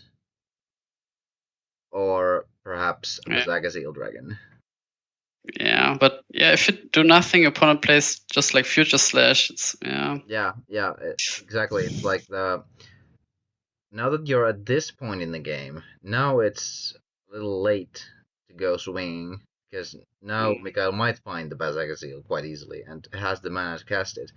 But like before in the game, it might have been quite good to just swing and. Before he can cast spells like Future Slash or Bazagazeel or any other threats, you could just go for game since he doesn't have a lot of answers to Magris. Yeah. I suppose like Yeah.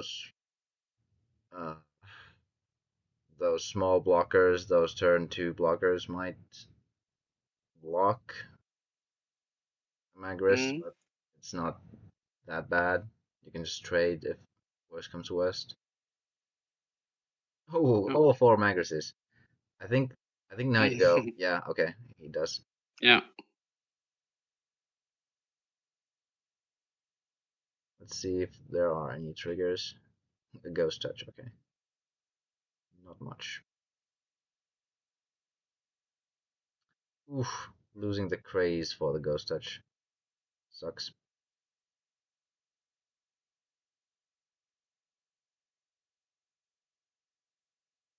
Yeah, but still huge board, like. Yeah. And no stopping triggers from Mikail means that I think Mikail is quite likely to be in. Well, actually, you can probably pit and play it like a Sarius. So it's not lethal. It's not a lethal range, but it's also not very good.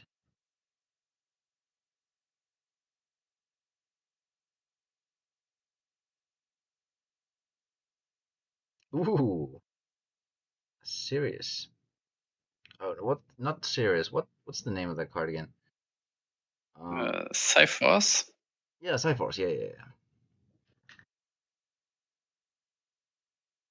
Yeah, but just like one removal and then, yeah. Did not find it apparently. Ooh. Goes still for the game. It looks like he might still have it depending on the last shield. Ooh, there's a pit. Okay. So now Mikail has a chance. No. Not sure what he needs to play. Pit is not enough. Yeah. He has a pit. Okay, yeah. Okay, Eno takes the first game. Yeah. I mean, it was quite lucky that he found like all 4 Magrises, which is definitely like the best card, probably the best card in the matchup, where it dodges like Burst Shot and Magma Rex, and is even better than Hulkers here. Magma Rex is also quite decent against Mikail's deck. Well, not like the ETB, but power-wise, it's quite okay. So yeah. as long as you can just keep stacking those 3Ks, you're probably winning. Yeah. Yeah, and that's also something like some other decks, like the control deck from Cindelio might from Oscar might struggle against. Like I also had the experience where the opponent had some snip strikers on board and they were just like really pesky, and I would have wished like my 2-2 split Magma Rex and Burst Shot would be just like 4 Magma Rex, because Magma Rex, first of all, it comes down 1 turn earlier if you hardcast it with like your Brosam Tribe into Magma Rex, for example, and it just kills so much in this format. There's like, I don't know, so many creatures on like 1k, and the backswing. Oscar is notably playing 3 Magma Rex, 3 Surfers, and 3 Pit, so there are outs. But like, and the Aqua Sniper is also quite a nice tech. Yeah, that's true. Yeah. Aqua Sniper was something I didn't play because I don't have that in paper, and it was like a paper event where I played the deck. But it wasn't on my radar like either. But yeah, just like the loop, like quote unquote infinite loop, just like Aqua Sniper onto Aqua Sniper and Fortress, replay it next turn, and yeah, just go on and on when your opponent doesn't do anything. And at some point they can't do anything without like the color of mana they need. I think teleportation is also quite an underrated card. I don't think I'd run it in an engine deck like Oscar's, but in some non-turbo deck, could be quite potent as a removal spell. It's like a mini plague. Yeah. Yeah.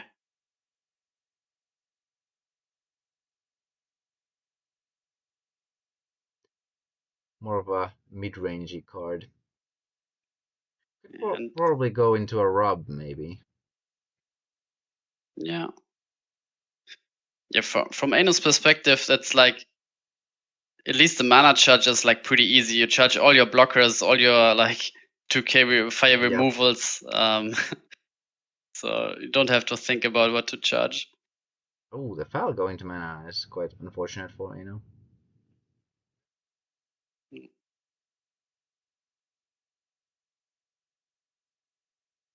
Even just an empty grave foul would be a great tempo play here. Yeah. Let's see if Craze. Ooh, it does seem that he just drew it. I'm interested in whether or not Craze can hit the field this time. Temporex!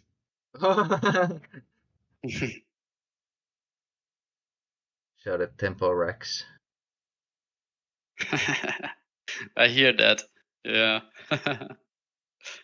But it's good. I mean, it is good. yeah. 3k creature that contests Magris. Ooh, turn 6 pass is quite rough. So yeah, Lost Soul coming down next turn, so Ano should like play around it. Ah, yeah, nice. He should go and pressure now. Yeah. Yeah, now Not sure if he does. Basically demands the pit. Or Bazagazil, but that's nowhere to be found with those mana. Playing just one Lost Soul is a bit unfortunate for him in this matchup. It'd be quite powerful, especially with these do-nothing plays. No.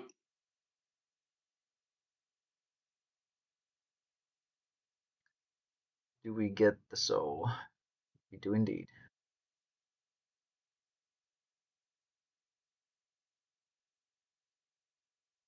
Didn't really lose much, to be honest. Yeah, no, like probably like 3 shields are getting broken, but maybe Ano won't attack now. Yeah, it didn't.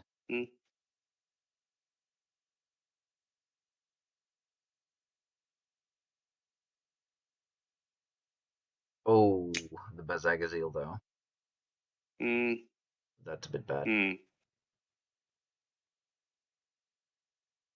Yeah. Yeah, I think Mikail will now stabilize.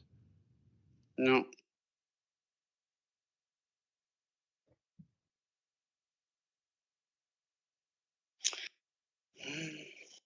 Yeah, now the attack. I mean, you lose the Magmarex anyway, but. Ooh, he has one of his own. I see.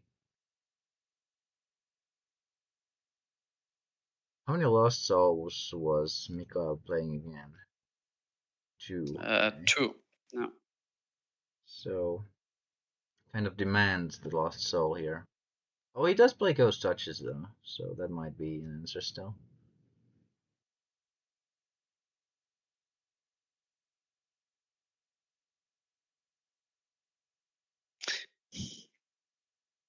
Yeah, and if he would have attacked like earlier with the Craze, like not trading the Magris but attacking the shield, I mean. Yeah, now would be quite a good situation.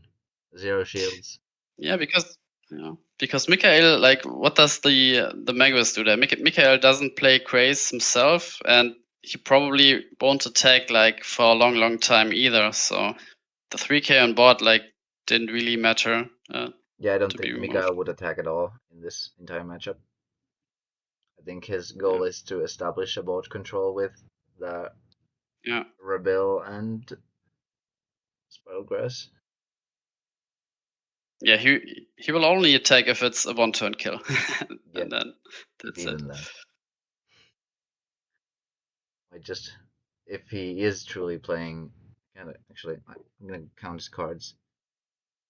That's 4, 8, 11, 15, 17, 18, 20, 21, 26, 27, 30. No, it is actually 40 cards, okay. Hmm.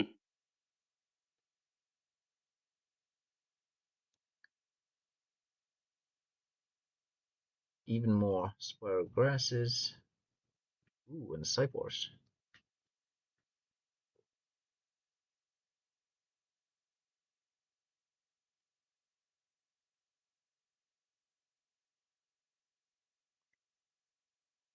Now I think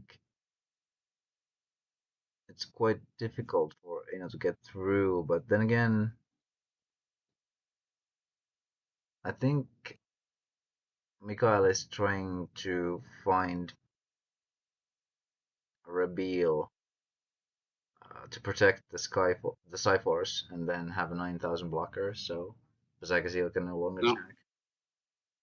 Mm. Yeah, and it's really interesting that Ano doesn't really play like a Seeing Wave, and like these sort of mid-range deck that he's playing would be really nice here. Yeah. Ooh. Mikail started to swing. Interesting. Oh. Didn't expect that. No, and he immediately regretted it after the Magma Rex. Yeah, I think Mikail's hand must be quite desperate in that case if he's resorting to swinging with the spiral grasses. No. Because a pit would be completely devastating. No.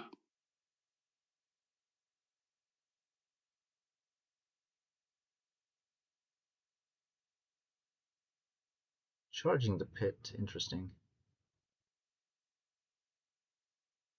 Even more blockers. Do we get the reveal finally?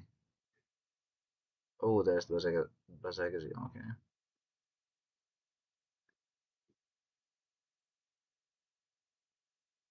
I think Mikail is just trying to go for game here.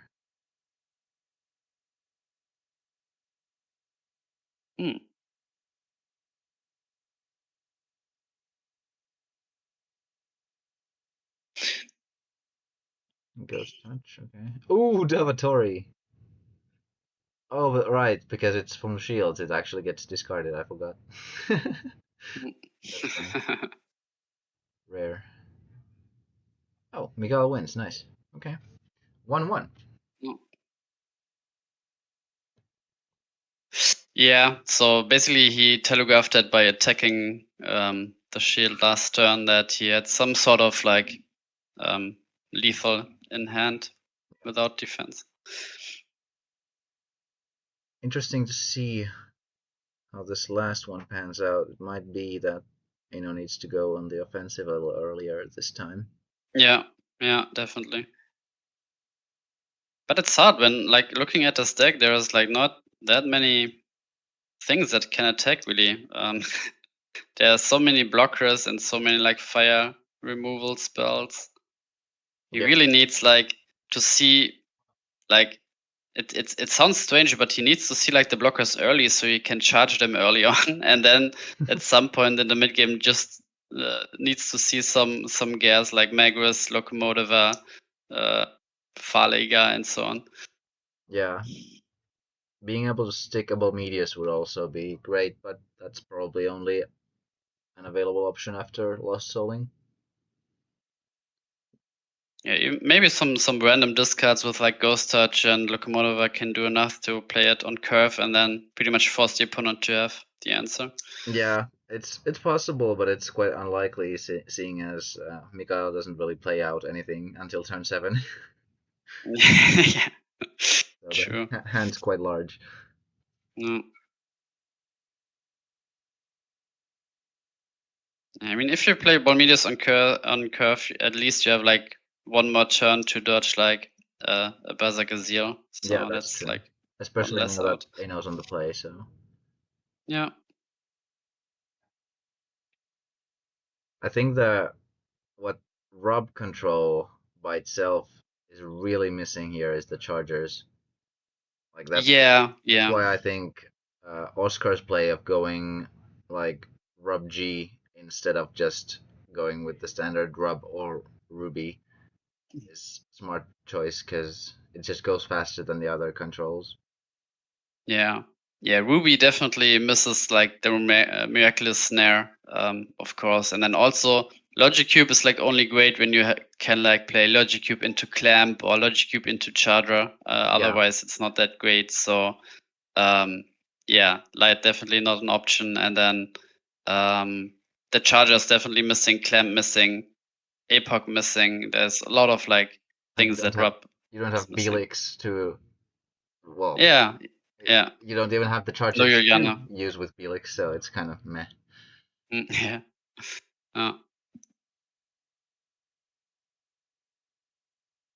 No Julianas either, so you're stuck with rather bad blockers. Yeah. Light doesn't really bring much else to the table than Iga and Magris. Yeah, the idea of grab control is basically you win against every other control because you're just like faster to your power plays like Lost Soul and so on and Fortress, and against aggro you just flip a coin if you have like the triggers you need or not. Yeah, and also since Oscar's playing 17 triggers and Bronzon Drive is still very strong against aggro on turn 3. Yeah. It's not a bad matchup at all. No. And especially in a format like this that has no Gon to be afraid of. Yeah.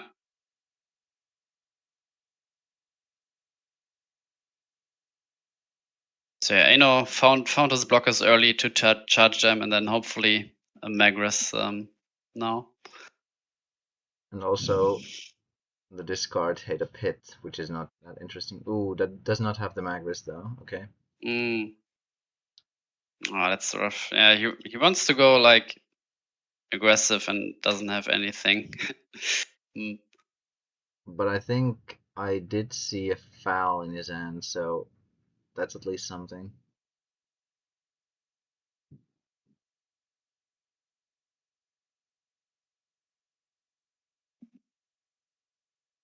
Charging the craze. Okay, doesn't have a bait, so fair, I guess.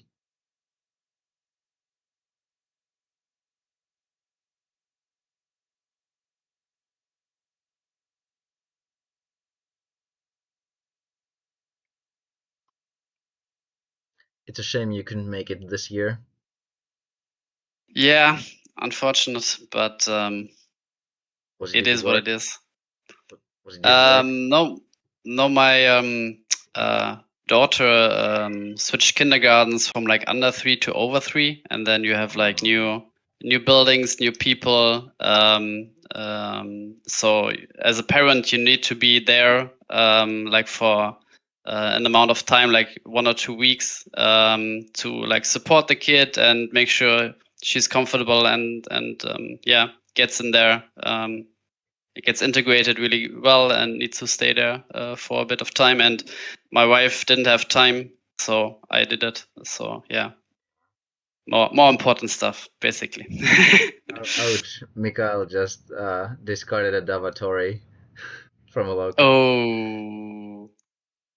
Oh. That's a bit rough for Aina.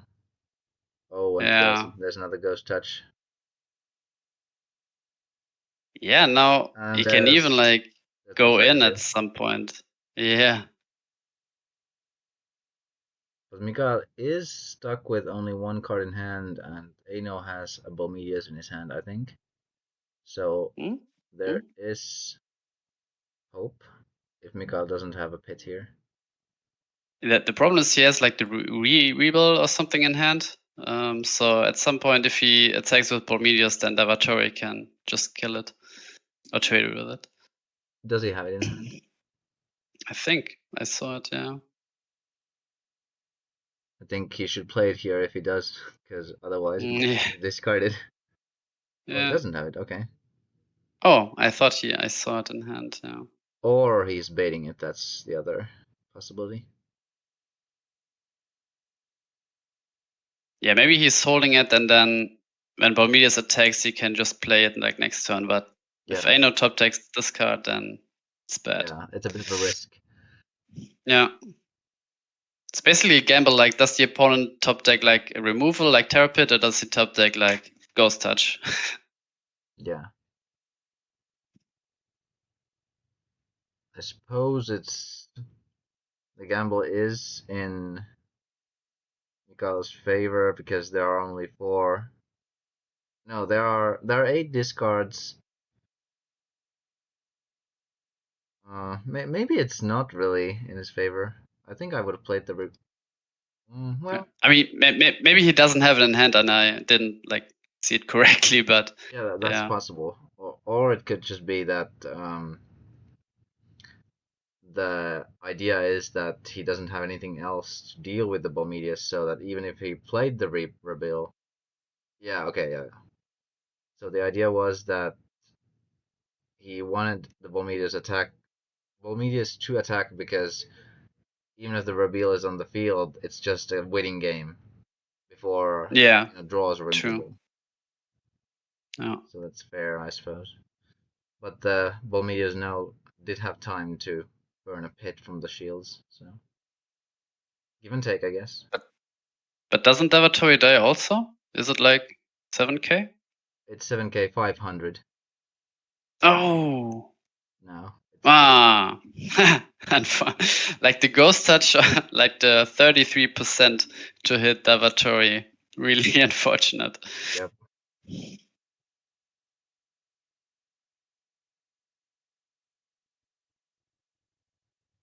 And if Mikail has like a Buzzer Gazelle, he can go for game here now even.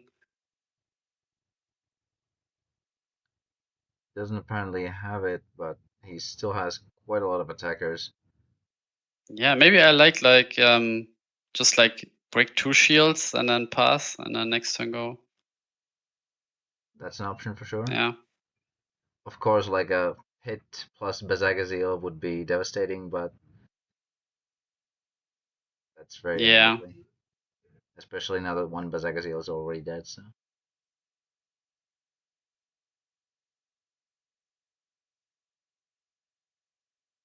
Chooses to pass, okay.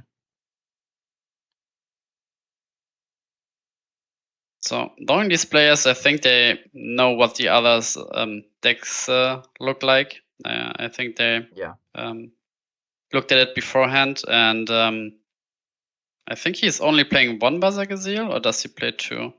Ano. Oh yeah, Ano's only playing 1, right. So there's not even a risk for that. Yeah, I mean, yeah, you could hit like Dark Reversal, I guess, but. And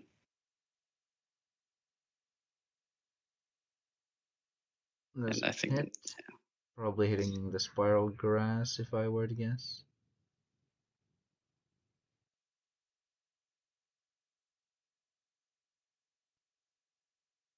Yep.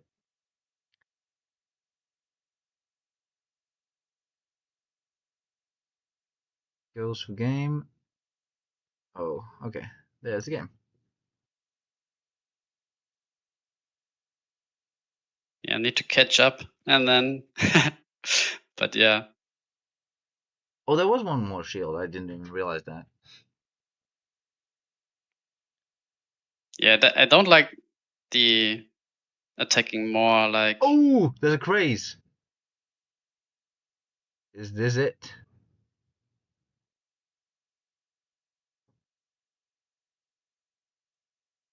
Oh.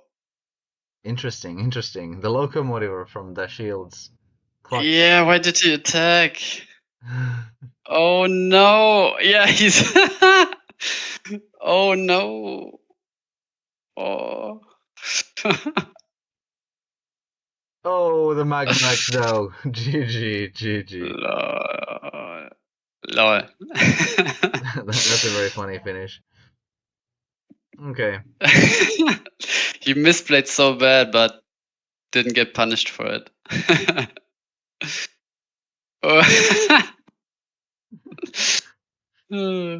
Funny.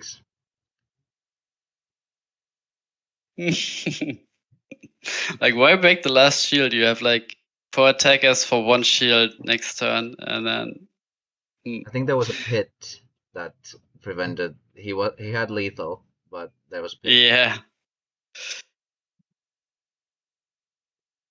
Quite the game. Quite the game. Yeah. That locomotive into the. Yeah, there was some effort. Yeah, the effort was made. Yeah, that was intensive. Like losing 2 bad matchups today is like I mean losing 2 good matchup feels bad, but yeah, I still managed to get top 8, so I'm relatively glad.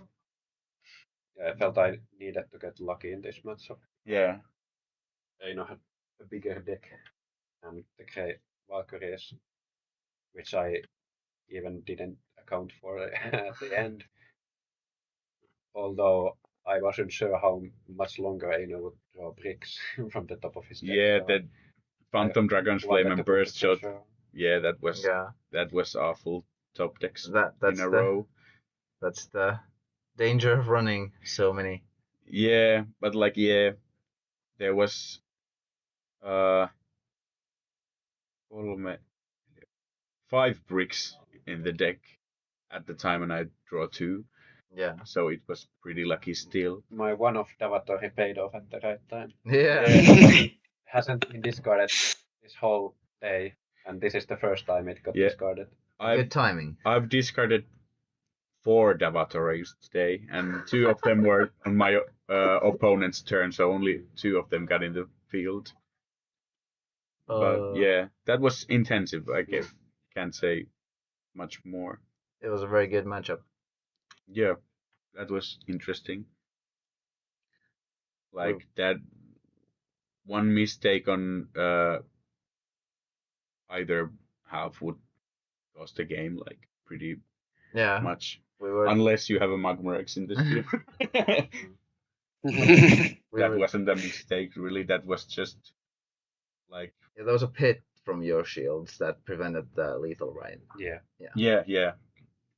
And I was like 100% sure that I wouldn't die on that turn because I have so many triggers. I trusted the heart of the cards, but I knew that like all the burst shots, Magmarex's Phantom Dragons also were all dead triggers. That didn't affect that. It was only the pit. And Magmarex would have been like and the O, of course, but it's good to get the O out right away. Yeah, that's also why I wanted to attack before like. Yeah, leaving me to 1A is like the worst scenario. It was also like a decision of if I block the Ball Meteos or not, because I was baiting the Ball Meteos attack. Yeah, we were talking about that. Yeah, but I figured like I really want this attacker because I want to finish the game. And I guess like it might have been a lot safer to just block. And we were talking about also, I mentioned that baiting the Ball Meteos is a good move because you were very low on cards. You didn't have any removal. So even if you had played Rebuild on the last turn, it would have. It would have been just a waiting for to pick up a removal and then. Run. So. But that was just like a train wreck from the discard Davatore. Yeah. Yeah, that it was just everything fell apart right there. Maybe the discarded Basakazil. And you don't really think about what kills Ball Meteos. Of course, it's the Davatore that has the rebuild buff. Yeah. Like, that's what you accounted for when building the deck, of course. Yeah.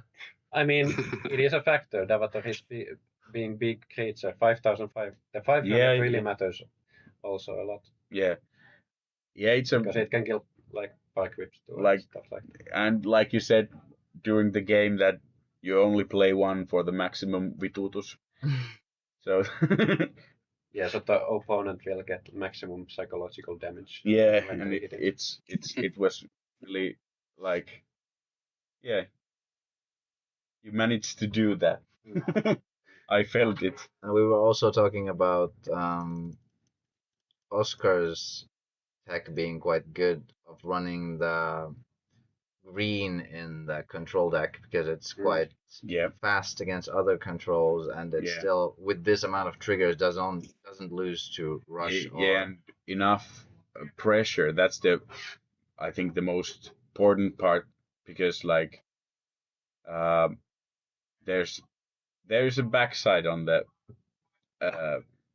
Is that 40 cards? what's the ultimate force, like going so low on deck size is bad, but enough pressure is still probably always enough. Like you can never win the deck out race with this deck. yeah, that's it's a downside to playing ramp. So that was my I have two outs for winning Oscar, and first was that he decks out, and second was that somebody else wins him in the quarterfinals. I think I have a chance of taking Oscar, but it's still not. It's like not great to sit there with no ramp. Yeah. And the other against the other control. Yeah, and the fortress is so big. Like, yeah, you can block it with Rebel and blockers, but will you ever play Rebel against Fortress? Yeah, probably not. Yeah, and it also has 3 lost souls that it will get faster than you, so it'll be quite a rough matchup. Yeah. And did you guys face against Benjamin, like Garibon, and like I think some other people were running like the Bliss Totem, Mr. Dreamscape? I didn't play any Bliss Totem decks. Yeah, I didn't play any Bliss Totem. I played like against 2 Suns White decks, like with everything but light. But I won the one and lost this other one in the feature match area. Yeah, because like this Bliss Totem is like quite popular in like overseas and like Japan, where they play like this version. We have like an OCG DM1-9 tournament running currently on like another Discord server, and there some Japanese people are also participating, and they are playing like this Bliss Totem version with Mystic Dreamscape and so on, where you can loop like your spells a bunch of times, and this might also be like hard for like the Darkness Fire light deck to beat. Yeah, I imagine it's lack of hard removal, because I was talking to Eino during the match also that both of our decks really want to find the Basaka Seal as fast as possible, because otherwise we run out of steam really quickly against a lot of decks. Yeah, I have like the Grace Valkyrie helps against Bliss Totem. I can beat it like easier than you. Yeah, but I don't have that either. Yeah, so I have maybe a better edge, but like it's still like if it taps, I think it's GG. It's GG. Well, if he's on top deck mode, I don't care. Like it's just a tapped Bliss Totem, and I think having 6-7 mana and having 10 mana is quite the same if you're top they decking. also play the Dreamscape, so having the 10 and top deck in the Dreamscape, then it matters a lot. Yeah, and with the Cosmo Gold. But still think it's winnable. I quite like that Cosmo Gold Mystic Treasure Chest combo. Yeah, quite funny. But I think the biggest like adjustment to my deck that I would make in the light of seeing all the other decks would be adding 1 Dark Reversal. Only 1 is not enough, and it's like almost the best card in the deck. Like if I knew there's so many control decks and like slower mid-range decks, I would definitely play 2. Spalding was also questioning your choice of 4 Foul. Was it due to it running over Steering Wave and such? No, it's just basically just a 5 mana Magus. No, it was just maybe just like having consistent light mana. It sucks to either charge a bait or charge the evolution. So I thought maximum like like if you only have 3 or 2 Faliga, you basically never want to charge it. So it's pretty rough. Yeah.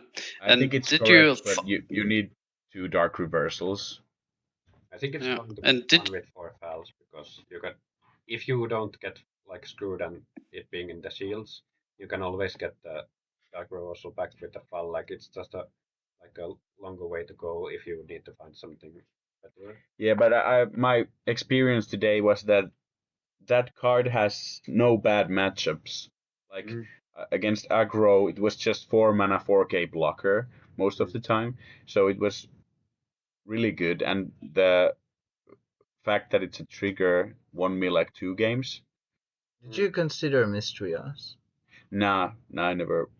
I would never put any other 2K creatures in the deck. Yeah, it's because you need the initiates with the craze, so Yeah. there's no room for Mystrios. Yeah, For me, there was room because I didn't go the evolution route. Yeah, and burst shot is so like yeah,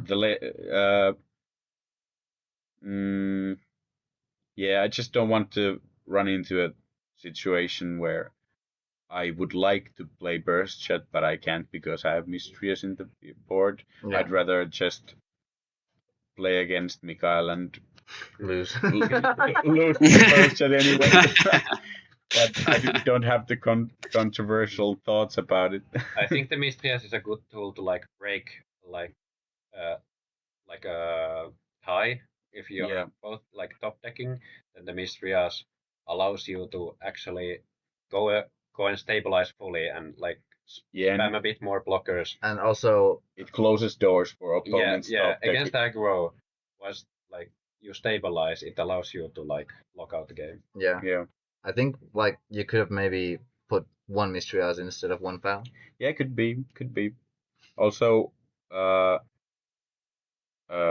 one consideration this morning was playing only 1 Phantom Dragon's Flame and 2 Magmarex, 3 Magmarex, and well, now it would have mattered, but I've won many games with Phantom Dragon's Flame, so I wouldn't have made the top 8 maybe. Yeah, we were also talking about you having quite few attackers, so one extra Magmarex could have made a difference in some games. Yeah, and especially in the last game where I drew the both Phantom Dragon's Flames. Yeah.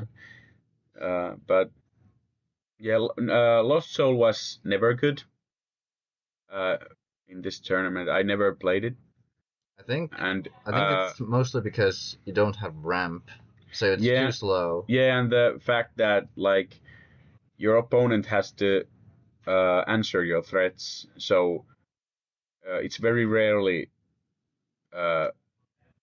like a situation when you are in a spot where you can play Lost Soul safely, like that, then you have Lost Soul and Bolmedius in your hand, and you're like, oh, well, he has 2 cards in hand, and like I'd rather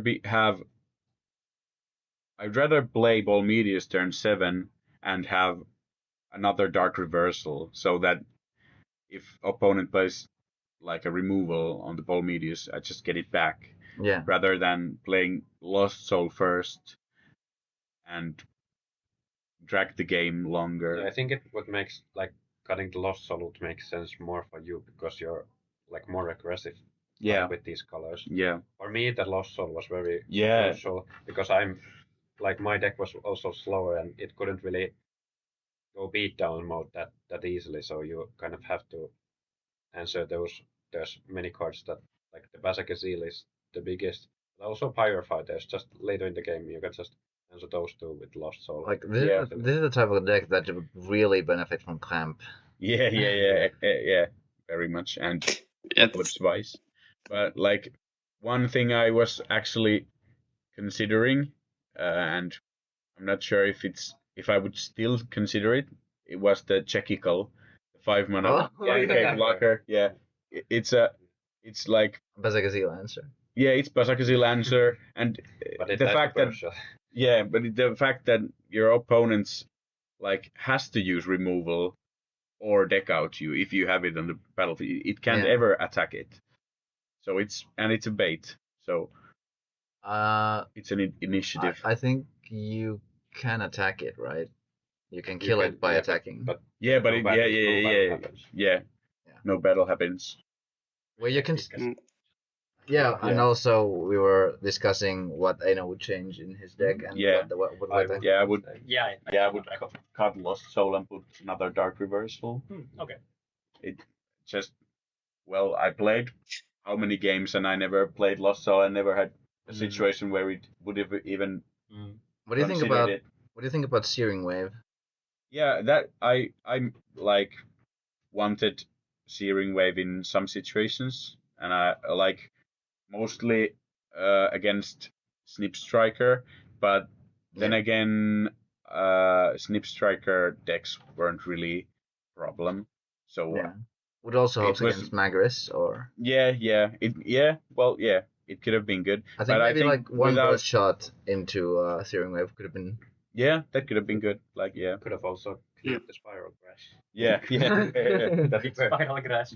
Yeah, Yeah, and I wondered this about. And actually, at the in the morning when I play tested, I was waiting for Searing Wave in few games, and I was like, never lucky. And then I was okay. I don't have a Searing Wave. That explains a lot. But yeah, I would Yeah. play another Dark Reversal, maybe another Basakazil. But I think it's I think hard to what cut anything. I think what could be good is like Pyrofighter Magnus, maybe instead of like the Phantom Dragon's Flame, because like hardcasting Magnus is basically the same as Dragon Flame. You Yeah, that would be cast like the Magnus and perfect- kill like a Hulkus, which like Phantom Dragon Flame does also, but you keep it. But Yeah. then later on you have some more like pressure, like only the one speed attacker with like It's great Basakazil also and then with two yeah. Dark Reversals, you have like Bombat in your deck. Yeah. I think it's actually Yeah. good. Yeah, I would probably change that now that you said it.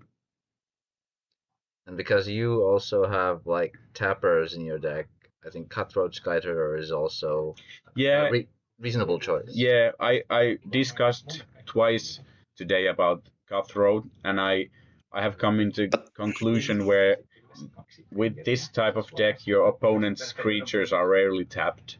But I have I don't really go above 6 mana very often. So playing Craze and Cutthroat on the same turn would be really rare. But yeah, probably Lost Soul for Dark Reversal and one Phantom Dragon's Flame into one Pyro would be good. Yeah. Yeah, Have it I the think best ever.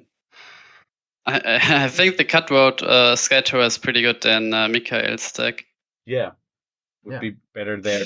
Like you have enough pressure, but I lacked pressure. I sometimes. originally had a Cutthroat Skyto, at least I had two in my deck, but then during playtesting, opponents couldn't really have tapped creatures a lot of the time when I'm building the wall. So the Cutthroat wouldn't really have targets to attack. And then because I'm also trying to get to the burst shot anyway to clear the whole board at the same time. So during those turns when I could play Cutthroat, I would rather just play a blocker. And that actually also stays on the board and helps me stabilize afterwards. I think Cutthroat is a lot better in an unrestricted meta where Ganta is an actual thing, and then you can also play Techno Totem with it. I really enjoy that combo. I've played it too. Balask Baj. But I agree that with Mysterious, Cutthroat can be too much, and Pyro also would have been too much if you curved from Mysterious. But yeah, I think cut the Davatory, would you? Yeah.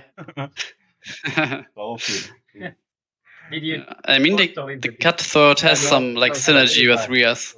It's like 3 mana draw a card. Okay, let's take the Davatory out of there. And then it killed my Balmedius with Rebel. Yeah, oh, but it was on camera. That's so big content. It was you should have seen the last turn. Mikail completely forgot about Grace Valkyrie.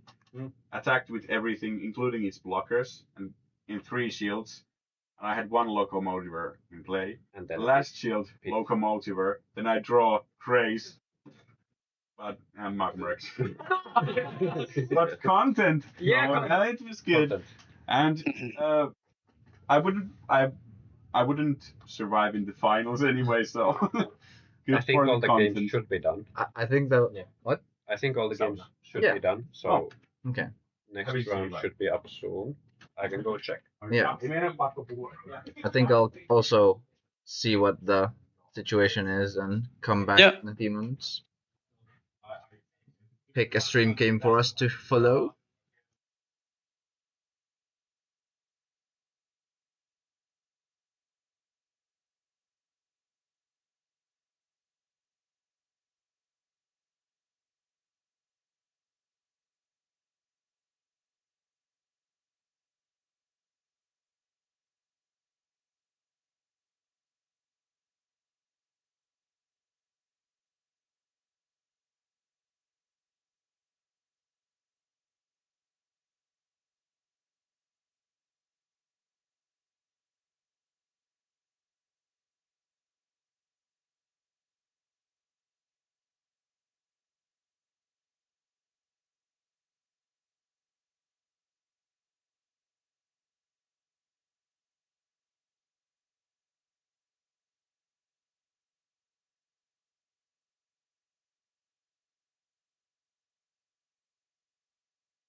All right, we have Sasu against Claudio.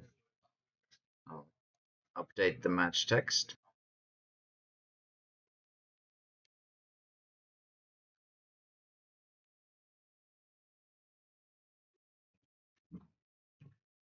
Here we go, and then 0 and 0. Okay. Semifinals, let's go. I'll tell them to start.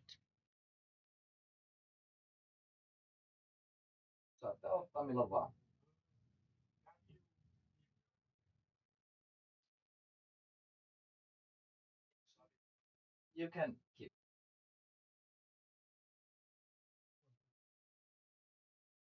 You can also do it, of course, if you like. And you can push this if you don't want to hear stuff. You can push it a bit closer to the door, so keep shut. Here we go. Sasu is also grabbing Claudio's deck list so they can analyze while playing.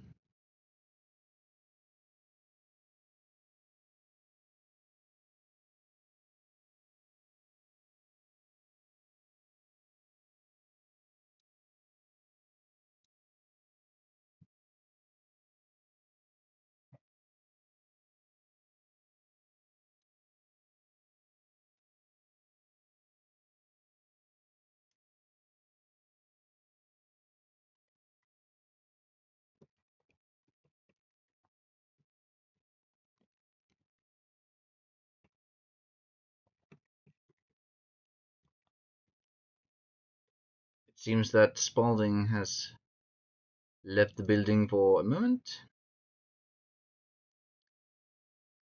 but I'm sure he will come back shortly. Meanwhile, I can yet again talk about our sponsor TrackOn. They are amazing for making this entire event possible at this scale. We welcome you to the event itself in September to join us on our booth to play some quality Duel Masters with us, build some decks, have some fun.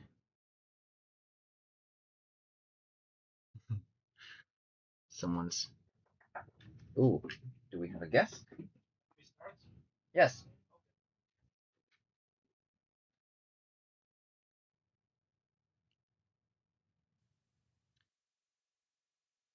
Looks like Sasu is on the play. Let's see what sort of game we have here. Sasu is playing classic Water Nature aggro with the Splash Oz. One Paladin with the Merfolk engine and some Bark Whips. Looks good. And Claudio is playing the classic UB mid-range that he is known for. Let's see how the match starts. Sasu starting with a Burning Mane, while Claudio gets a Ghost Touch going. Ooh, discarding the Hulkers, that's pretty good. Let's see if Sasu has another one, or does he have to settle for some inferior card?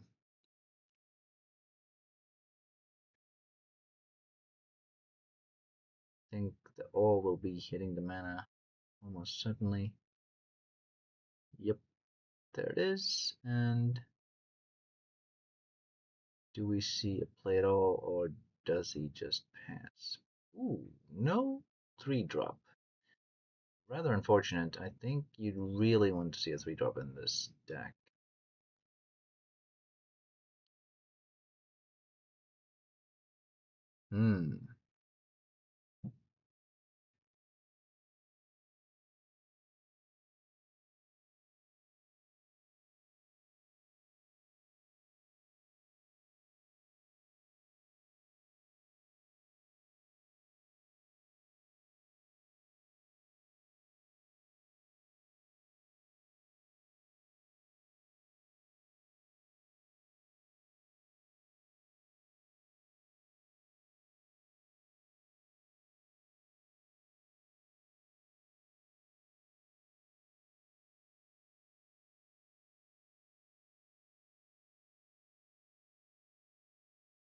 Alright, it's back to Sasu. Maybe he can get 4-drop going. Which was he playing again? Oh, gets a Hulkus. Okay, that's pretty good. That's pretty good. Replenishing the hand.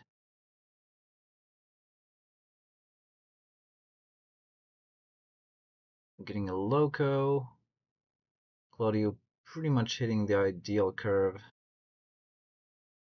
Maybe you'd wanted to see Horrid Worm in that curve, but pretty good, pretty good. I usually very much like the full discard curve of hitting a Ghost Touch or a Purple Mutant, then Horrid Worm, and then a Locomotiver. That's like, still good. Chef's kiss. But Hulkus is never bad for a 3-drop.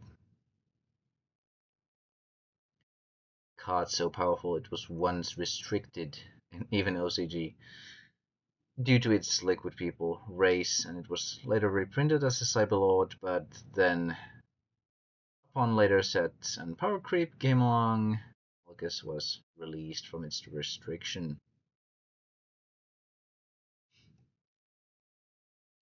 Oof. Corile hurts. I think he will probably just pass here. If I were to guess, I'd want to see the Merfolk before going in. especially seeing as he does have both baits on the field, so he doesn't want to give the evolution.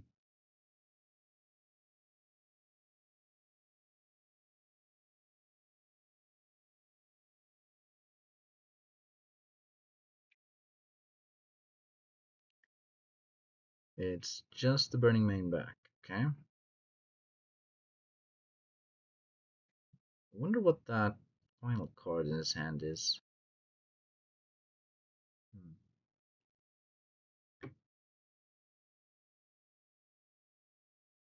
situation is quite dire for Sasu if Claudio has another core isle, but it doesn't seem like he does, so.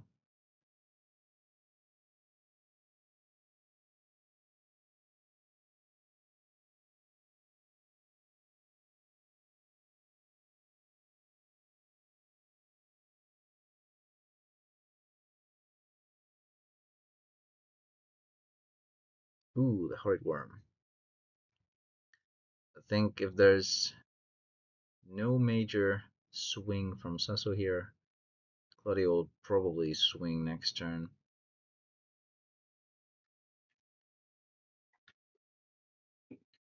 I personally would not swing here because Bark Whip is fairly dangerous. Ooh, does go. Interesting. Okay, it keeps getting worse here. The crackback's going to be pretty bad, but then again, there is the chance of awe, so I suppose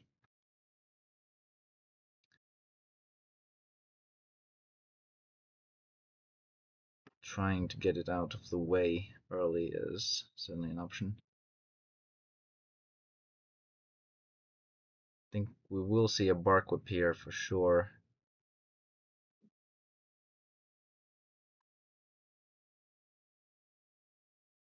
Ooh, the Unicorn plus the Bark Whip.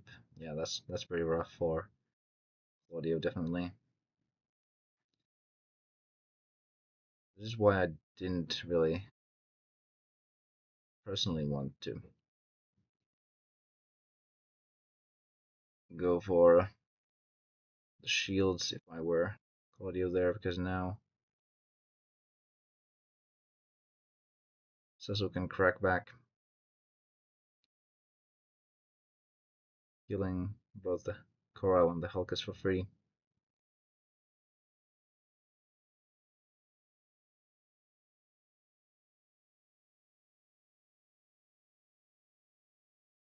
Cecil decides to go for shields. Ooh, Surfer is quite bad for Cecil here, because now if Claudio has a Paladin,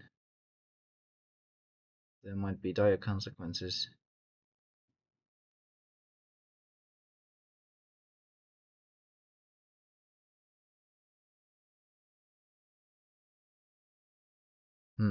Interesting.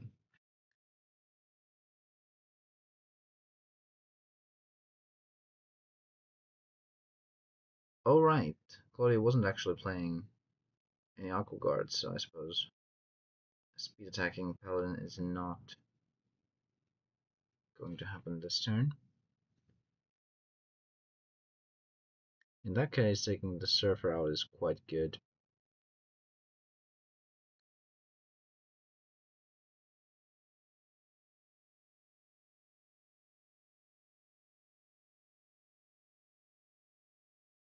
Ooh, pulling out the Bark Whip.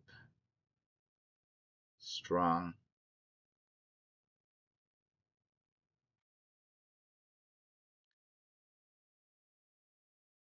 But now the Bark Whip is gone,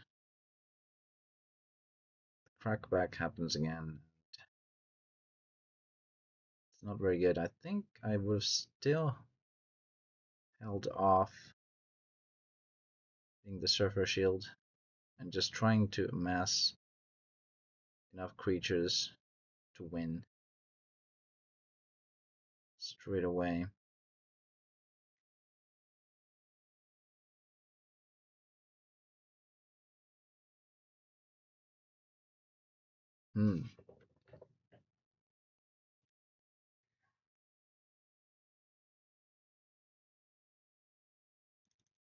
Let's see if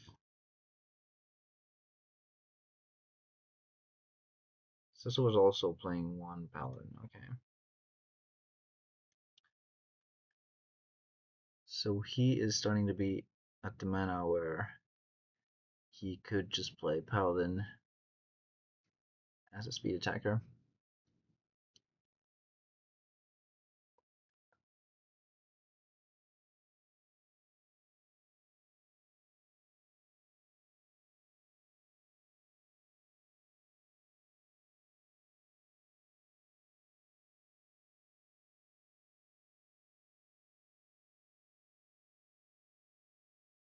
Quite intense thinking.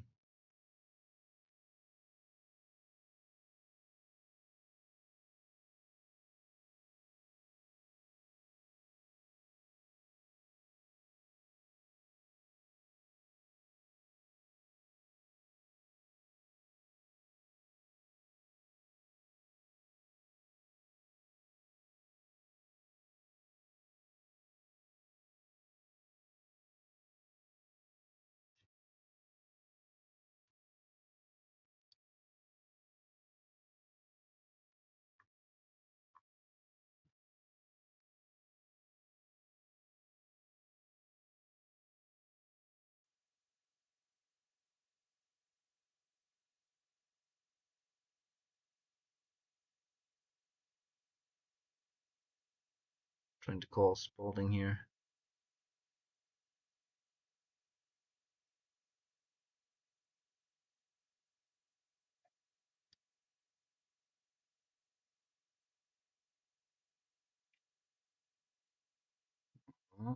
Oh, we got the Holy Awe, okay.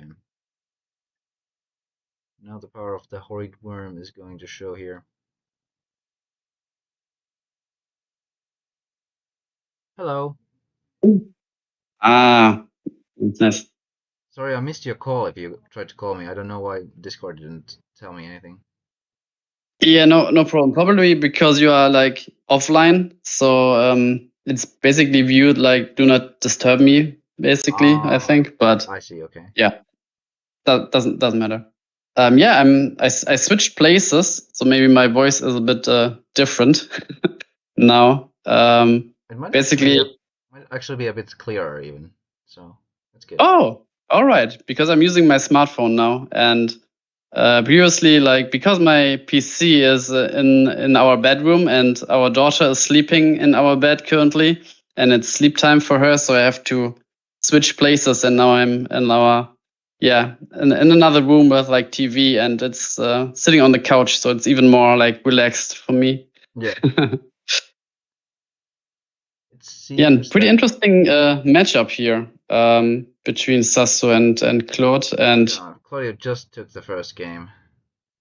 Yeah, I see him swinging for the last shields, and yeah, he took it. And it's basically like a throwback to the DM-123 tournament where Claude played like a pretty similar deck, and he's only playing light, water, and darkness. He's never playing fire and nature.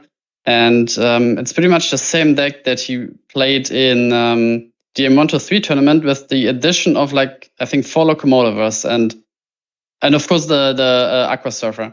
And I think that's it. Yeah, the Splash Oz just played a big part in the last second to last turn where Sasso tried to swing for game, but there was an awe. Yeah, Sasso himself also playing the Holy Ore, and also like a deck we know from DM-123 with the addition of Aqua Surfer again. So yeah, those decks still looking pretty good, and yeah, Aqua Surfer making a big part. Also basically any creature trigger. Also Claude hitting into Torcon might have changed like the clock where previously without like creature triggers you could really like calculate how your opponent is going to backswing next turn, and now you have to like account for like this mysterious, does he have like a creature trigger or not? Yeah, I think that makes it much more interesting. Like yeah, that's why DM4 is the greatest addition to the restricted tournament. So Yeah, definitely. Like, yeah, a lot of creature triggers with like colon, and I'm surprised nobody, like even from the darkness, fire, light section is playing colon. It's like another defensive trigger which could tap something and your blockers can run over it. So I think it might also be, pretty interesting. I think it might be because people are playing Magmarex, and it's 1000. Yeah, could be. Yeah. Megameet is so strong. It kills like all these creature triggers like Torkon, Kamikaze, Locomotive, Colon, kills Emerald, I don't know, Poisonous Mushroom, Deadly Fighter, Breadclaw, you name it. It's like Blossom Tribe. There's, I think it's even stronger than Burst Shot, at least in this format. Yeah, and it's also like playable in aggros, which is quite something. I have a patented Magmarex aggro deck that I've played in like unrestricted tournaments. I've made it to top 2, but never won the finals with it. How does it look like? It's red, green, white aggro, so basically just has a lot of creatures that don't die to Magmarex. I think the only one that did die was Bronzone Tribe. Then I played Quixos, Gauntes. I played Win, which is quite a fun card. Do you know Win? Oh, Win, yeah.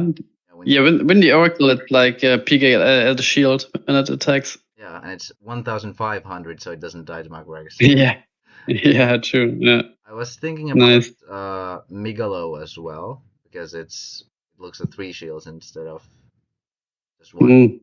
But I didn't like the Turbo Rush that much in that deck, so I chose not to include it. I also played Lucia Lex, and what else did I play? I think I played... Oh yeah, I did play a couple of colons in that, I think. Triggers. Yeah, I mean, some defense, maybe Steering Wave, but yeah.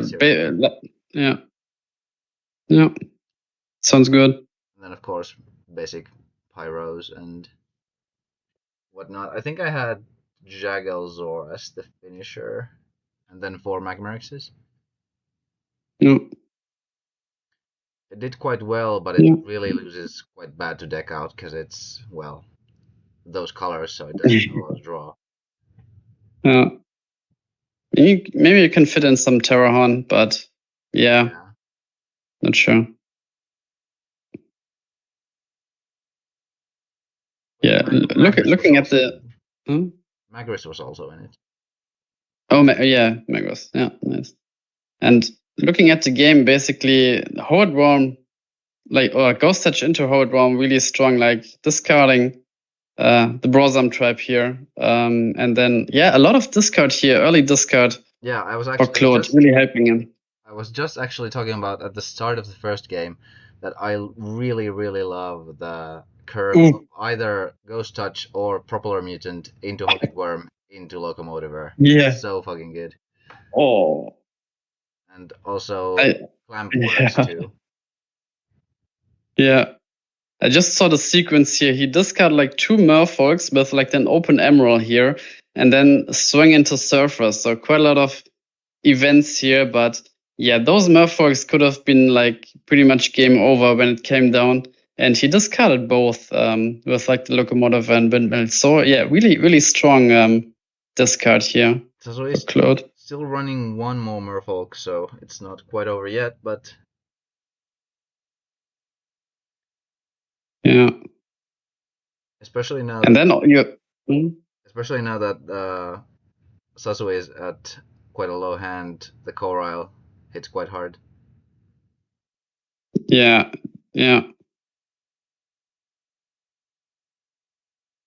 Now if Claudio has a Corile, I think now it's going to be quite rough for Sasu to get back up. Okay. Yes, it's like pretty interesting when like Coral into Coral, like here he didn't opt to go for it, obviously, because then Claude would just play Coral onto the Emerald and then you are set. But if there's like a stalemate, it could happen that Kowal loops into Kowal and you just don't have any other play. And Yeah, that was the this game. could also be like some sort of tie. I mean, no player wants to make another move. I think that's like the only possible way of actually tying the game without a time limit. Yeah. Ooh, going for shields immediately. Another surfer, ouch. Losing the Horrid immediately. All the surfers of Sasu's deck have now been seen.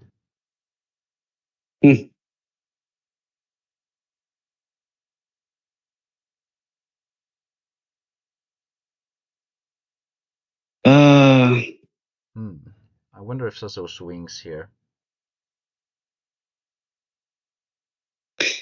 Yeah, and also the last shield. Maybe I would have liked him to go for the last shield because he saw like 3 surfers. So how likely is it that like the shield he set with Emerald is also another surfer? Maybe it's like a Holy Ore he has set there because you can't really beat the Holy Ore if you swing into it like later on. You have to swing in it like earlier because now you have to deal with the board first. You can never go for game because now you pretty much are sure that the last shield he set is a Holy Ore because 4 surfer are seen.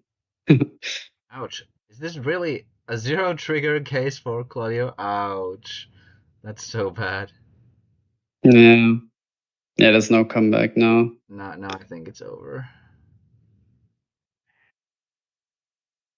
Sasu takes game 2. We're off to an exciting... Wait, what? Why can't I... Huh? I was trying to type 1. Okay, now it works. There we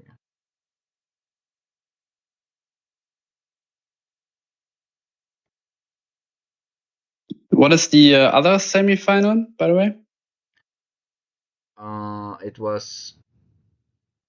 I think it was Otto and Manga. I see. So Oscar did lose with his grab deck. Let me just confirm that I'm not talking out of my ass. Refresh the challenge page. Oh yeah, they probably made another one, didn't they? Right. Then it's probably in the Discord. Yeah, usually you can implement like a knockout stage like Top Cut in like the normal Swiss. You don't have to do like 2 tournaments. But if you are not like familiar with challenge, then it might be a bit difficult.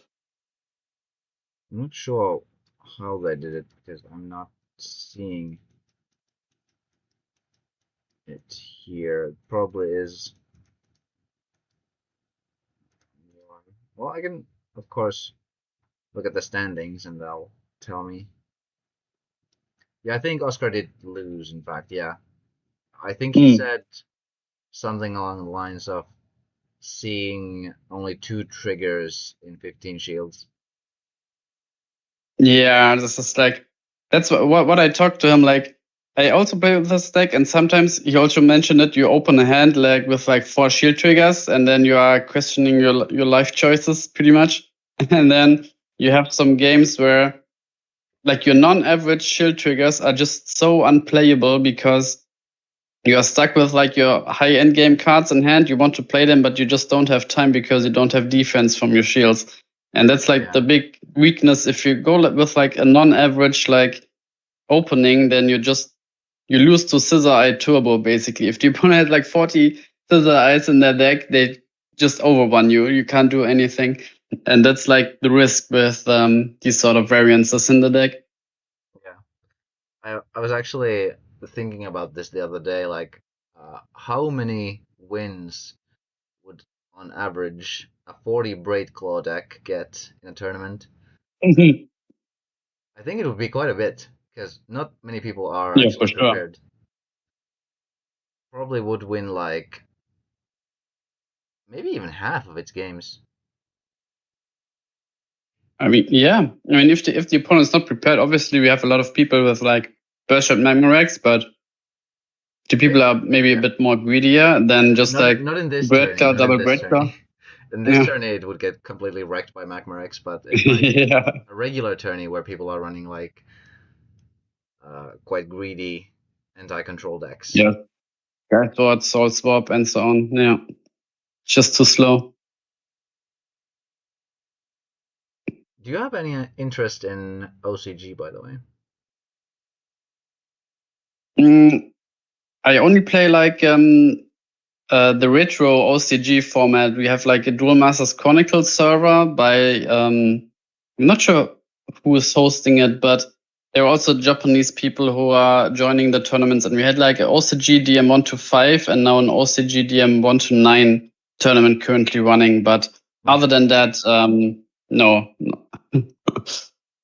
Would you be interested in trying?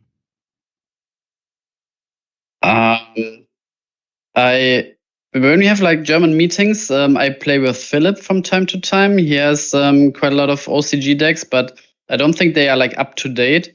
But I really enjoy the deck where we have like a bunch of 2 mana, draw 2 cards, discard a card, and then you have like some creatures that are, if there are X amount of cards in your graveyard, you play that for free or for 1 mana, and then just like put out big boss monsters early on.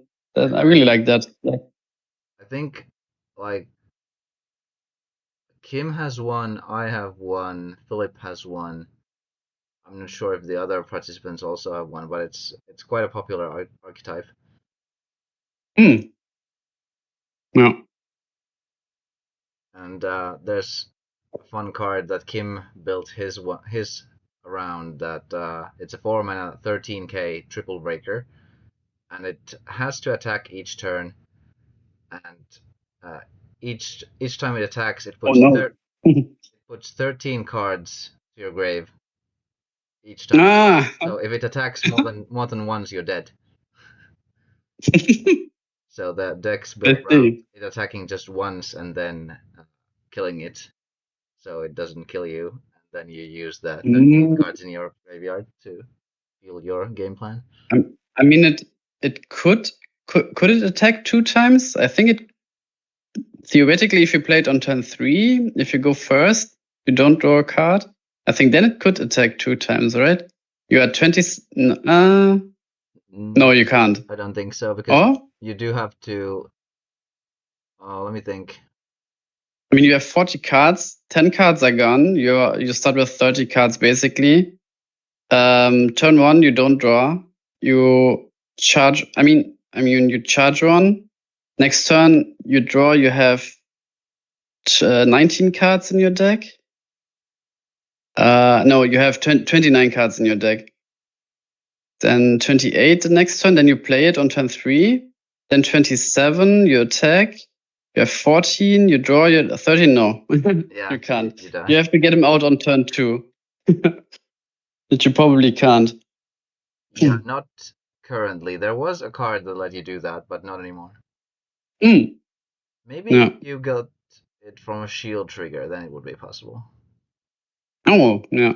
Like if something reanimates. But it's like it's like the rule when you are at like 1 card or 0 cards, then you immediately die, or do you have to draw a card and then you die? You immediately die. Okay. So back to the game at hand, we have 2 marked shields on Sasu's side, looking to have 0 cards in hand. Ooh. It looks like Sasu likes to immediately go for those shields just to make sure that O is not there. Yeah, I mean, he sees like 2 surfers in mana, but he also went like for the set shield first in the first game, I think, and got punished, but now he is rewarded by going into it. Yep.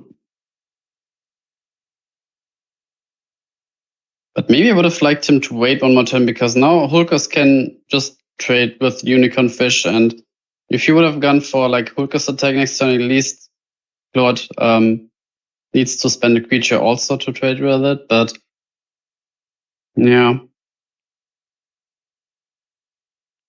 I think Yeah, it's getting really difficult here for both players because now Otto Sasso's thinking, yeah, do you attack or not? And then Claude really needs to think about what are these two triggers, like in which order? Like, is it like Holy Off first, or did he set it first? Did he set it second?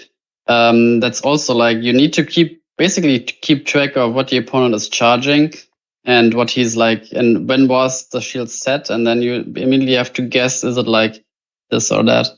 Yeah, I think at the moment, Sasu has a game plan of just relying on those two marked shields. They might even both be surfers. So now that he just goes full aggro, if they are both surfers, then Claudia will have to be very careful, and Sasu can afford to play a little reckless. Yeah. Interesting. Lets him keep the unicorn fish. Yeah, he doesn't want to lose a creature basically, and yeah, when Sasu swings, then yeah, obviously Merfolk can just kill it. And the risk here for Sasu is that he's drawing like some bunch of like spiral gates, bark webs, something he can't really play, maybe even like surfer. He just drew now. Yeah, and then when Claude like builds a board, maybe he gets a Cyberlord into Merfolk and then just doesn't care about the last triggers when he can even have so much like muscle power to overcome like two surfers and shields, or maybe even attack the first three and then go for the last. But the problem is just like the Holy R. So the question really is, do you go for like the set shield first to bait out the Holy R? But if it's a surfer, you lose. It's like, Yeah, I think in Sasu's position, if those two are both surfers, I would have also probably gone for shields. Just because Claudio doesn't play a lot of blockers, and if the top decks go well, it's quite possible to just win from just like being at no shields and then having two surfers to back it up. No. We'll see if that ends up being the case. I think Claudio's definitely favored. I think Claudio's definitely favored over here because he does now have a set up shield as well and has a lot of cards in hand. Yeah.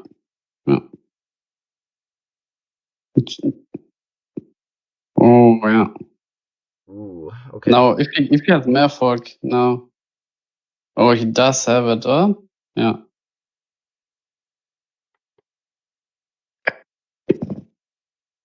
So he starts swinging. Okay. Oh no, it's Koa, it's not Merfolk. Okay, now I see it. Wants to go for a 2-turn clock. I think now he could try to guess. Yeah, now it's safe to attack a set shield, because if the opponent is playing like two creatures and then you are forced to attack a set shield, suddenly the opponent has a surfer and then you are struggling again. I think you need to force like a set shield now.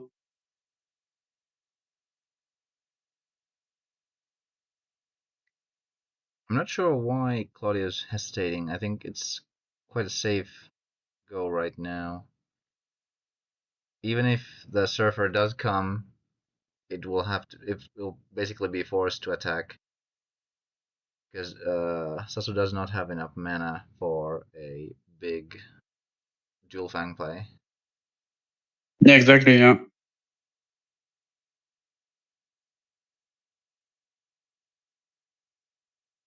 Oh, it doesn't. He isn't even running Dual Fang, so right. Never mind. Yeah, I mean, even like instant evolution Barkweb is also something to look out for. But I mean, you are never beating Holy Ore if you leave it like there for the next turns. Yeah, and even if so you need to force it out. It doesn't really matter what he hits in the shields right now. I think it's good to just try. Yeah. It might be that he is also contemplating on the order of which the triggers were placed. Yeah. Because that might also have a mind game, like which shield trigger would you place first? Yeah, yeah. Okay. So contemplating on what to bounce. I think it actually might be smart to bounce the Merfolk here. Because now you basically just lose the Surfer then. Yeah, I mean, you care about tempo the most, so bouncing Coil definitely like not the correct play. You need to have your board presence on your own, and yeah, basically hitting anything else is like fine, just a creature, and then you choose that with like the most attack, because yes, Claudio can draw 3, but the game is ending in the next like 1 or 2 turns. You will never be able to play all those cards he drew with a Merfolk again. Interesting. Choosing to bounce the Loco. That's really interesting, because he could have just like killed it for free, but maybe he thinks that I have Holy Awe in the last shield, so I don't care about creatures he has on board, and he's just swinging for the shields now and hope that Claude doesn't have like Holy Awe on the set Emerald shield. Or maybe he should attack it now. If he attacks the set Emerald shield now, if it's Holy Awe, he forces it out. He has a Holy Awe of his own, so he's safe for a turn. I think, yeah. But if it's Surfer, he can't really attack with. It's really difficult now. I don't think Hmm. Sasu has much of a chance here, even if it is an awe. Because now if he hits, I mean, if both of them have an awe, I think then Claude wins pretty much automatically. Because then if he hits the awe now, Claude can crack back and kill all his creatures. And if he doesn't hit the awe, well, then you just can't win. Yeah, but first of all, Sasu needs like an instant evolution bug whip, because otherwise, he can't win it. And if he had that, then for sure he should have just bounced the Merfolk. Sorry, not the Merfolk, but the Hulkus. And then it's gone for. Yeah, because when Claude plays back the Locomotiver, then maybe you lose like an evolution bait you didn't play this turn. But looking at the end, he has Merfolk in hand, which he is charging now. Yeah. Okay, so he's emptying his hand. Okay, that's fair then. Going for. It's a Loco shield. Okay. Okay, now Sasu does have a chance, since it wasn't an actual awe in the shields. Yeah. Yeah.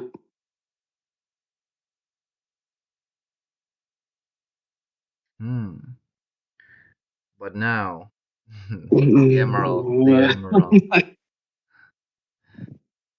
And now if Claude put an awe in there, then it's GG. Yeah. Yeah, he definitely put an awe in there. Doesn't matter. GG. Claudio enters the finals. And it was indeed an awe. Yep, that makes sense. Nice. Yeah, bouncing the Merfolk maybe not not the best choice then. Yeah, he had exactly like he had 8 mana, but he had enough for Merfolk, and then but even it didn't matter because Sasu didn't have Folio on his own. Yeah, I think the way he was playing was sort of signaling that he had 2 Surfers earlier.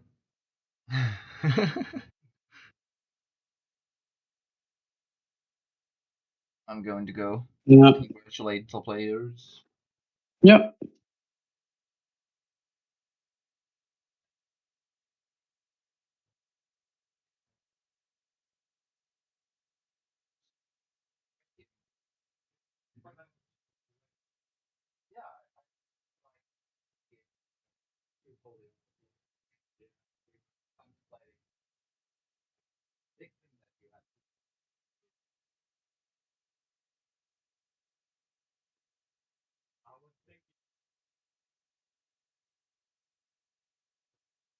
The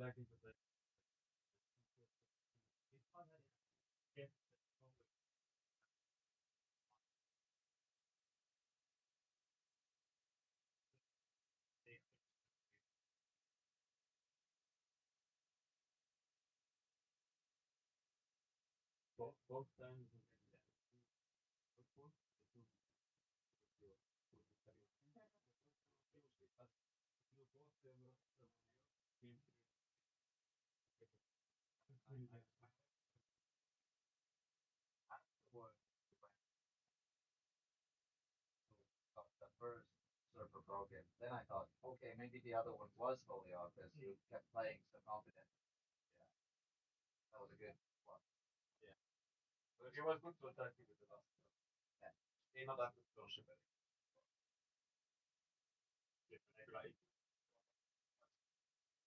Ole se kello. On se myös mahdollista, jos haluaa, niin ottaa finaali alkuun.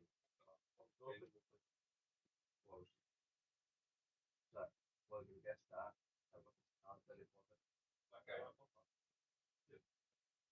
Pitäis käydä. Melkein. Voidaan palaa viikkoon. Nyt teillä meni.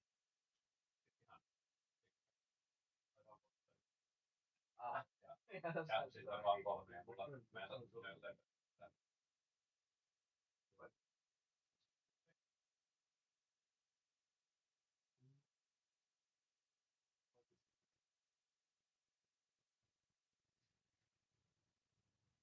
Yes.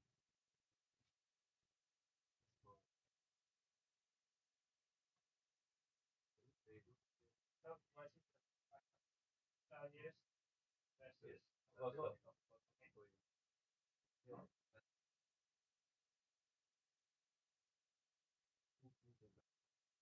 want to start immediately or do you want to have a... Okay. Oh.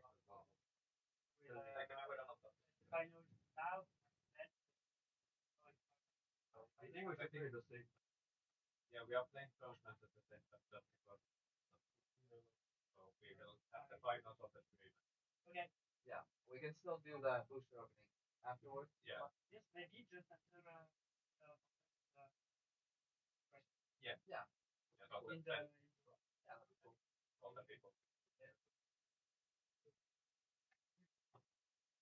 All right, so it'll be Otto against Claude in the finals, and the bronze match will be played off screen just to save a little bit of time because everyone's a bit tired and it's been a long day.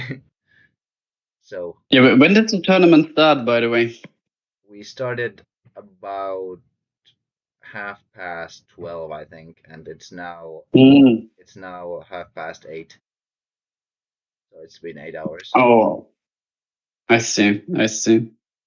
Can you show like Otto's deck maybe? I think that's the one I didn't like. Yeah, I'll show it Yeah, shortly. okay. I'll go have a quick piss break and I'll come back. Oh, yeah.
I agree that it's 5. Yeah, that's amazing. That's a big part.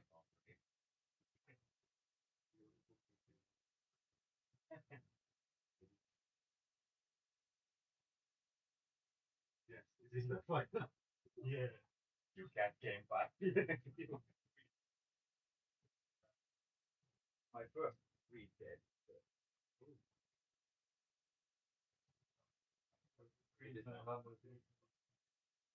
Yeah, I need that. Alright. Let me look at your decks with spawning for a moment, and then I'll let you start.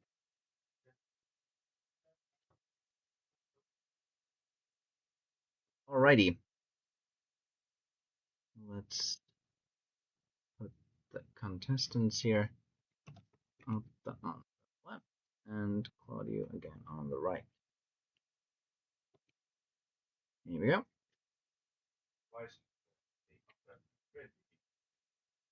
And you said you wanted to look at Otto's deck, right? Yeah. Here it is. So basically quite a similar deck to Ano, but has some key techs like Photosite and Future Slash and Cyforce, and is playing the Mistrias notably, which might be quite relevant in this matchup. Yeah, because no sting wave being feared from the light, from the water darkness with Holy Awe Splash, and quite a few people were on like sting wave. A lot of people went for Magma Rex and Burst Shot, and since maybe some players also expected that, they play like Snip Strike, Magris to dodge that, and sting wave would have been like really great. Like in this tournament, even against Spiral Grass, which we saw earlier. Accidentally didn't show you the. No, I didn't see it, but I didn't want to like mention it. I accidentally didn't click the stream, and I just opened it myself, but I didn't click it from the stream. But yeah, it should be. No, I see it. Okay, yeah. Yeah, that's thing. Oh, yeah. Yeah. Okay. So looking. One thing where Looking at Claudio's deck, I think the odds are skewed slightly in Otto's favor because there's just so much weenie hate that just kills all the small stuff. Yeah, the Crimson Hammer especially good against Hordworm. Not so good against like Pulcus, obviously. But Claude might have some chances when going with like the Coil early on. Definitely. And the discard will also prove quite key in this matchup, I think. But yeah, I'll let players know that they can begin. Yeah. I mean, if he discards like the Rias early on and then plays like some coils on blockers, and then, the Crystal Paladin obviously is great, and the Light Fire Darkness deck doesn't have that much draw outside of the Rias. Basically, only the Magris. I think he has a shot here, but it's still in Otto's favor. Let's see who's on the play. Oof, Otto's on the play too, so it's even tougher.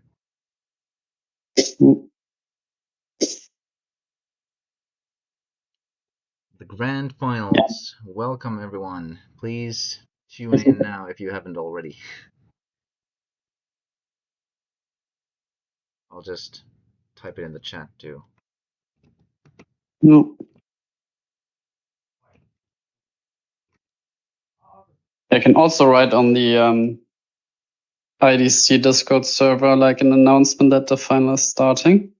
Yeah. And the players have indeed started,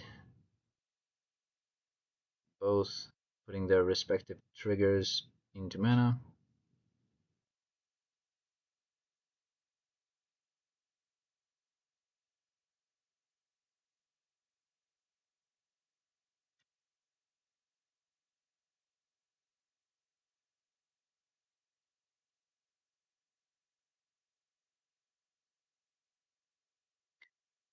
Ooh, Emerald no switch. Yeah. He Immediate charged the again. server earlier. Not sure if this was like his only like water mana. Obviously, you don't want to charge Hulkers either. So I don't yeah, think that it matters because Otto is playing Bold Medius. yeah. So it probably just Hmm. tries to keep the good cards in hand. Yeah. Yeah, Crimson Hammer is like especially brutal, like killing Emerald. So Merfolk is not live, killing Emerald and Coral. Yeah. Looking tough already. Also, the Ghost Touch charge is also interesting. I would like Claude to do some early discarding. Maybe. Okay, we get a Hulkus, not a Horrid Worm. Yeah, Hulk is definitely better in because I think Otto also has like one Death Smoke, I believe, and then 3 other Crimson Hammers. So yeah, definitely pay Hulkus over the Horrid Worm. I think if Horrid Worm were to stick, it would probably be better, but Yeah. that's not always the case. Like right now, if he had the Horrid Worm and then attacked with Horrid Worm into what is it called again? Unicorn Fish. That'd be good. Mm. Or Loco. Ooh, hitting the Searing Wave. Pretty good, pretty good.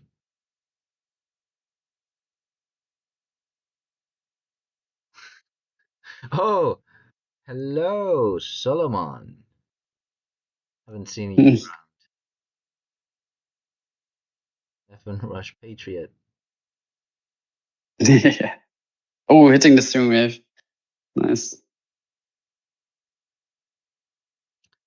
Otto hitting the Magma Rex still is quite brutal. Mm. Especially that Claude doesn't really have a good way of dealing with the big 3k creatures. Yeah.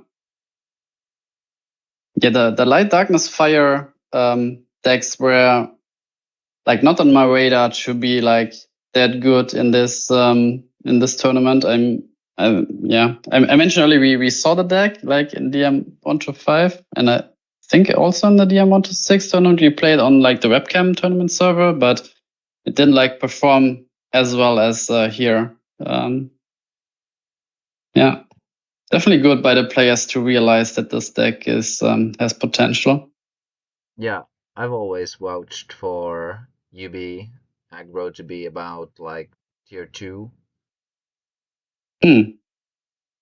I personally won one tourney with a UB aggro with worms in it. It had, I think, 3 Chaos Worms, 4 Gregorians, and 2 Tyrant Worms, and of course 4 Horrid Worms. And in the finals, I won a game with the classic Tyrant Chaos. Yeah, that's nice combination. Yeah. 6 mana, Terra Pit, and a body. Yeah. Yep, and quite a big body as well, so it's not easily dealt with by blockers. Speed attacker. Yeah. Ooh, discarding the Merfolk. Pretty good. Yeah. The turn before, pretty crucial. Like Otto was top decking and top deck like the burst shot to kill the board, and then Murphy couldn't draw 3. That was, yeah. Oh, rough. We did have a rub in the tournament. Manga played it. I can actually show you the list quickly. Ooh, he bounced the Magus. That's surprising. Yeah, Marcus was playing this rub. Just a quick look, and we can return to the finals. There we go.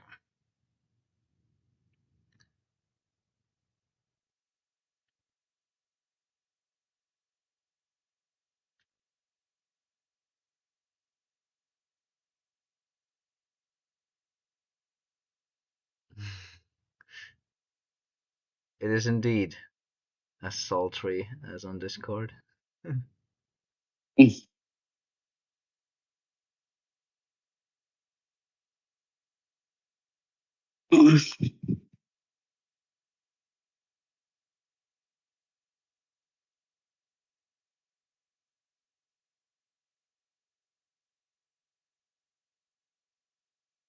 Ooh. Ooh, nice. The 7 mana Dark Reversal into Merfolk. Very, very strong. Yeah, now he's back in the game, yeah. Yeah, and in quite a strong position even. But that doesn't have a lot that deals with the Merfolks.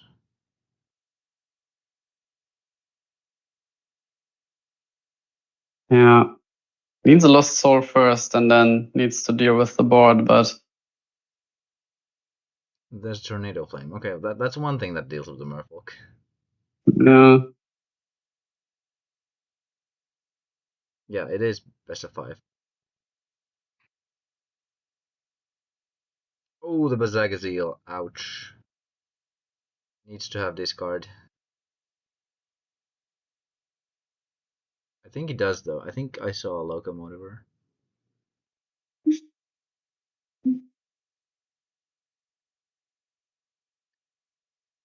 Yeah, awesome. Do come here, Tom.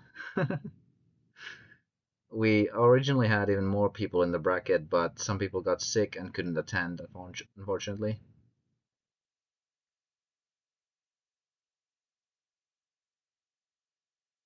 Yeah, definitely join them, join us next year. It was fun last year. I'm pretty sure it's pretty fun this year also. And I think this year we have even more participants coming from outside of Finland, even from as far as Canada. Yeah, and we actually have more participants overall. That's why we needed Trakon's help to expand, so we could get the second villa to sort of hold all the participants. Yeah. Was quite the pricey one.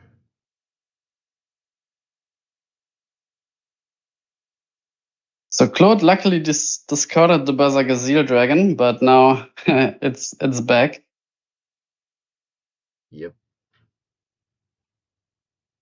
But still, he could break 3 shields this turn, maybe. I mean, he's playing 1 Crystal Dancer, so Bazagazil can just trade with it. Ooh, it's a Logic Cube.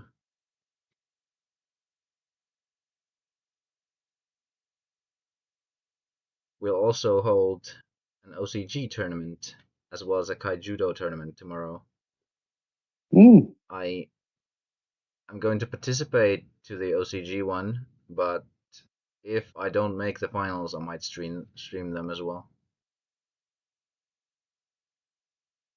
And then you have to explain quite a lot of cards, I would guess. Yeah, that's probably it, but it's going to be quite interesting because OCG is definitely my favorite format. And then that's probably why you don't play like these. Do you participate in like the main tournament? I think last year you also streamed it, right? Yeah, I'm going to stream the main tournament as well. Yeah, that's really nice from you. It's tough to sit in the booth and then just like 8 hours watch the stream, commentate it. Good job doing that. I actually really enjoy it, and I don't really mind not participating in the tourney. Oh, the burst shot! Oh, hitting 4 creatures. The mother. And also, Otto just got a Lost Soul from the Logic Cube, so this is going to be very, very brutal. Ouch. Yeah. Empty board and empty hand. Yikes. I mean, there were quite a lot of a string of turns coming together here for Otto. I mean, we said that the matchup was good for him, but now looking at it, Claude was like in a really, really promising position multiple times over the course of the game, and Otto really needed like some sort of like trigger luck, top deck luck to be ahead. And maybe it's not so so one-sided even. It's the Bazagazil at least with the locomotiver, so Yeah. he's kind of still in the game.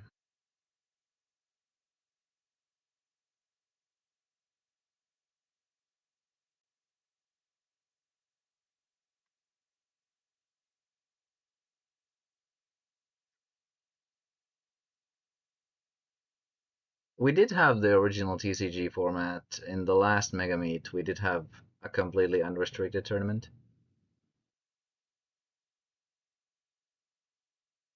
Yeah, but I think this year you guys decided that there were like 3 tournaments and now only 2 with like 2 editions of the small tournaments because it was just like too much playing like 8-9 hours, like 3 days in a row was really brutal.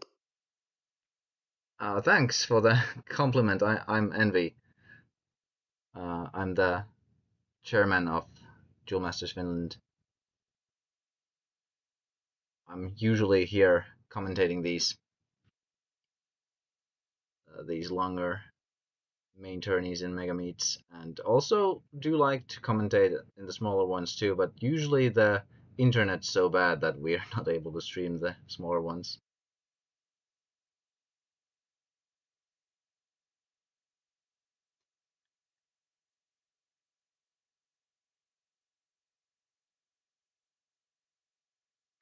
I would be interested in how many cards Claude still has left in the deck because he do so much with like Merfolk.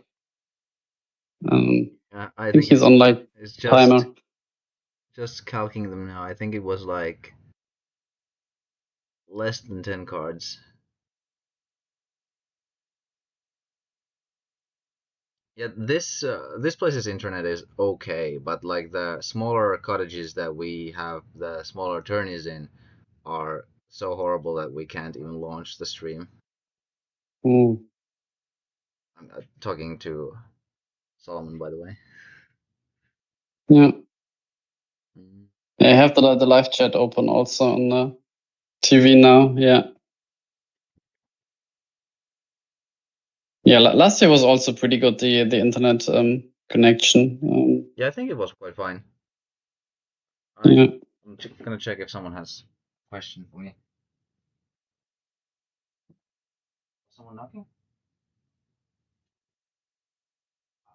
I thought someone's knocking. Okay. Okay. So it was not knocking, it was just adjusting the door. Never mind. Mm.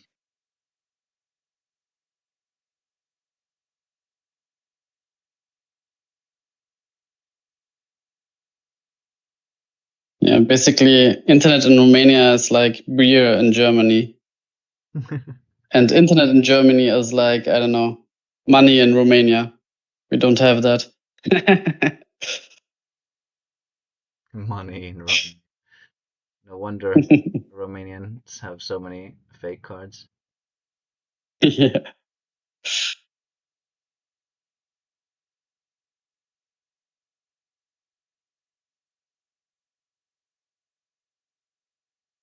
There comes the burst shot, I think. Yeah, I mean, if he doesn't have it, then Oh, it's a pit. Okay. I mean, that's the problem. You basically always have to have like an answer for your opponent, and you could have like wrong answers. Sometimes you need like a burst shot, and then your pit doesn't really help if your opponent is playing like Holko Circles Merfolk. And then sometimes you hit the burst shot, and your opponent has like a bunch of Merfolks and Magris and whatnot on the field, and yeah. I think Otto is going for deck out at this point. Yeah.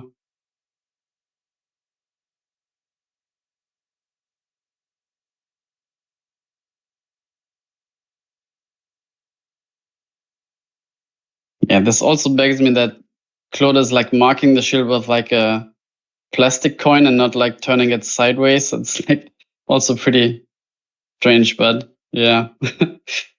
I think it's like because if there are multiple shields, they can be different colors. Mm. But usually, I think they are to help the opponent Yeah.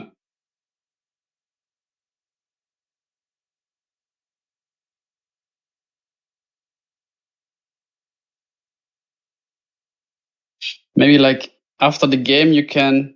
I'm not sure if you want to like disrupt them even, but if you could just mention that like once during a game they could just like show how many cards there are, or just like in the deck, but would be really helpful for us to know.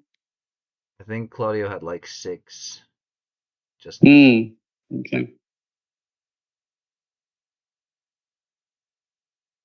Oh, got the searing wave with a foul. Ouch, ouch, ouch.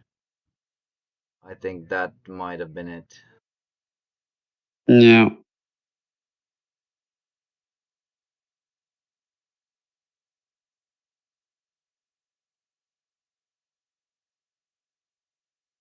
Oh, no fear. Going for the stream. As you should.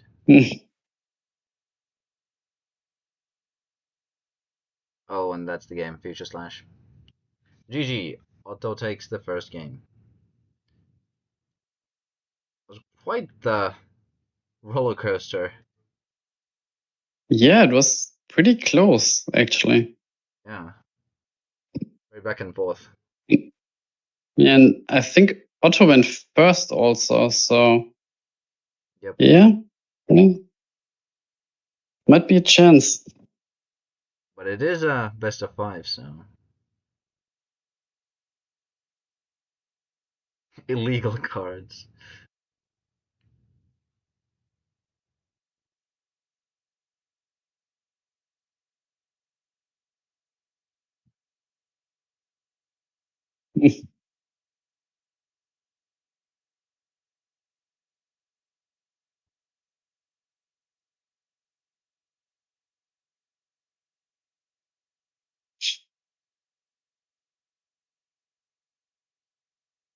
Best of 7.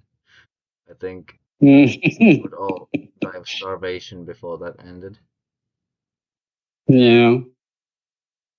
And at some point, like a matchup doesn't get like any more interesting. It's like the same cards you see every turns. Then Best of 5 is quite a consistent marker of who is the more skilled player and which is the better deck. Like you usually don't get that many sprints of RNG in a best of 5. No.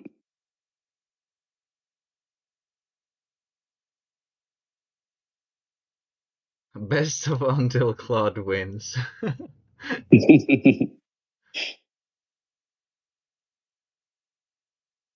Yeah, I do think that Otto's very much favored here just because the nature of his deck is like based on weenie removal and Claude's deck is mostly weenies. So.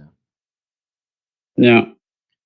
The others are actually there's a bronze game going on in the other room, and also I think some people already went to the sauna because they didn't want to wait since they no longer had any games left.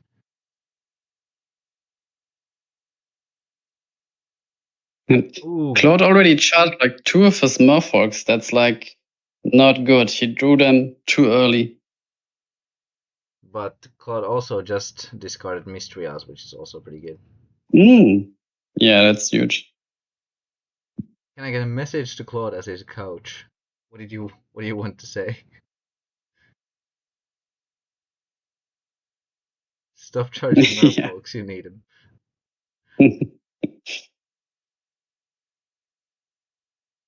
I think he knows.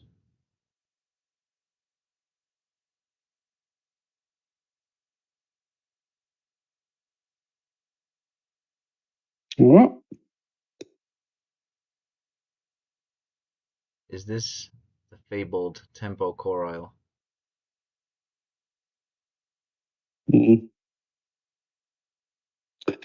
I would like a Murphog so much now in this situation, but he's out of cards, right? Claude, yeah.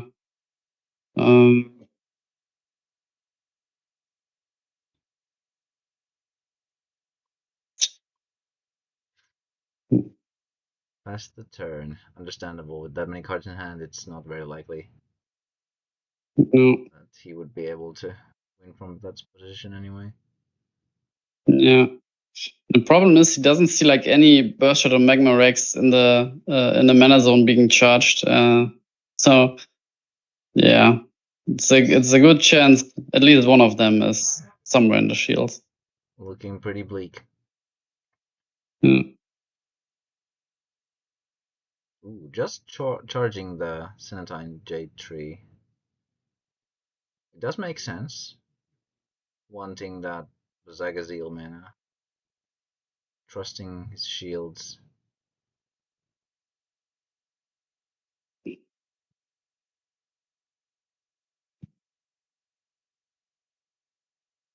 Yeah, not sure. Maybe.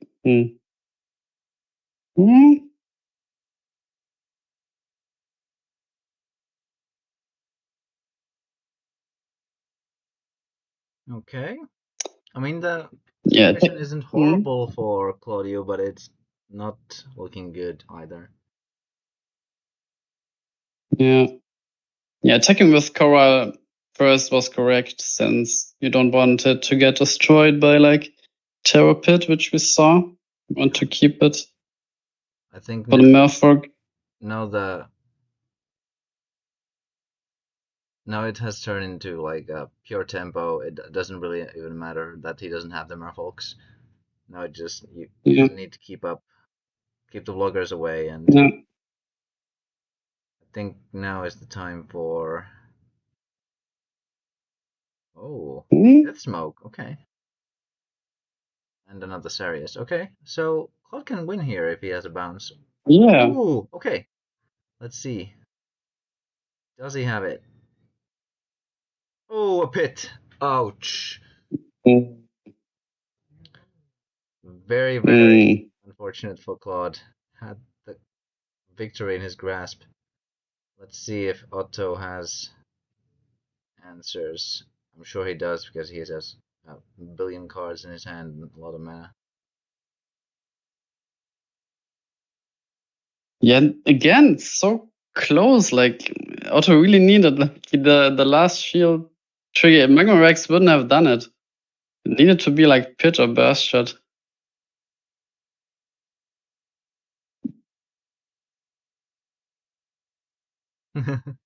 Last shield pit, classic. Indeed. Yeah, it's pretty much just the same classic situation when you play Bomedius and your opponent top decks Terror Pit. It's always there. It would have been even worse if it were a burst shot, but yeah. Ooh, charge mystery. Yeah. Otto, interesting. yeah. Otto is not playing that fast, so he doesn't have like a clear best solution for this current situation. So that's like good news for Claude at the moment, but pretty hard for him to win. He had a Cyforce plus a Crimson Hammer. Okay. Now he is potentially stabilizing depending on what he top decks. So there is still... Oh, top decks a Dark Reversal, that's very good. Playing the Rias, I think. But then again, it risks the...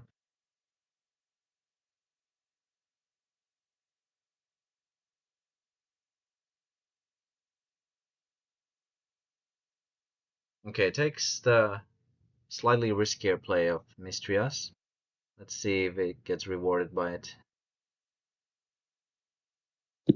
Basically needs to dodge like one turn. Yeah, at least one turn.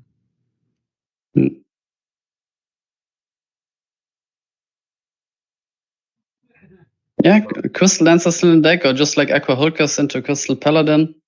This is a thing.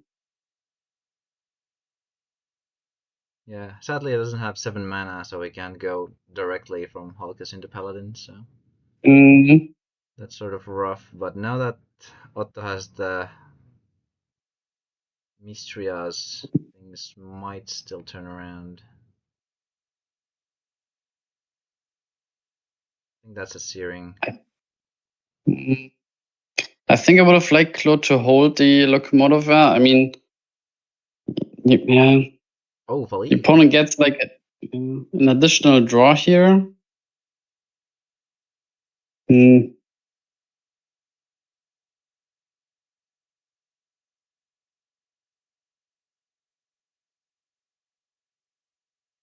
Oh, Claudio takes it with a Coral top.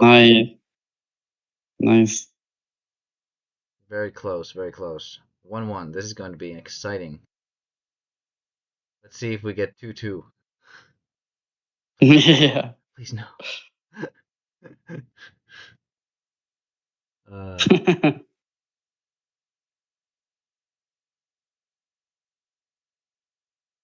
While I do love an exciting finals match, I am rather hungry.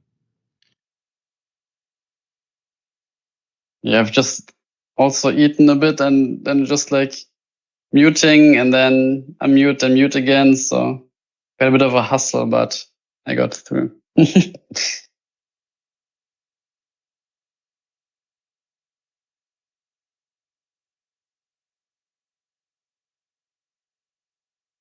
I'm also interested in which matchups Claude faced to get there, because I would have also played like a ruck version with like Coral Murfolk and so on, with like basically my DM 1, 2, 3 list, except additionally like Pyrifet and Magnus and Surfer. But I would have struggled against like really fast Fire Water, Fire Nature decks, but there weren't that many of those, and more of like mid-range stuff where Coral obviously shines against, which we see here. So huge against the blockers. And although Claude broke all the shields from the opponent, Otto didn't have any cards in hand. He basically charged so many cards to be able to deal with like multiple like threats at the same time from Claude that he was ahead at like 8, 9 mana, and then Claude just at like 6. So all the cards he got from the shields went into the mana zone and not like strictly converting into card advantage. That's the one good thing that Blue-Black has, is the resiliency with card advantage. Yeah. Being able to deploy a lot of threats even though the opposing player is controlling the board. Yeah. But now Otto is on the play again. We'll see if the aggression is strong enough.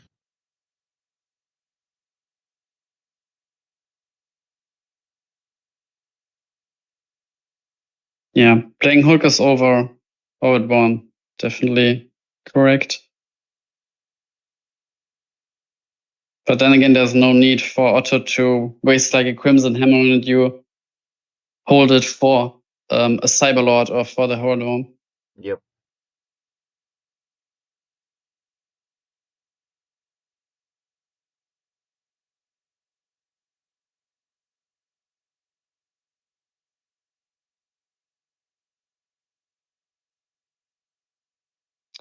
By the way, in the bottom right of the stream, there's like Tampere, Tracon, something in September. Is there like an event, or is it like a sponsor, or what is that? It's both. It's an event that sponsored us. So because of Tracon's help, we were able to afford the second villa where the additional participants that we got are now sleeping in. So. Oh, I see. That's nice from them. They also sponsored us last year as well, so we're very much grateful to them and are planning to attend TrackOn every year as one of the program designers. So always. And what is TrackOn exactly? It's like an anime, manga, and game convention. Okay. Lots of cosplayers, lots of like slideshow programs and people selling stuff in stalls and stuff like that.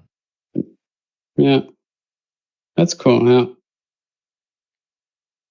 Are we going to see the shot here? And Otto last turn charging the Crimson Hammer instead of playing it on one of the Hulkuses. It's interesting. Seems that he wanted to play the Searing Wave. I think Crystal Paladin is fine. Not sure what Claude also has like in hand. Yeah, but the trade was like fine for Claude because Hulkus both drew a card, Coral got the effect of, and with Steering you lose a shield, so yeah. Yep, Claude is definitely still holding up tempo. Yeah. And Otto needs to... Problem here is, yeah, only one water mana, but now he charged the energy stream. And now with the set shield, you basically charge like any blank card. Doesn't have to be like a shield trigger, like something you don't need to fish for Merfolk, for example.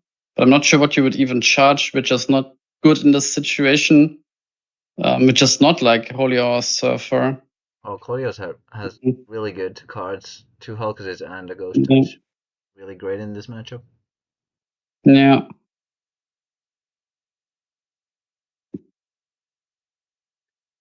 Yeah, also all the 4 Hulkuses.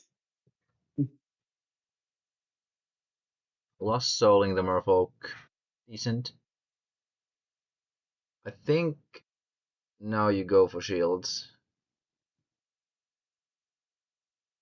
No? Okay, well that risks Burst Shot quite badly. Yeah. Ooh, Rias. Okay, so now he has to go. Let's see if there's a Burst Shot. I think the correct play for Claude is to just hold and then go for shields. Because if Burst Shot gets rid of Mistrias, it's doubly better for him. Yeah, and you attack with Emerald first to play on Manga. Game 2. Wow, that was a fast one. Nice. Claudio just might be DM-06 champion at this rate.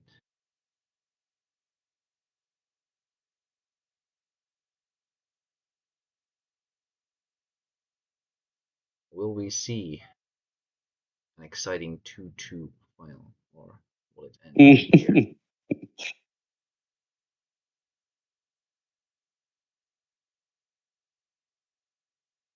Yeah. I mean, we saw in the first games where Claude he basically could have won like all 3 games, and there was like, now looking at it, Otto really needs to have like the specific answers at the right time. If he has like a burst shot too early where there's only like 1 or even just like 2 creatures, it's not that helpful. Like the Sing Wave, as we saw, was not that helpful, killing 3 creatures, but losing a shield in the process, and the creatures have done their job already. So he needs multiple board wipes back to back, basically, to win it, and then also some shield triggers. It's rough for him somehow.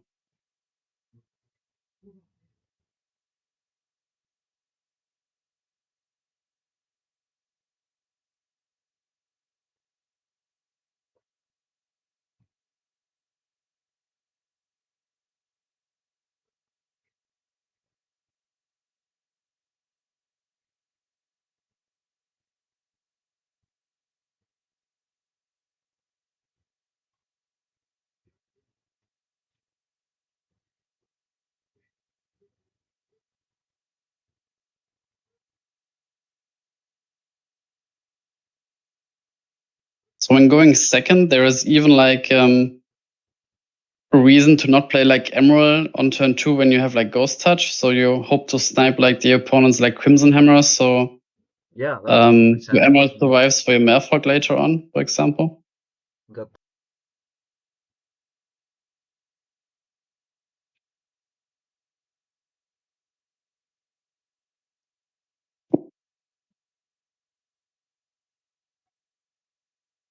And Ghost Touch really like an underrated card in like the normal TCG, like DM1 to 12, and here it really shines. Don't have to be afraid of like something like Arc. Davatori, not that popular. stepped in a couple of these matches. Like Mikail's tag Yeah. cost the game. Yeah. Yeah, I like the energy stream. The opponent's far away from like Lost Soul.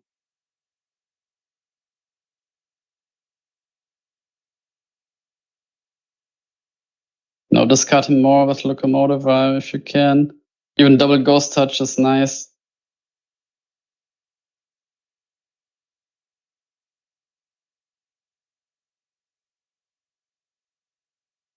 The Magris is at least a big contestant on the board, so. Yeah.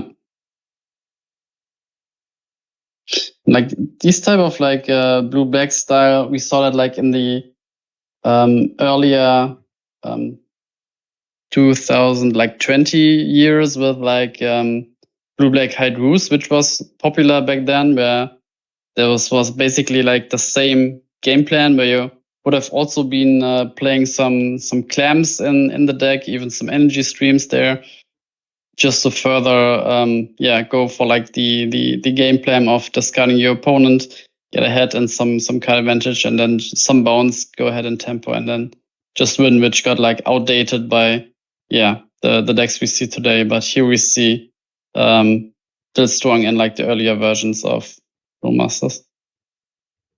Claude with the tempo Corile here. Quite interesting how the meta has shifted towards people running Spin Slicer a lot in the UB aggros. I personally am not just like I'm personally not such a fan of Spin Slicer because it makes you run bad cards like Aquaguard, and also I don't really like that it's a blocker that's very easy to destroy with Comet Missile. But it's not a bad card, but it's sort of and it also gets 2-for-1 by certain control cards. Yeah, I mean, Spin Slicer is can run over Gonta, and it has some advantages, but when you run into Terror Pit, that's so bad. But meanwhile, looking at the game, I mean, I wanted to like bash on Claude for just playing a naked Coral. I would have waited for the opponent to play like a blocker or Magmarex and then Coral it to gain a turn, but he immediately top decked the Merfolk the turn after, and then another Merfolk, and now he has like 6 cards in hand or something, and he's really looking strong. Otto with only 1 card in hand. It's looking really good for Claude. Yeah, it might actually be that Claude takes the UB crown and the DM-06 crown with it. Yeah, all these 1-for-1s, as we said earlier, that's not great. Then you do like 6 cards with 2 cards with 2 Merfolks, and then you just play a Crimson Hammer. So what? It's like this is it's looking really... This is why Blizzard is such a good card. Yeah, it kind of really like requires it to be able to function as a control. Ban Corile so Merfolk doesn't do this in every tournament. Like immediately when DMF unbanned Corile from 0 to 2, I think, or was it from 1 to 2? I immediately won a tournament with Rub. It was funny. Because I always voted for the Corile ban myself because I thought it was an unfun card that de-diversifies the meta. Like you don't get to play fun cards like Earth Stomp Giant or something like that so often. And it was very popular, and it is really popular still in Finland. So I'm sort of standing by that, but now I also kind of really like the Corile lock. So yeah, it's like a give and take. Always been a Rob player myself, so Rob definitely needs some of them. Yeah, and Yeah, we saw Claude taking back an action And there where he we go. played like, yeah, that's Claude, yeah, Claude takes GG's. that. GG. Awesome win. Going against Yeah. the matchup and just showing us that UB can in fact combat the Crimson Hammer spam, because just 1-for-1s aren't enough. Yeah. Yeah. Congratulations.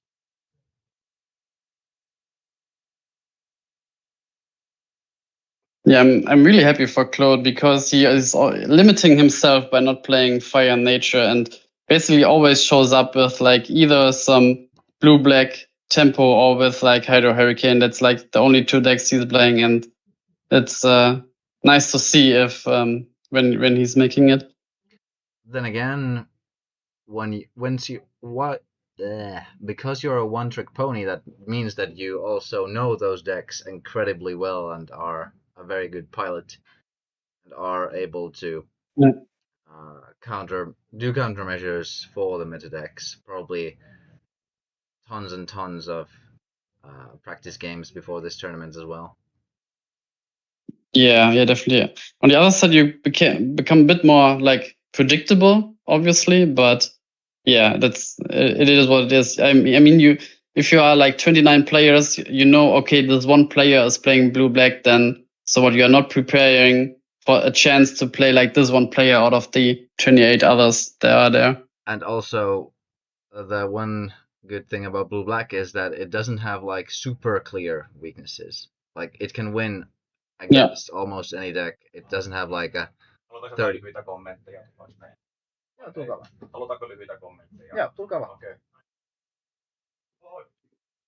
So basically, it doesn't have like a 30% win rate against any deck. It's basically like 40 to 50, even the worst matchups, I think. Yeah. I want to go eat. Yeah. All right, let's get some comments from the leading Hello. players. Awesome to have you here. Congratulations, Claude. Hello. Great Congratulations. Yeah, let's do this. That was a bit awkward there. Yes, And you have now claimed the DM-06 crown.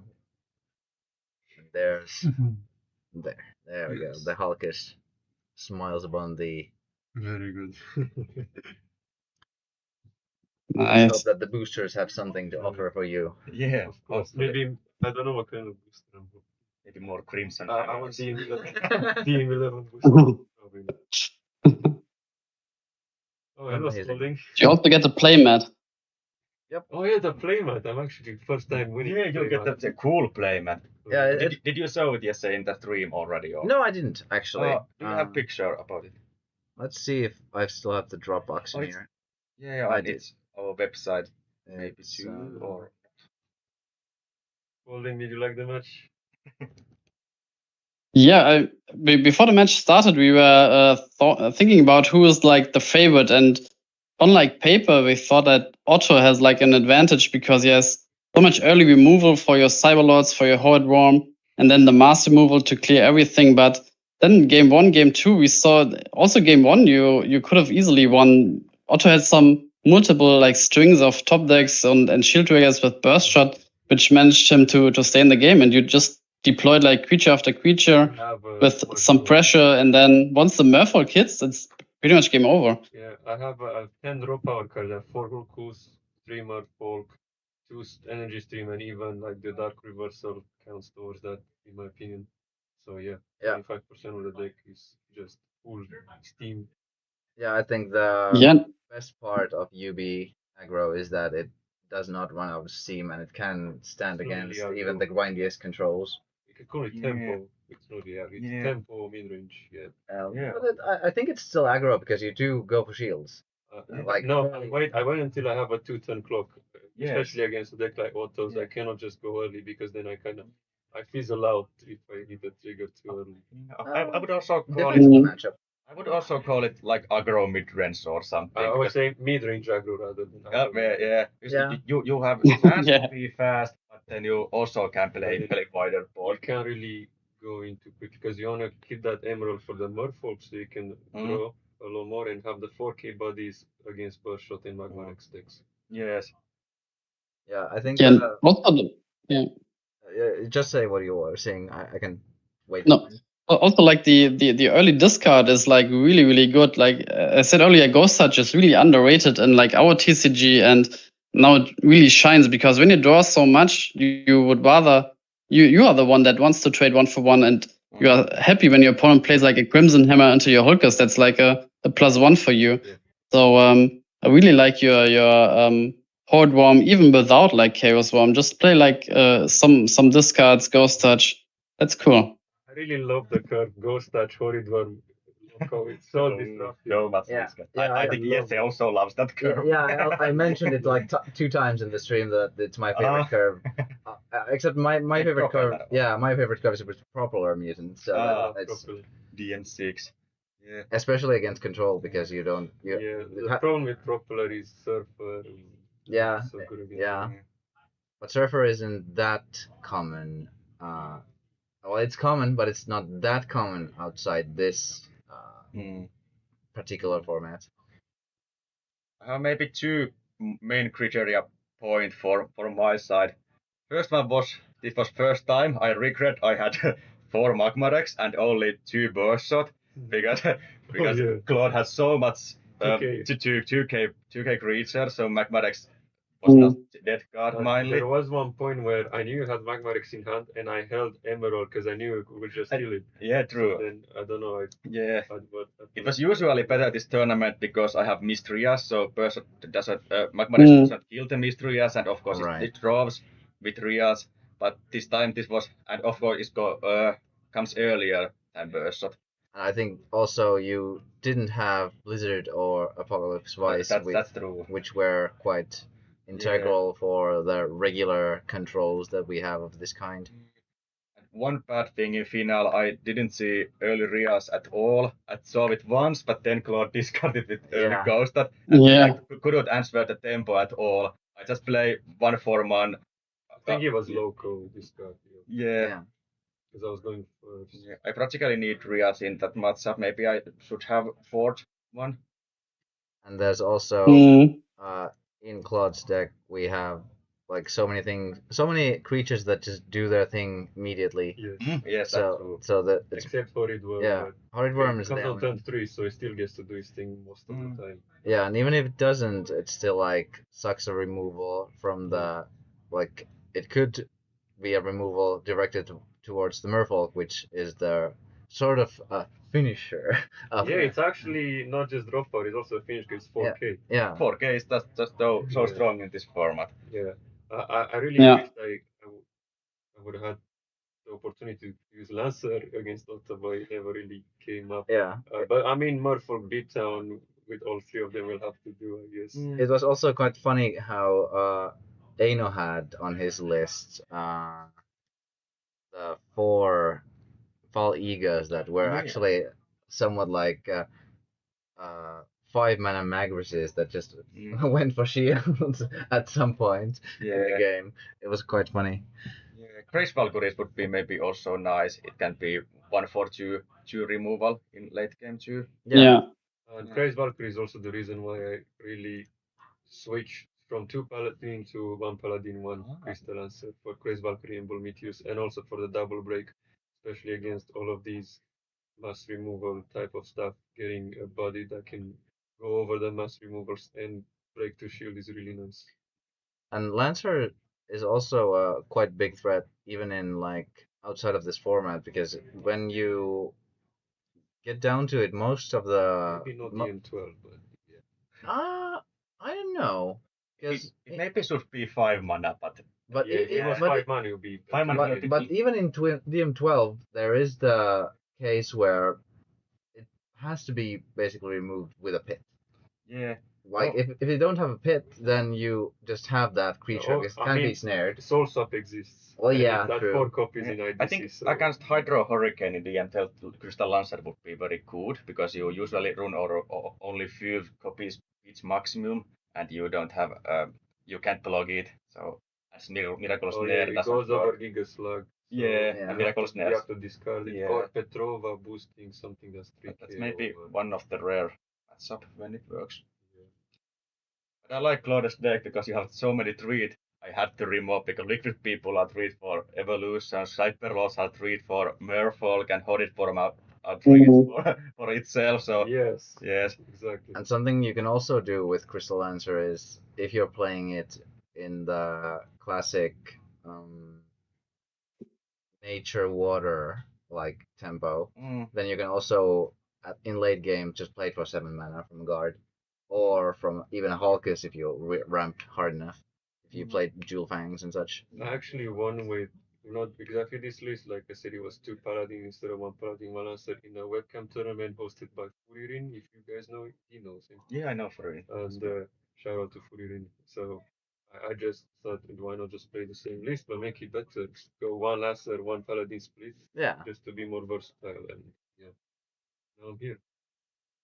Oh, and Ghost Touch. Coming back to Ghost Touch, now you guys see why I play 4 in Hydro Hurricane as well. Yeah, and Ghost Touch is actually a card that saw play in OCG as well quite a long time. I think like just a few years back, it got a reprint that had 2 sides, and that got used instead.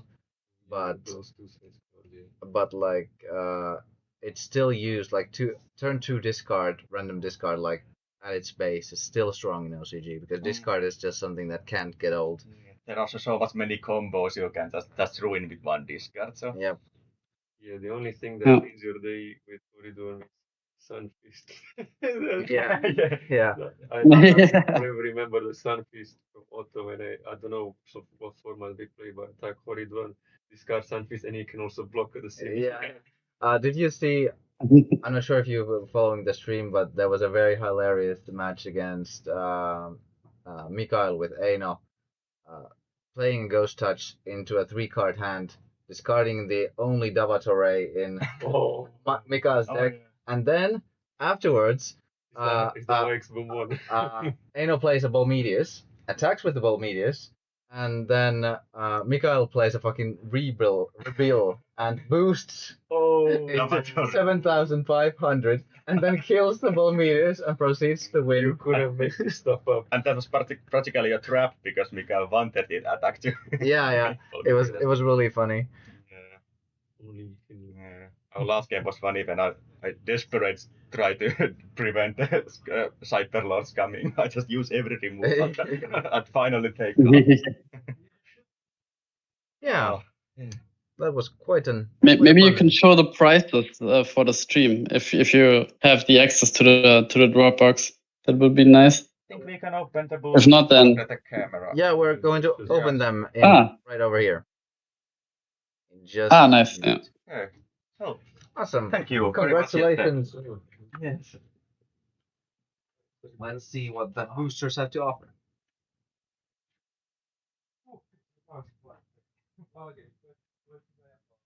Mutta meidän pitäisi nähdä sitä seuraavaa.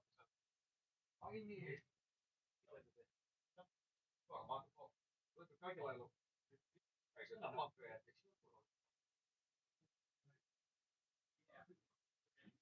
Ei palaisi varmaan.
So now we'll have the creative vote. I'll mute the mic because everyone will come here and see the decks. See you soon. See ya.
Alright, it's finally the time for the prize ceremony.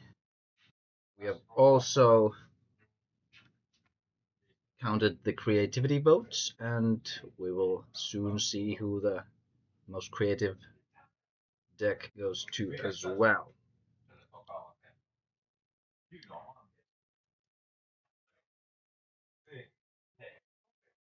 So,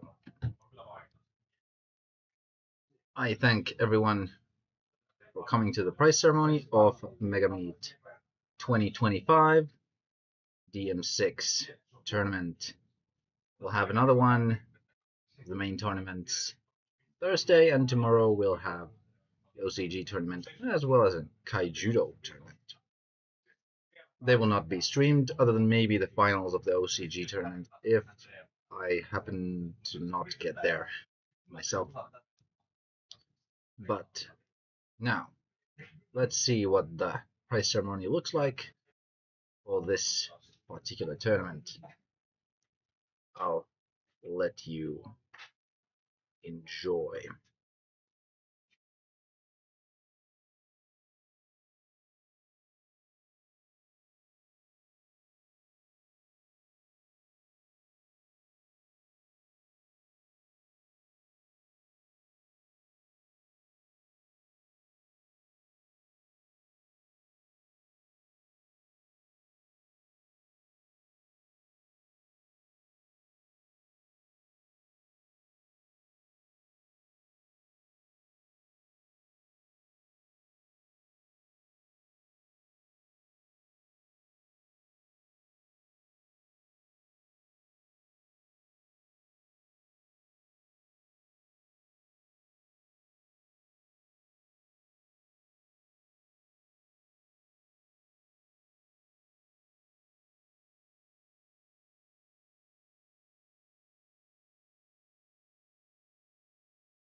There we go. Now we have the microphone here as well. We'll put this over here so you may see what happens. So we stopped. All right, the prize ceremony for the DM Megameet 2025 DM-06 tournament starts now.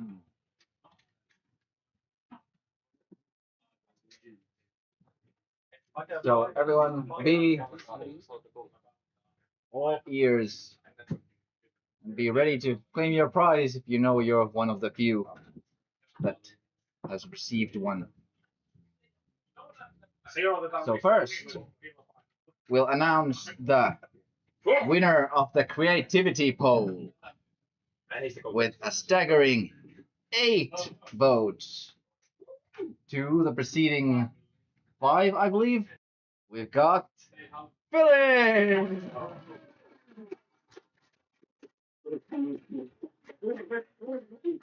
The man who wanted to gift everyone something got a gift himself. How fitting. So, the creativity prize is this. Yeah. Right. Yes. All right.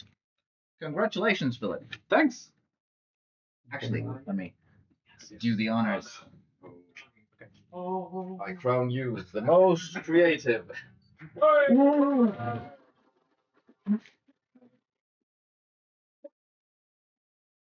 Please open the booster to the camera. Oh, okay. All here? Let's go. All right. Scarlet Sky.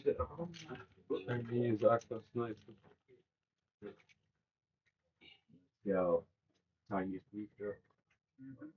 What sort of hunting? We have 1 meta. Volcano. Laura Meta. Nice. Something Cora. Aqua vehicle. Okay. Okay. Uncommon. 4 commons. Okay. Great boost. Great booster. But this one is better. Yeah. 5 super rares. Super. Do you have prediction? Ooh. That's the rare. Dead Tiger. Bronze and trans. Nice. And no. You look really for nothing. You got a middle. And you got Oh. And then now I actually have to check who won 4th place because I was okay. Yeah, let's go.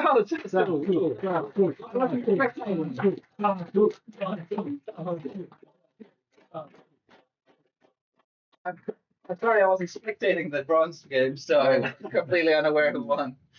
Yeah, from right over here.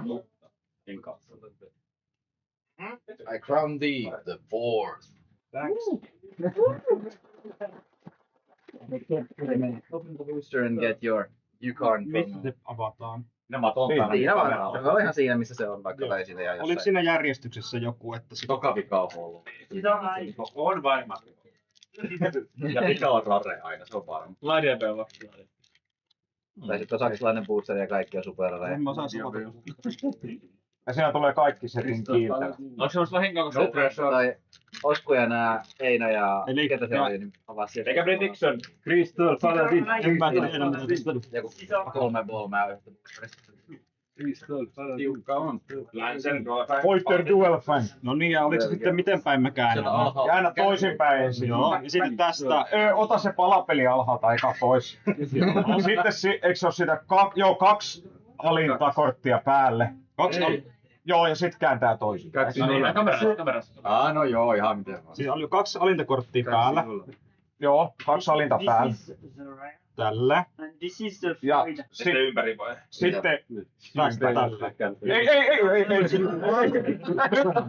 Pakkaa ympäri. Noin. Ja nyt yksi kerrallaan. Ja sitten laitan tällä. Hyvin tehty. Varmuus. Excellent. Meta. Meta.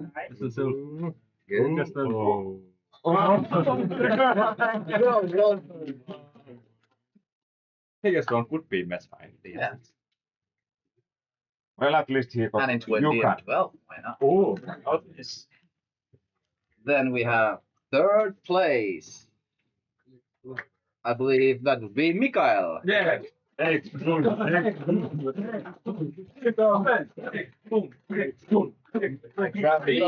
get the ball. 3rd. Xbox. Ballon.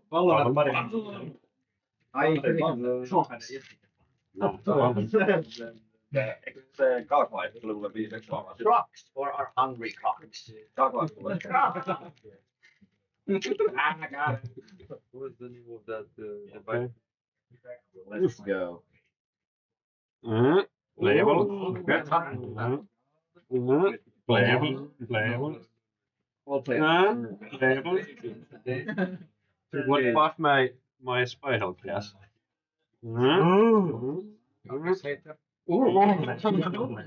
Endless engine.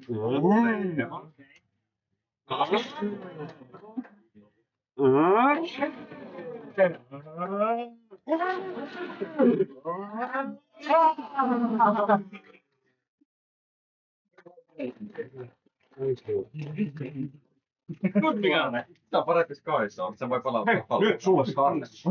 There we go. Next up, Otto. Oh yeah. I crown thee second. Oh, thank you. I do Mantis, I love it. I don't have any. You have to make a deck. Dynoman. Go to your turn. I have only one Dynoman to make deck for it. Crown you.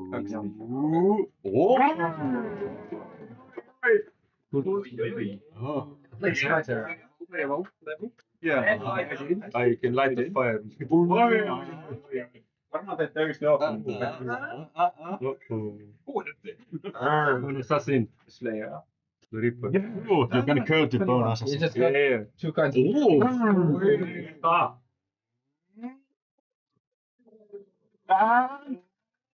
The bird quantity. No! It's 5K. Big. Oh, this wasn't mine. I mean, the gauntlet said feel the much so that has to be better, right? Okay. And the grand winner of the grand finale, Claudio! Congratulations. I crown you the Grand Master. And maybe you'll get third world boy. Degree, let's fucking go. I got prediction. No, it's billion degrees. I can't be anything else. Really wants billion degree. I mean, billion degree was on the booster pack, so it has to be. That's Mr. Bazar. Joo. You weird. Oh,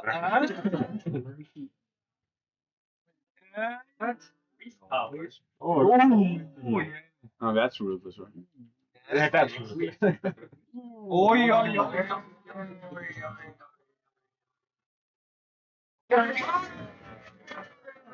Mama Blue. Lähtee, oi.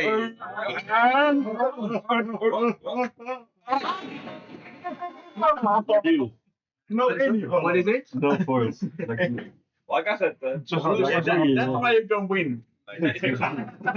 It's a disappointment bit.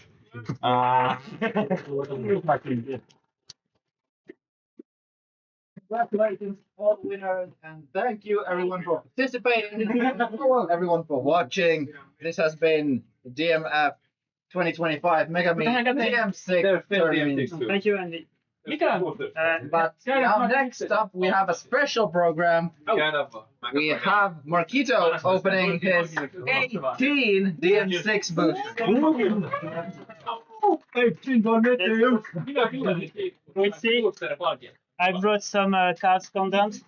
Mä oon saanut Arkadeasin tosta. A true winner.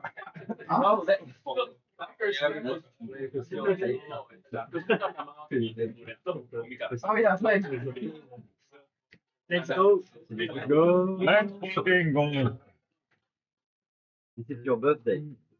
The birthday boy. Are these the rest of your DM6? No, I still have maybe 100 at home. Okay. It's true. But you want to get? Yes. You want to Get tell the us story playmat, how you then got all them? you receive. It's that one. Oh. Ready? Someone take the picture, please. Terrace camera. It's okay, take a picture. Fire! Just pizza. Is it better to make this back trick or the other trick just from back? Both are fine, I think. Okay. I mean, as long as you open This is good. the cool one at the very end. As long as you open the negatives. Oh, that is. Yeah.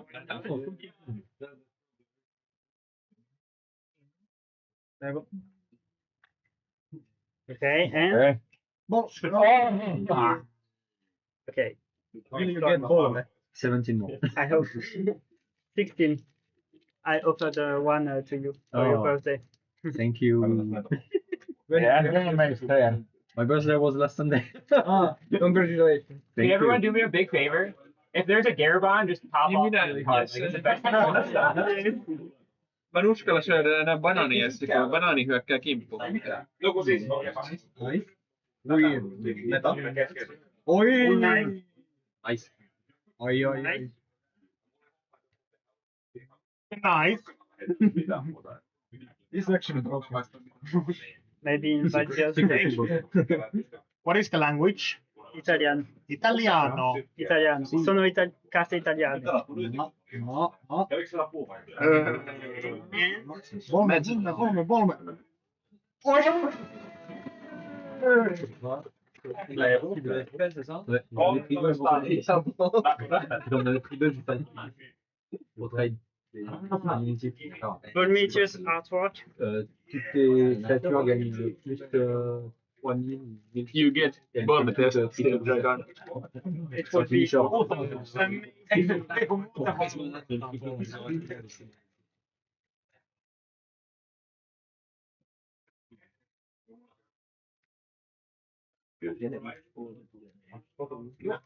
No Daidalos olisi kyllä kova. If you pull up Meteors, my birthday is in 6 months. Okay, nice one. Okay.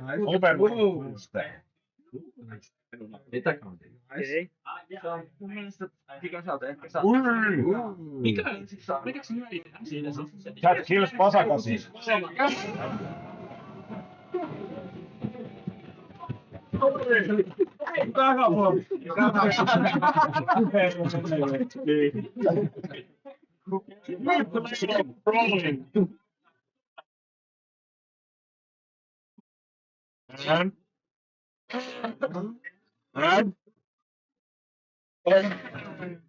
Almost bomb Meteors. But we got gear band. We got gear band, even better. It's better. It's more epic. We got the gear band for the video. Yes. Now you can. We can go back to You can go back to sleeping for America. the fallow gear. This video is sponsored by Carbon. Do you think you can trade the one for one?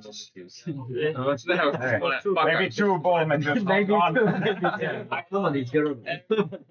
Probably trade a whole Stammetron set for a gear. Mutta se mökkiturnauksissa, että kyllä niinku sillä sä niin saatat kuitenkin joillekin pärjätä hyvin. Että mä suosittelin sitä pelaamaan. Harjoittelen. Se on kuitenkin hyvä metapakka. Like play it sometimes. And? It's okay. And? Or?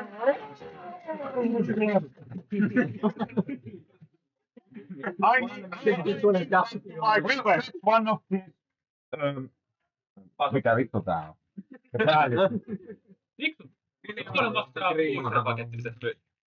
No varmaan Femma.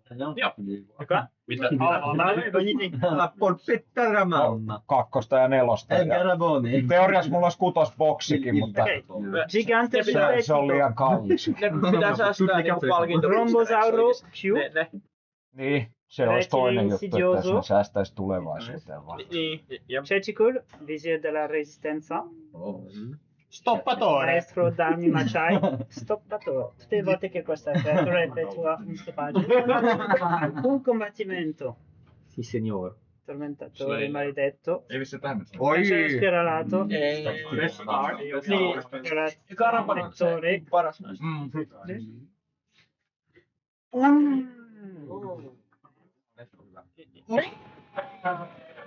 Nyt mä toin right forward. Katsotaanko nämä kaikki vaikka avata? Katsotaanko? Katsotaan. Joo, katsotaan. C'est comme il faut pour... Ei nyt nää hauska katsoa. On onneus keskellä. Jännä kun kukaan ei pelannut. Se on niin Tornado Flamen uhri.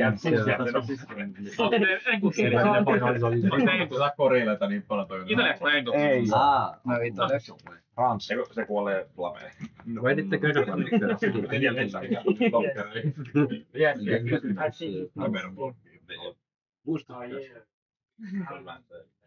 Se on tosi sää. Now it's good. Mä käyn mun Petra armulle. Ottaa ramita. Mä yllätyin tuon Veekon pakasta, niin hyvä pelaa. Could be very fun. Mä oikein ihmeellinen peli taas. PSA, Italian cards. I sent Italian bonitus and they send me back Niin, jep. Se. without method. Niin. Already 3 good cards. Karabonista. Pugno di Pantera. Se pitäisi olla. Agra, Vasoio, Lido, Pesce Madrillon, Se pitäisi olla niinku virallinen. Cancello Dimensionale, Canisille Sparatore. Can I make you a mega pack, 5 boosters? Hyvä pelata viitasi. Could be a good idea. Yeah, I'll make one. Can I? So we'll make a mega package. Yeah.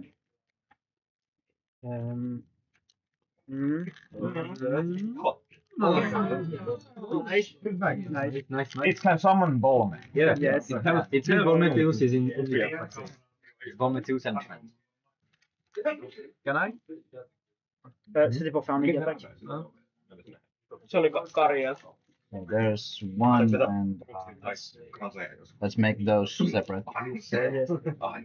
You want to separate rare and potential side, or how do you want to do? I think we could just put them all in the same bin, and let's see what happens.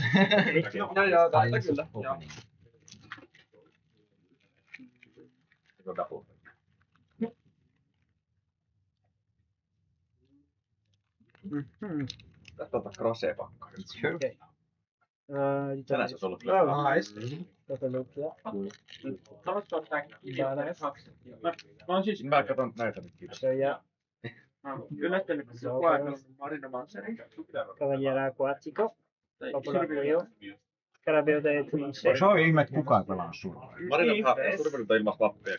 Kyllä ihan itseään. Näin ammuttaa. Heti kun puhuttiin survivorista, niin sieltä ne tuli kohtaamaan.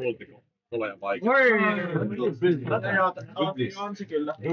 God bless you. Eli pelaa niin paljon monovesiessä, että Puzzle.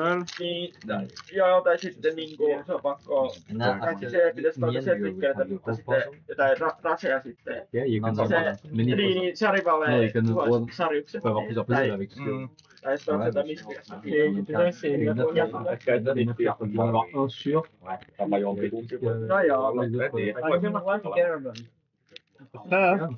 I might need more survivors to the cube, maybe. Then you can have the archetype of survivors as well. Yes.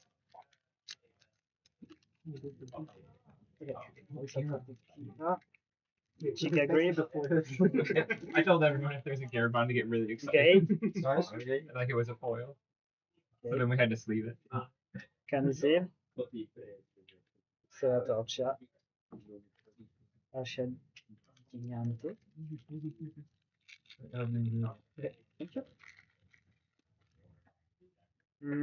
Flavor and This is the one for Mega.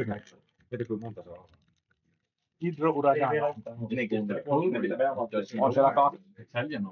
what? All range of foils lower than No, it depends. I've opened 20 boosters 2 weeks ago. I got Onko Pokemon hyviä? 30 foils. Okay. And sometimes it happened to me to open 10 boosters and got Maybe. 1 foil. Mä en oo uusimmat on Team Rocket. Make effects ready. Okay. So,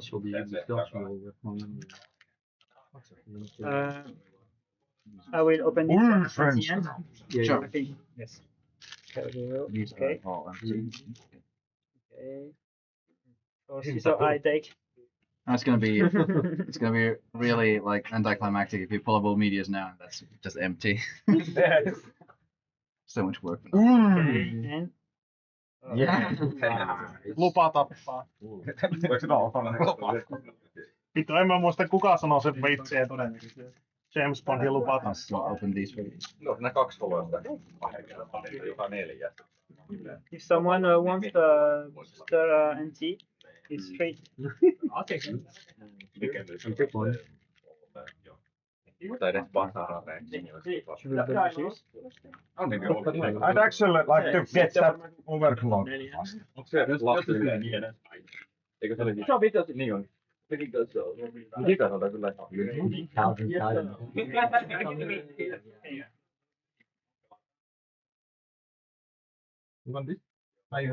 Niin, tää oli se, mitä mä luulin, että oli superrare silloin. Okei. En ostaa näitä, että koska sit se tuli. Ja Ei ollut sama.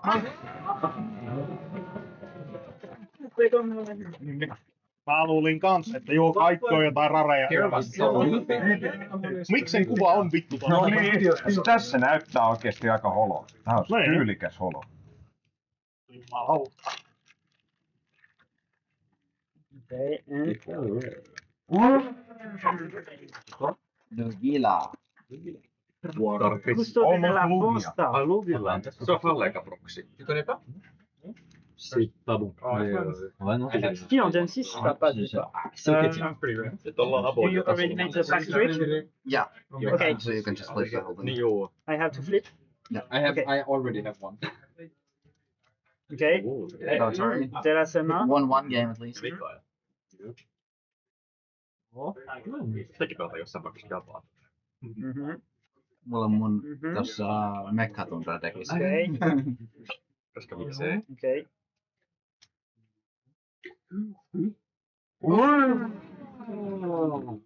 Nice. And No. okay.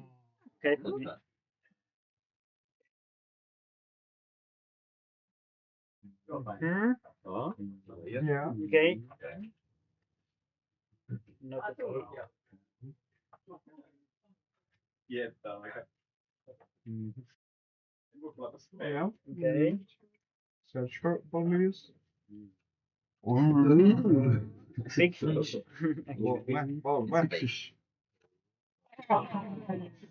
Red. Okay. So These are all the comments. Aren't the commands? Just looking for Gab. Okay. Maybe Magnus. Oh. They were miscut. Little bit. Yeah. The best artwork in the game. Paradise Horn. Yeah. I thought you meant Chepimit. It's mighty shooting. I thought you liked Aurora of Reversal As well, but Paradise Horn is the best. Okay. Oi. Plus energetico. Yes, the first one. Ooh, I have a Vittu, ton printtaaminen on paperin tuhlasta. Waste of paper to print this fucking bazooka. That's even worse than poisonous dart. Ei, mut se voi tappaa Bolme, jos heittää damage. Diamond Gun. Ei se Bolmea tapaa. Diamond Gun. Se ei sitä vaan hyökkää pelaa. Nice. Okay. Diamond Gun. Oliko se ne? Juu, se ei voi auta. Still no Magnus. No, mutta jos Bolme blokkaa. Jos... Sillä on full defense on.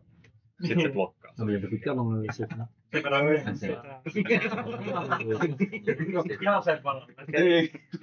Eikö sitä ikinä tiedä? Ei tiedä.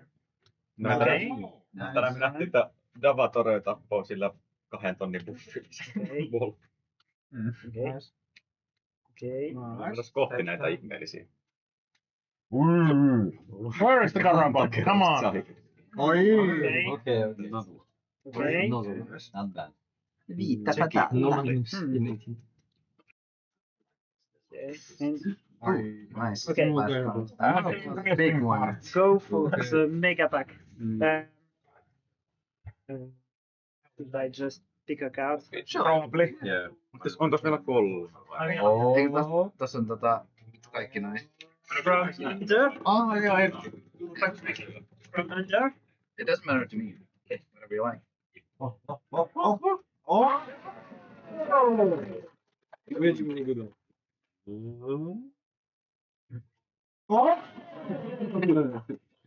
No.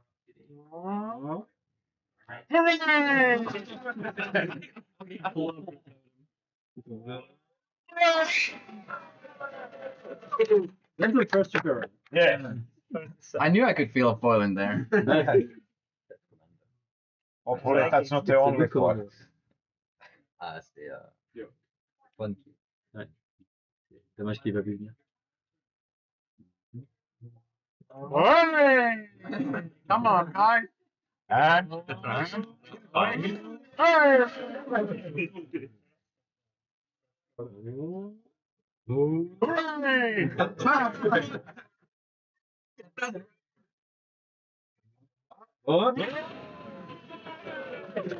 Invincible.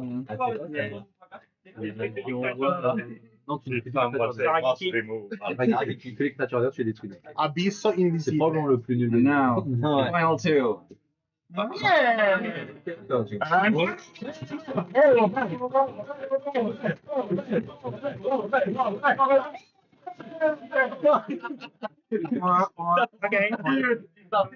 And this weekend, why you don't buy booster box? So it's ready. Thank you guys. For you. Okay, I have to solve them. I remember, Are we doing top right? I'm highly interested on survivors. Okay, if you Est-ce que je want. peux check ce que tu as ouvert sur les. Now sauna, guys. Let's go. Are you Ça, coming? j'en ai pas. Sauna, you say? Yeah, sauna. Maybe I don't know. Maybe not right now. All right then. And just chill with them.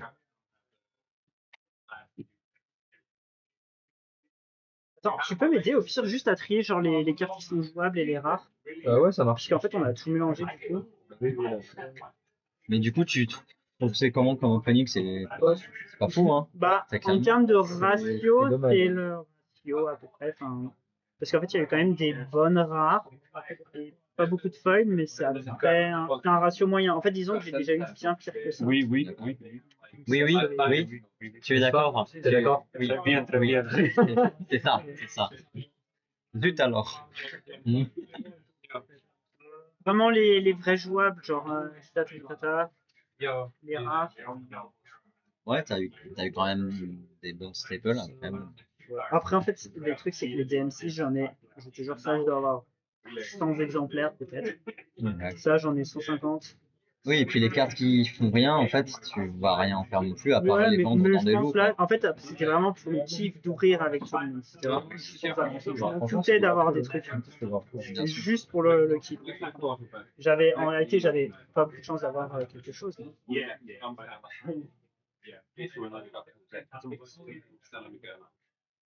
Voilà. Ah, si tu arrives aussi à trouver des survivants, même les communes. Oui. Pour Ok. monsieur. Ça, c'était bien.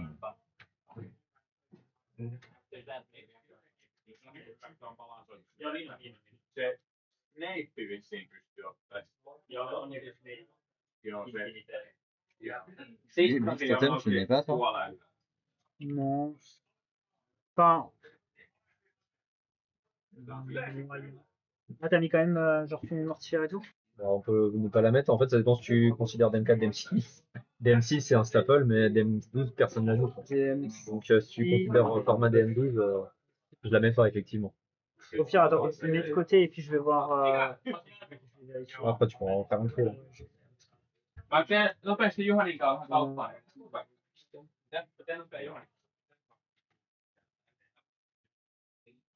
Mennään ihan kohta. Normalement, tu devrais avoir genre Prometheus, un truc comme ça, j'en ai vu un passé. Quoi? Prometheus, premier fion, Ça va. Non, mais la carte s'appelle Prometheus. Et bon, je suis fatigué, je dis. T'en as pas un seul là? Bah, en fait, il faut que j'en achète un à un moment, donc oui, en fait, je pensais à ça. Je peux le mettre de côté. Oui, voilà. Parce que, en fait, Marquo m'en a prêté un, mais il voulait pas que je l'achète parce que. Ah, mais en fait, c'est quoi? T'en as ouvert un, tu veux lui vendre? Non, garde celui que je t'ai donné et je vais mettre lui dans mon deck. C'est juste parce qu'en fait, je l'avais en deck, donc. Ouais, oui, mais t'inquiète.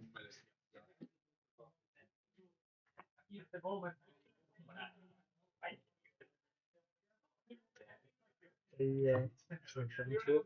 Ouais, je te laisse refaire un truc. T'as vu des cartes qui t'intéressent, toi, personnellement? Ouais, justement, je vais mettre ici. Ah, t'as envie de te faire un deck avec ça, toi? Bah, j'en ai pas pour l'instant. Donc, t'as aussi, ouais, il a joué, bon, de manière générale, c'est des cartes jouables, on va dire. Oui, toi, tu ratisses ça un peu plus large. Des trucs. C'est ça, soit des petits decks sympas qui changent, quoi. C'est ça. T'as tellement joué que. Et Ça, je il vois a très des peu de gens decks qui jouent ça. Hein. Ça se joue dans Survivor. Si j'avais. Et en DM12, il y en a quelques-uns qui les jouent aussi, mais plus au format XXC. Si j'avais Ball Meteus, ça aurait été tellement ouf. Ouais. Mais si la dernière carte ça a été Ball Meteus, ça aurait été une dinguerie. Légendaire. Ouais. Légendaire. T'es en train de trier ou? Ouais, on trie vite fait. Ça fait quoi alors du coup? Alors c'est toutes les créatures évoluées arrivent engagées dans la zone de combat. Donc ils n'ont pas la célérité. Tiens, regarde, j'ai mis quelques cartes de côté là, dans les rares, dans les staples. Moi c'est vraiment nul, hein. Bah, c'est ok tiers dans un match-up où les évolutions sont jouées, quoi. J'ai pas encore. Ouais, du coup, il y a dedans. Et c'est évoluable sur un gardien, donc. Non, c'est pas une évolution. Non, c'est évoluable. Ah, évoluable. Dans un deck avec Carbine et avec la Diabelle. Moi, il y a rien. Non. Moi, il y a rien là-dedans. Okay. Et là, ça Je veux bien regarder. Moi, il y a ça qui m'intéresse. Et après, les survivors, il y a ça. Et ça, c'est les cartes potentiellement qui peuvent intéresser les gens, je pense. Ok. Enfin, les staples. Soit DM6, soit DM12. Les staples. Les staples. R2. Ça, survivants ensemble. Ah, tu les gardes, t'en fais quoi, toi? J'ai un classeur où je les mets, enfin je mets pas tout là, je garde juste celui de Blitz parce que je le trouve joli, celui de Moito parce que c'est Prometheus et le DM5 parce que c'est pas facile à trouver. Je crois que je l'ai pas encore le DM5 ou alors je sais pas. Bidon de Laguna donc. Quelqu'un veut les papiers de booster? Moi c'est bon, D'accord, il y a un bol Météus. J'ai pas encore faim. Ah. T'as mangé un truc? J'ai mangé des pâtes de midi. Non, j'ai pas Que encore. j'ai mangé le Ah, paquet. si vous en voulez, c'est dans le tiroir bleu dans le frigo. C'est-à-dire que ça va faire 3 fois de suite des pâtes. Moi, il y a bien ça que je veux bien. Donc là, 4. 4. Ok. Enfin, après, je sais pas. Je vois que t'as du fort. Pas 1 euro. Peut-être plus facile. 1, 3. C'est bien, c'est Ça a été mis à 5 pour faire. Il coûte 5 lui? En fait, il y a du potentiel. En fait, vu qu'elle est vite fait plus jouable que les autres, que les rares, en fait, je préfère. C'est pas logique si jamais on me prix que les autres. Mais je vais la faire un 4 parce que. C'est pas le 3. 3, 3 et 4. 10. Si je suis les deux, tu sais quoi, je fais 10 surtout. 10 le tout. Bah là, j'ai pas les sous, mais enfin, je te fais un PayPal, mais. Ouais, vous avez vu que sur PayPal aussi. Je sais pas. Attends, donc ça, c'est les. Ça, c'est ce qui sert à rien. Ah oui, je dis. Alors, le puzzle, tu l'as?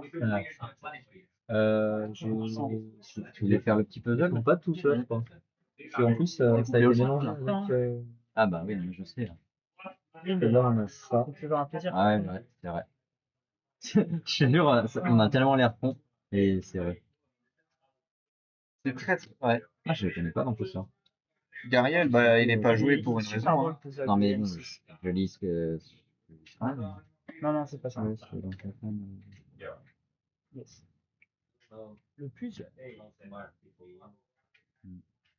Ben non, c'est là. Et en fait, aussi, ce qu'il y a, c'est que sur les puzzles, en fait, les images, elles sont vraiment en HD. Ouais, c'est vrai. Ça, c'est pas du DM6. Il y a beaucoup de decks qui jouent ça, du coup, en DM2. Ah oui, c'est qui les prend? Ah oui, ça c'est Adrien qui est intéressé. Bah oui, bah oui. Ah oui, c'est le. Et ça, du coup, ça vaut des sous alors? Je vois que. Quelques euros. Ça va là. Déjà. Ça, c'est pas lui. Ah, celui-là, on l'a fait. Ouais. C'est Adrien qui les prend, ça? Quoi? C'est Adrien qui les prend, ça? Non, c'était là. Non, Adrien, il prend ça, là. C'est un DM6. Non, je. Bah là. Ah putain, on arrive en finir. Si, on l'a. Oh, nice. Terminado. Ah, en plus, en fait, t'as deux arcs. T'as soit lui, soit t'as une autre carte. Je crois que t'as. Non, je sais plus c'est quoi qu'il peut y avoir à sa place. Mais non, ça va là. Mais du coup, ça, c'est le plus joli avec Xorius. Bah, stylé, hein. Okay. Ah, voilà. Quelqu'un veut un plus. C'est combien ce machin? 1 euro si tu le veux. J'en veux bien, comme ça me fait un carré. Mais c'était pas dans le tac, Adrien. Ah non. Non, apparemment, non, il est taille là. Je peux le regarder? Oui. Enfin, c'est. De toute façon, tu vas les prendre, mais. Du coup, 12. Ah, Léviathan. Ah ouais, tu prends pas trésor mystique. Je vais regarder. Donc c'est de prendre une carte en nature dans le deck et aller la mettre en mana. T'as re-regardé tout ça parce que moi il y a des cartes que je considère moyennement comme jouables, mais parce que c'est genre des canésiles et tout, mais je sais pas si ça peut te servir. Donc, moi j'en ai 1 milliard, mais peut-être que toi ça peut te servir. C'est quoi que tu vous appelles des canésiles? Canésil explorateur, c'est un arbre de jade, mais moi je le joue en commandeur, mais sinon quand t'as l'arbre de jade, franchement je crois que. Je pense que c'est bon. Attends, mais du coup t'as fait quoi? Tu t'es intéressé? Enfin, ça m'intéresse. Il y a que ça en bas. C'est bien que tu aies tiré un fort boss. Parce que de toute manière, je vais m'en procurer. Hein. Alors, ça. Je sais plus. Alors, des ce que j'ai en Forbo, j'en ai, téléphone, j'en ai 40 000, mais sauf que c'était Hyde qui voulait des survivants. Il n'y avait pas un de. Ah oui, si, voilà. Bah, j'en voulais aussi des survivants. Grave Worm, ça vaut Mais, le moins autant que Forbo. C'est vrai que Forbo, non. c'était beaucoup plus joué, mais Grave Worm, c'est très très chaud à trouver. C'est Ça- pas très difficile à trouver. Non, moi je le pense, Grave Worm. pour moi, Forbo, je les vends beaucoup cher que Drive parce que c'est beaucoup plus polyvalent, c'est beaucoup plus joué en DM-12. Forbo, En DM12, je suis totalement d'accord. En DM12, beaucoup plus. Mais Oui. le Grave Worm d'expérience, c'est plus dur à trouver. Je crois que lui, en fait, il a été repris, à vérifier, mais il me semble. Je sais pas, mais. De toute façon, tu m'en avais mis de côté, je crois, du Forbos. Je te les avais mis à combien pour toi? Moi, c'est 10 balles le Forbos. Ouais, je crois que c'était genre 10 balles les Forbos, et je crois que j'avais mis à 12 balles les Baza et les Ricado. Attends, du coup, donc, C'est tout le monde, personne d'autre en veut en fait, ou c'est juste nous qui nous partageons le. Pour Stet. Après, il y a ce truc-là que j'ai pas. Ah oui, Ultramontain. Ouais. Je crois que je l'ai pas non plus en vrai. Après, je crois que c'est. Enfin, nous, en Java, ça devrait revenir beaucoup moins cher. Ça doit être un peu cher. Enfin, je sais pas combien c'est comme ça. Fais ça sur la note. Pratiquement pas bloquable. Et si c'est. Tu veux le puzzle pour ta collection? En vrai, il est joli, je crois que je l'ai pas celui de C'est vrai qu'il y a ça coûte combien ça? Je l'ai fait à. Après, elle est mint, donc c'est sûr. 25. 25. C'est cher. Ouais, c'est 25. C'est vrai que c'est un peu cher, je vais passer. Mais c'est vraiment parce qu'elle est mint, quoi, que c'est plus cher, j'imagine. Ouais, et en fait, Ultramontid, parmi les SR de DM6, c'est l'une des rares. Enfin, en fait, elles sont pas toutes jouables, mais Ultramontid est jouable. Et t'en as en Jap ou pas de celle-là, au hasard? J'ai pas. C'est 25, 25, pas forcément 25, pas forcément dedans. Peut-être si à un moment je trouverais sur ta carte en moins cher ou d'une façon mais pour le moment, Tu les veux du coup, Marc? Tu veux les prendre celle-là? Ouais, je vais les prendre. Attends, je t'ai dit combien déjà? 12? 10, je crois. Non, je sais. Ah, mais parce que t'as rajouté les petits. Ah oui, donc ça fait 12. Bah, ok. C'était des niveaux. Tu veux des papiers de booster? Ça fait beaucoup de papier. Non, mais tu sais, des fois, tu mets dans le classeur, ça fait une jolie page. Ah non, mais c'est vrai que. Non, mais je juge pas. Ça, c'est vrai que ça. C'est joli, hein. Ça, je juge pas, c'est bon. Du coup, est-ce que je les mets de côté du livre dans ma boîte à foutre? Puis je rajoute ça sur la note. Je vais te demander les Bull Blazer. Bull Blazer, ça coûte combien ce truc-là? 3 euros. Entre 2 et 3 euros. Je sais plus combien j'en ai chez moi, mais je crois que j'en ai une voir deux. Ok.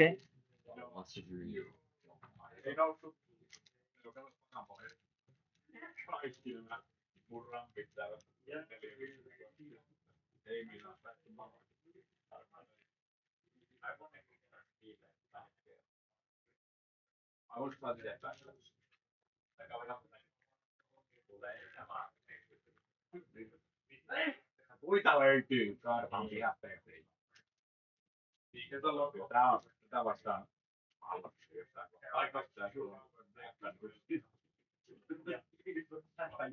Voit meitä ottaa tästä väliin. Eli on näistä nopeimmat niin sillä Joo. Sen tukolla Joo.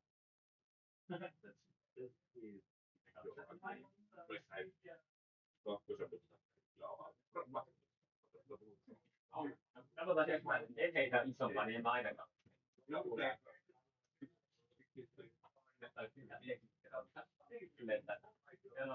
Sä hävisit heitä, mutta ei sä vielä tue. Isomman mikä on loputtomasti vaan.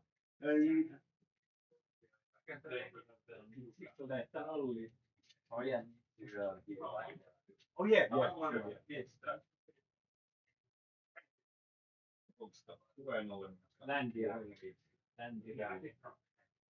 Rally the West.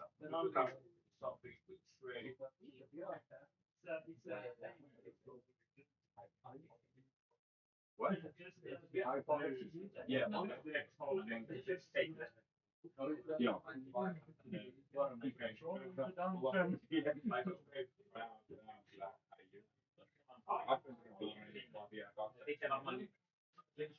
Joo.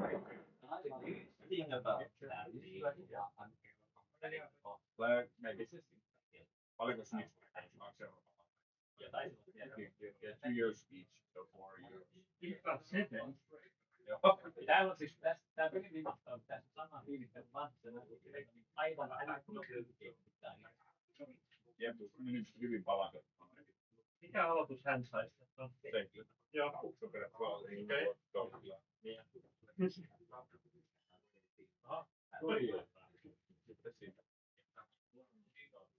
Ja olennot tekee vaan aina vuorotuksen.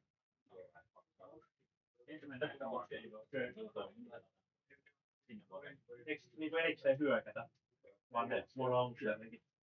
Joo, vuoroalussa aina lastetaan se omaksi.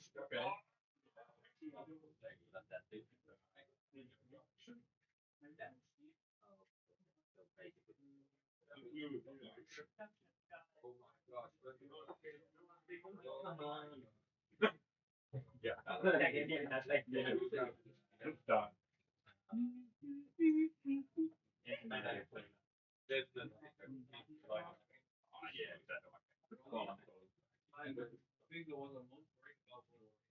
Juu, jep. You wanna see the offline. Yeah.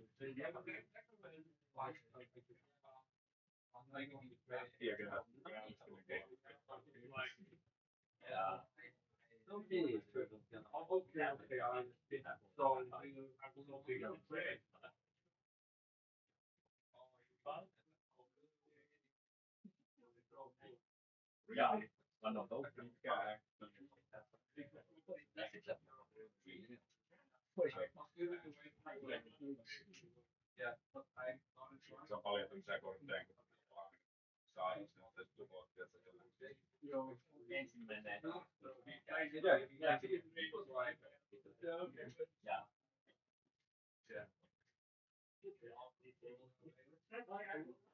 Nice.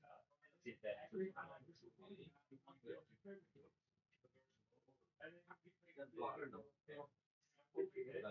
aren't these all only names?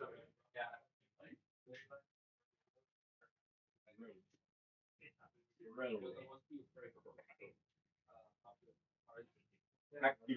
Se voi säkätä ja polottaa lennokeita.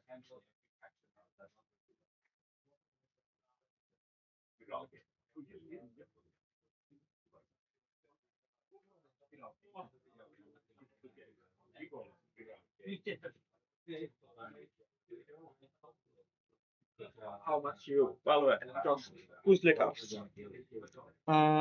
All of this? Yeah, these cards. Who's left? I don't. Maybe I take just these. You want them? Yeah, I'm thinking about starting collecting them. Yeah, no, thanks. You're welcome. I have so many in my home. You can get it for free.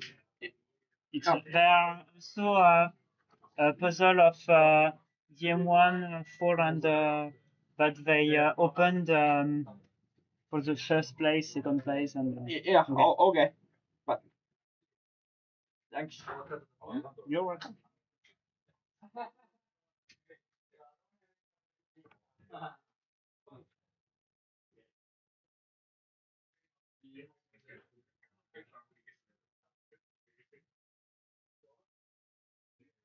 Okay.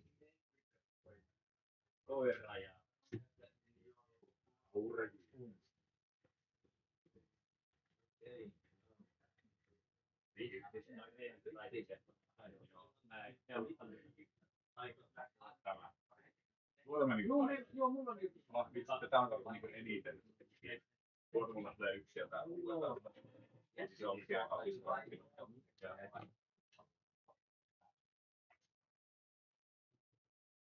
Joo, tosta noin. Eka action.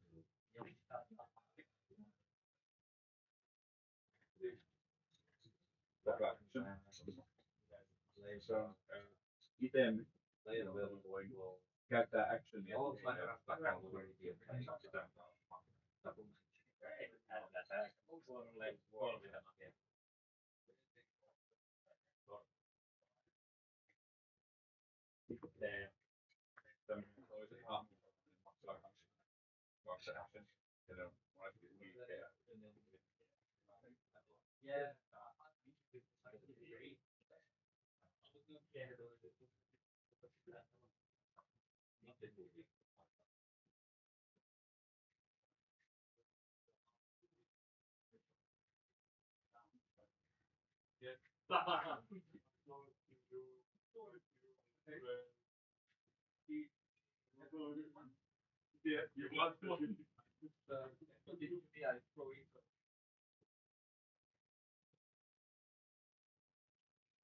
Are you sure you don't want to eat it up? Are you sure? Go! You go down. You go down. Joo. Ja otetaan nuoret. Joo. Otetaan tuttantokia. Niin onkin joo. Joo. One, three, five.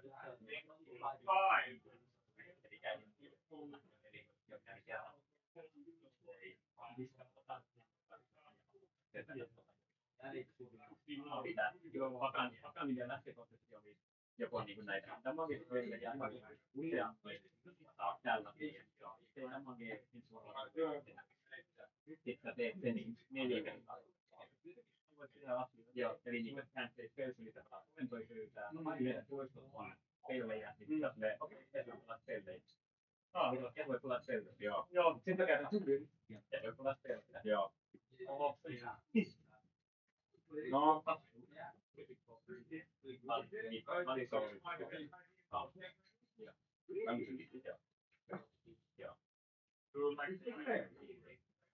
Careful that 2 or more creatures in play. Choose one of them.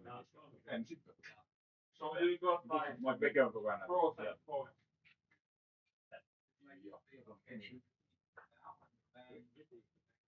Tää on myös hieno.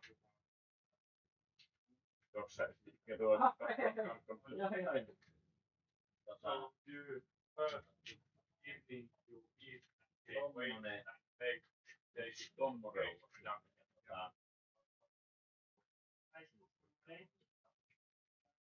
Tämän pakan ei pitäisi tehdä. Pitää kyllä. Brekka nostaa kortin niistä. Nice. Joo. Sitten on myös. Joo, kortin. Whenever you're home. Tätä kuuluu myös tietysti. Joo. Itse suvun 4. Joo. No idea and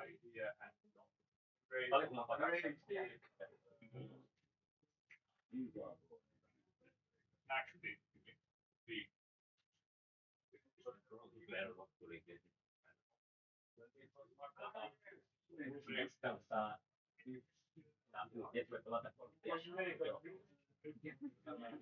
ja sitten sen jälkeen pelataan sekoitetaan tämä tuo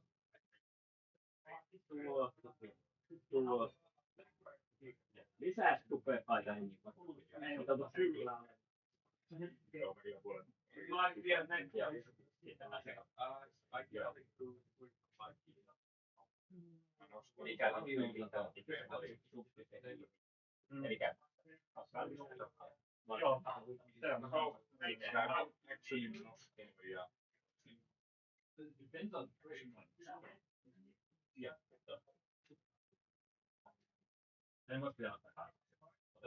Joo. Ja sitten mun vuorossa. You are rich now. Start the count, please. Ja sitten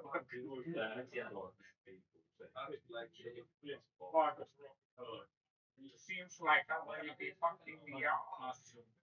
Yonas. Pelataan.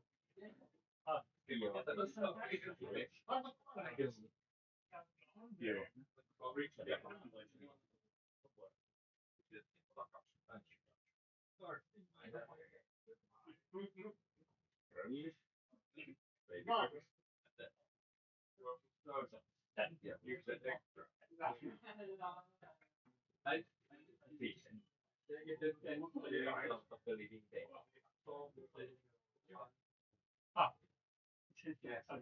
Yeah.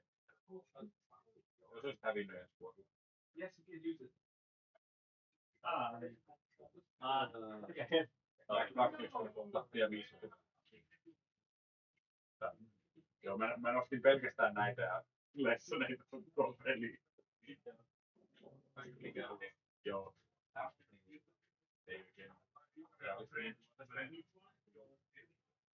Mitä on kaikkea saisi lisää. Se on pikkuva. Saisi kutattua ehkä yhden forest. Vedetäänkö sillä limiteistä tarkkuutta? Joo. Sekä ei jää. Joo. Joo.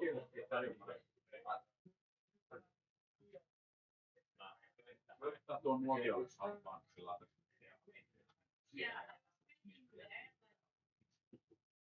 kaikki on niinku, kaikki on liikkeellä.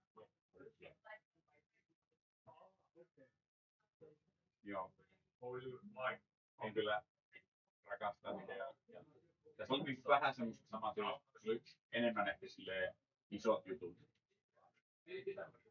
Näitä vuosia sonkia voi. Sitten mulla on yksi täällä, mä en tiedä oikein, onko se skippipäivä. Tää on vaan niinku paremmin. Mulla on yksi tämmönen. Mulla on näitä kyllä vaikka sulle pystytään tekemään. Todennäköisesti en oo kyllä riittänyt. Ja tästä mä tykkään. Ja sitten se charmi. Joo, mulla oli ihan kaksi. Tämän kanssa, joo. Ja sitten päiväsi samalla vuorolla. No, vasta tänne, joo. Täällä ei sitten nosta mitään.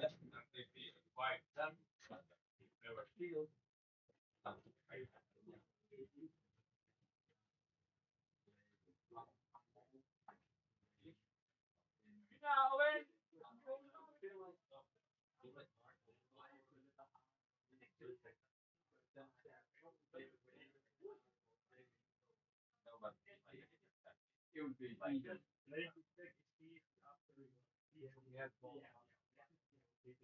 This is one of the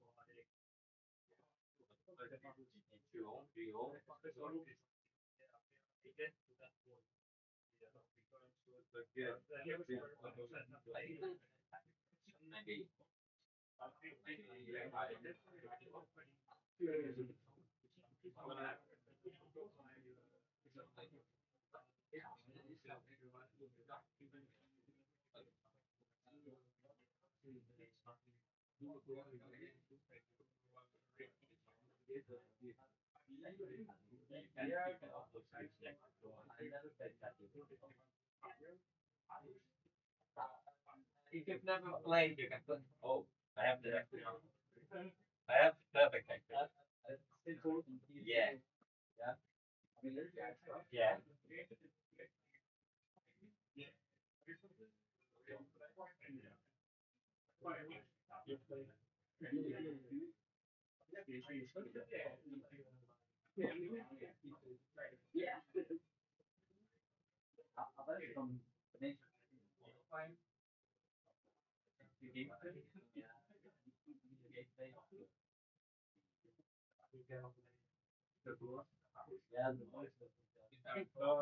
BBA show. The main difference like oh yeah,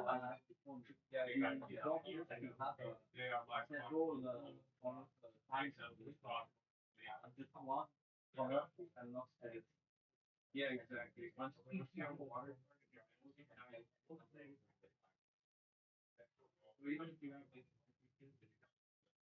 Like, I can still play light water. You have one yeah. It goes out, but it's still so it's like that. It's you don't if I go like 32 here, I can still play a light. Yeah, it's good. Like,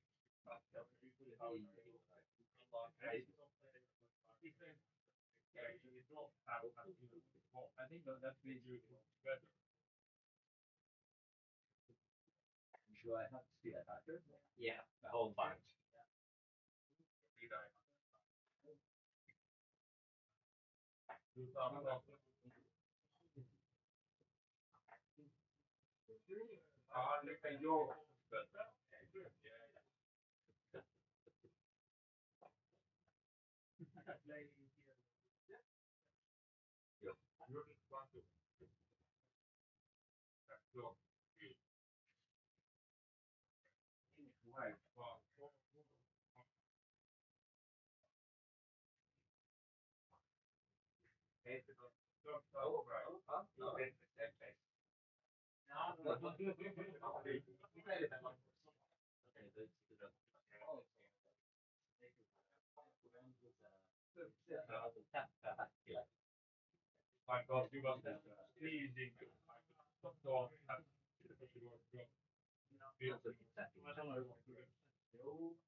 Main one is also like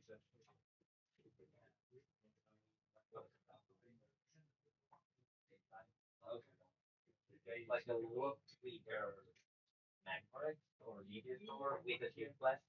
Okay.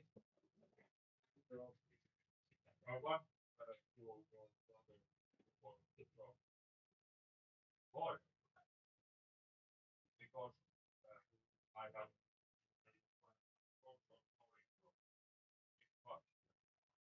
working high.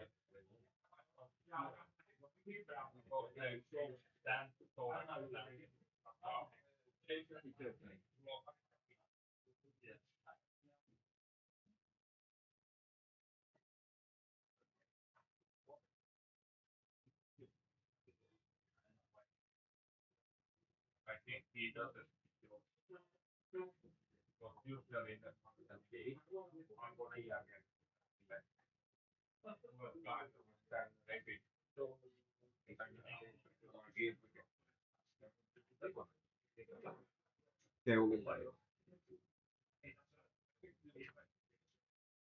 Very selfish.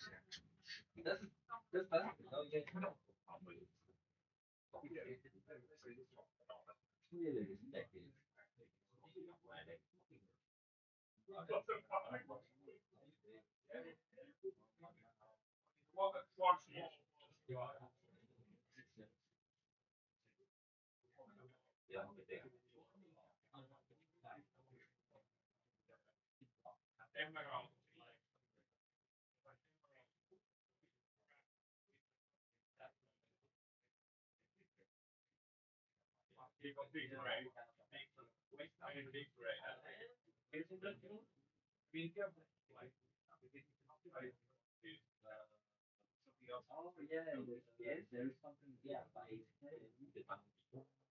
was switching.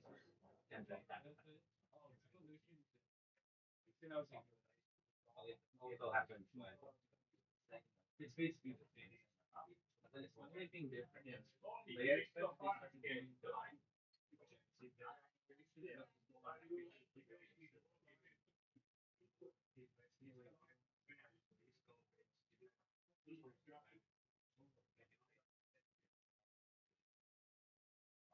yeah. Kyllä meidän sampoiksi vähän katsoa taas, miksi pitäisi katsoa. Pitäisi vähän katsoa. Pitäisi katsoa ennen kuin se katsokaa.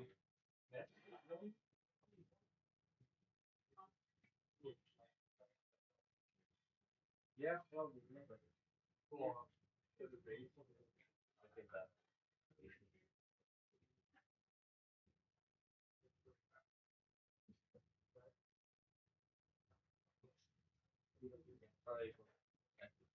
I think I know how this ends. Is it the yellow? Yeah, it's right. This week's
Yeah, kinda, yeah. Yeah, there's also a lot more boxes. Yeah, well, big. Yeah, the trick to finish. Really, really big.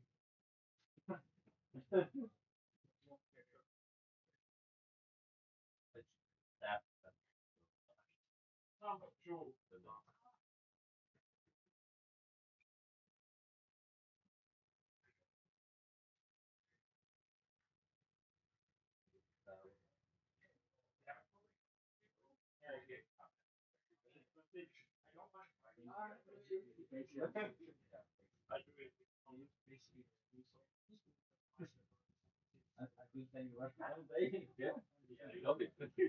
I know he gave me this, like, the one you don't know, the name. Yeah, you should start with. There is no big start. Yeah, you go back and back. That's a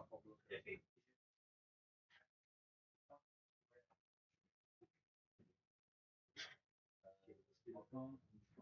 Whenever you pass this out, I gotta switch my XR copy of it. Oh, yeah, I get. A copy of that. Yeah, so I get a switch another time scan. Yeah. I told you about that. Oh no, yeah. I'm like, oh, very much. So no blockers, no. But there are so many skill attackers. Everything is skill attacker. I for maybe I don't skill attacker. No, there's a lot. There's a lot. But you only get three real life. Yeah.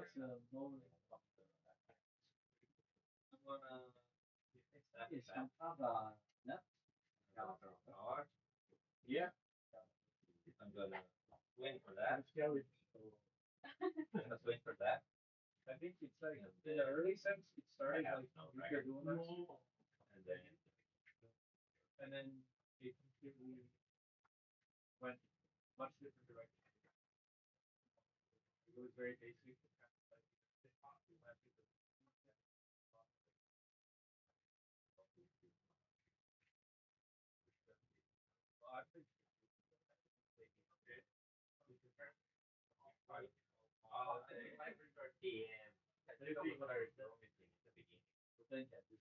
Yeah.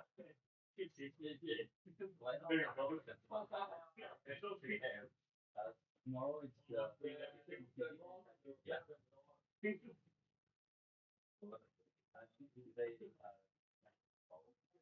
Yeah, I can borrow mine. What do you have that right there?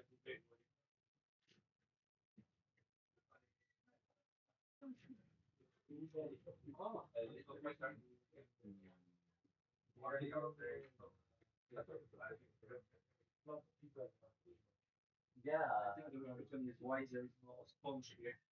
But I have a response. Yeah, because that's for my thing, but I can't drink with it like the phone now.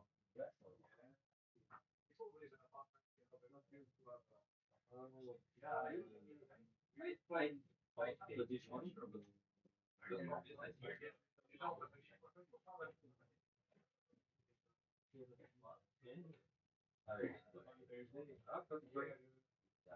Wait for that. I got another big tab.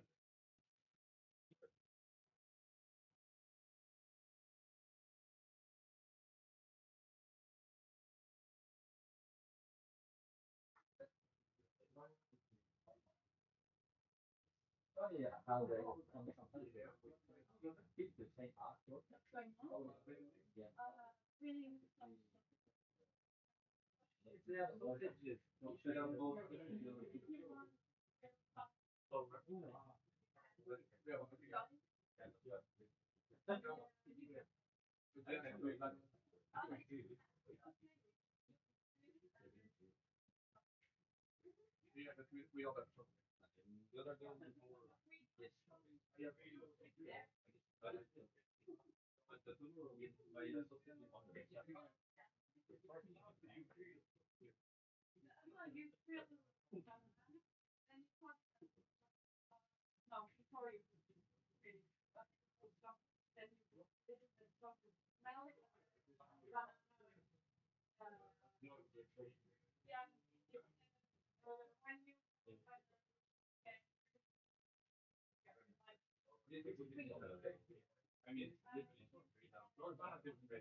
In my deck, yeah, I have this one. This is the Eagle Fang plus 6. I also have Eagle Fang plus 5. I need a refill. Yeah, so I put it on each, and I only have this one. Okay. Okay. It's something. I guess.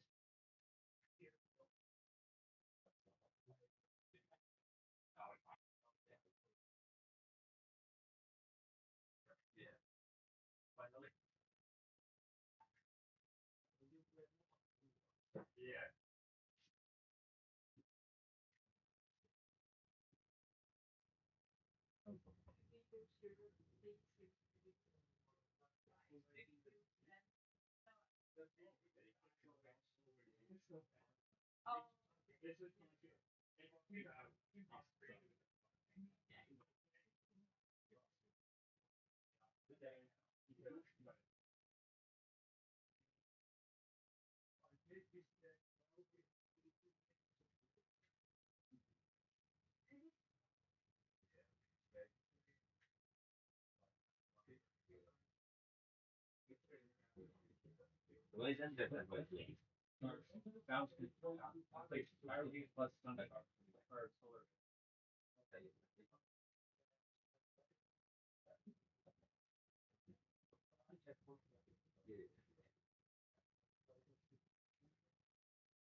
I have a flash.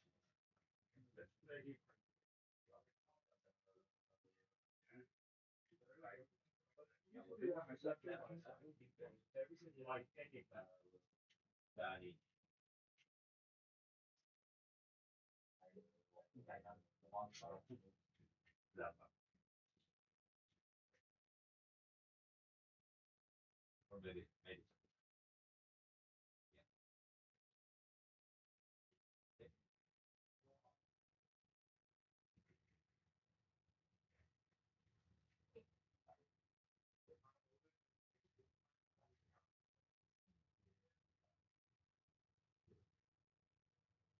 Ah. might actually win. I might actually win.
Okay.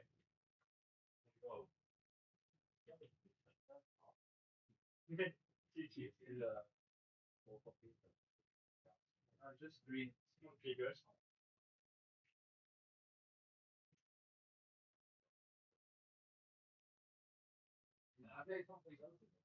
Makes it hard.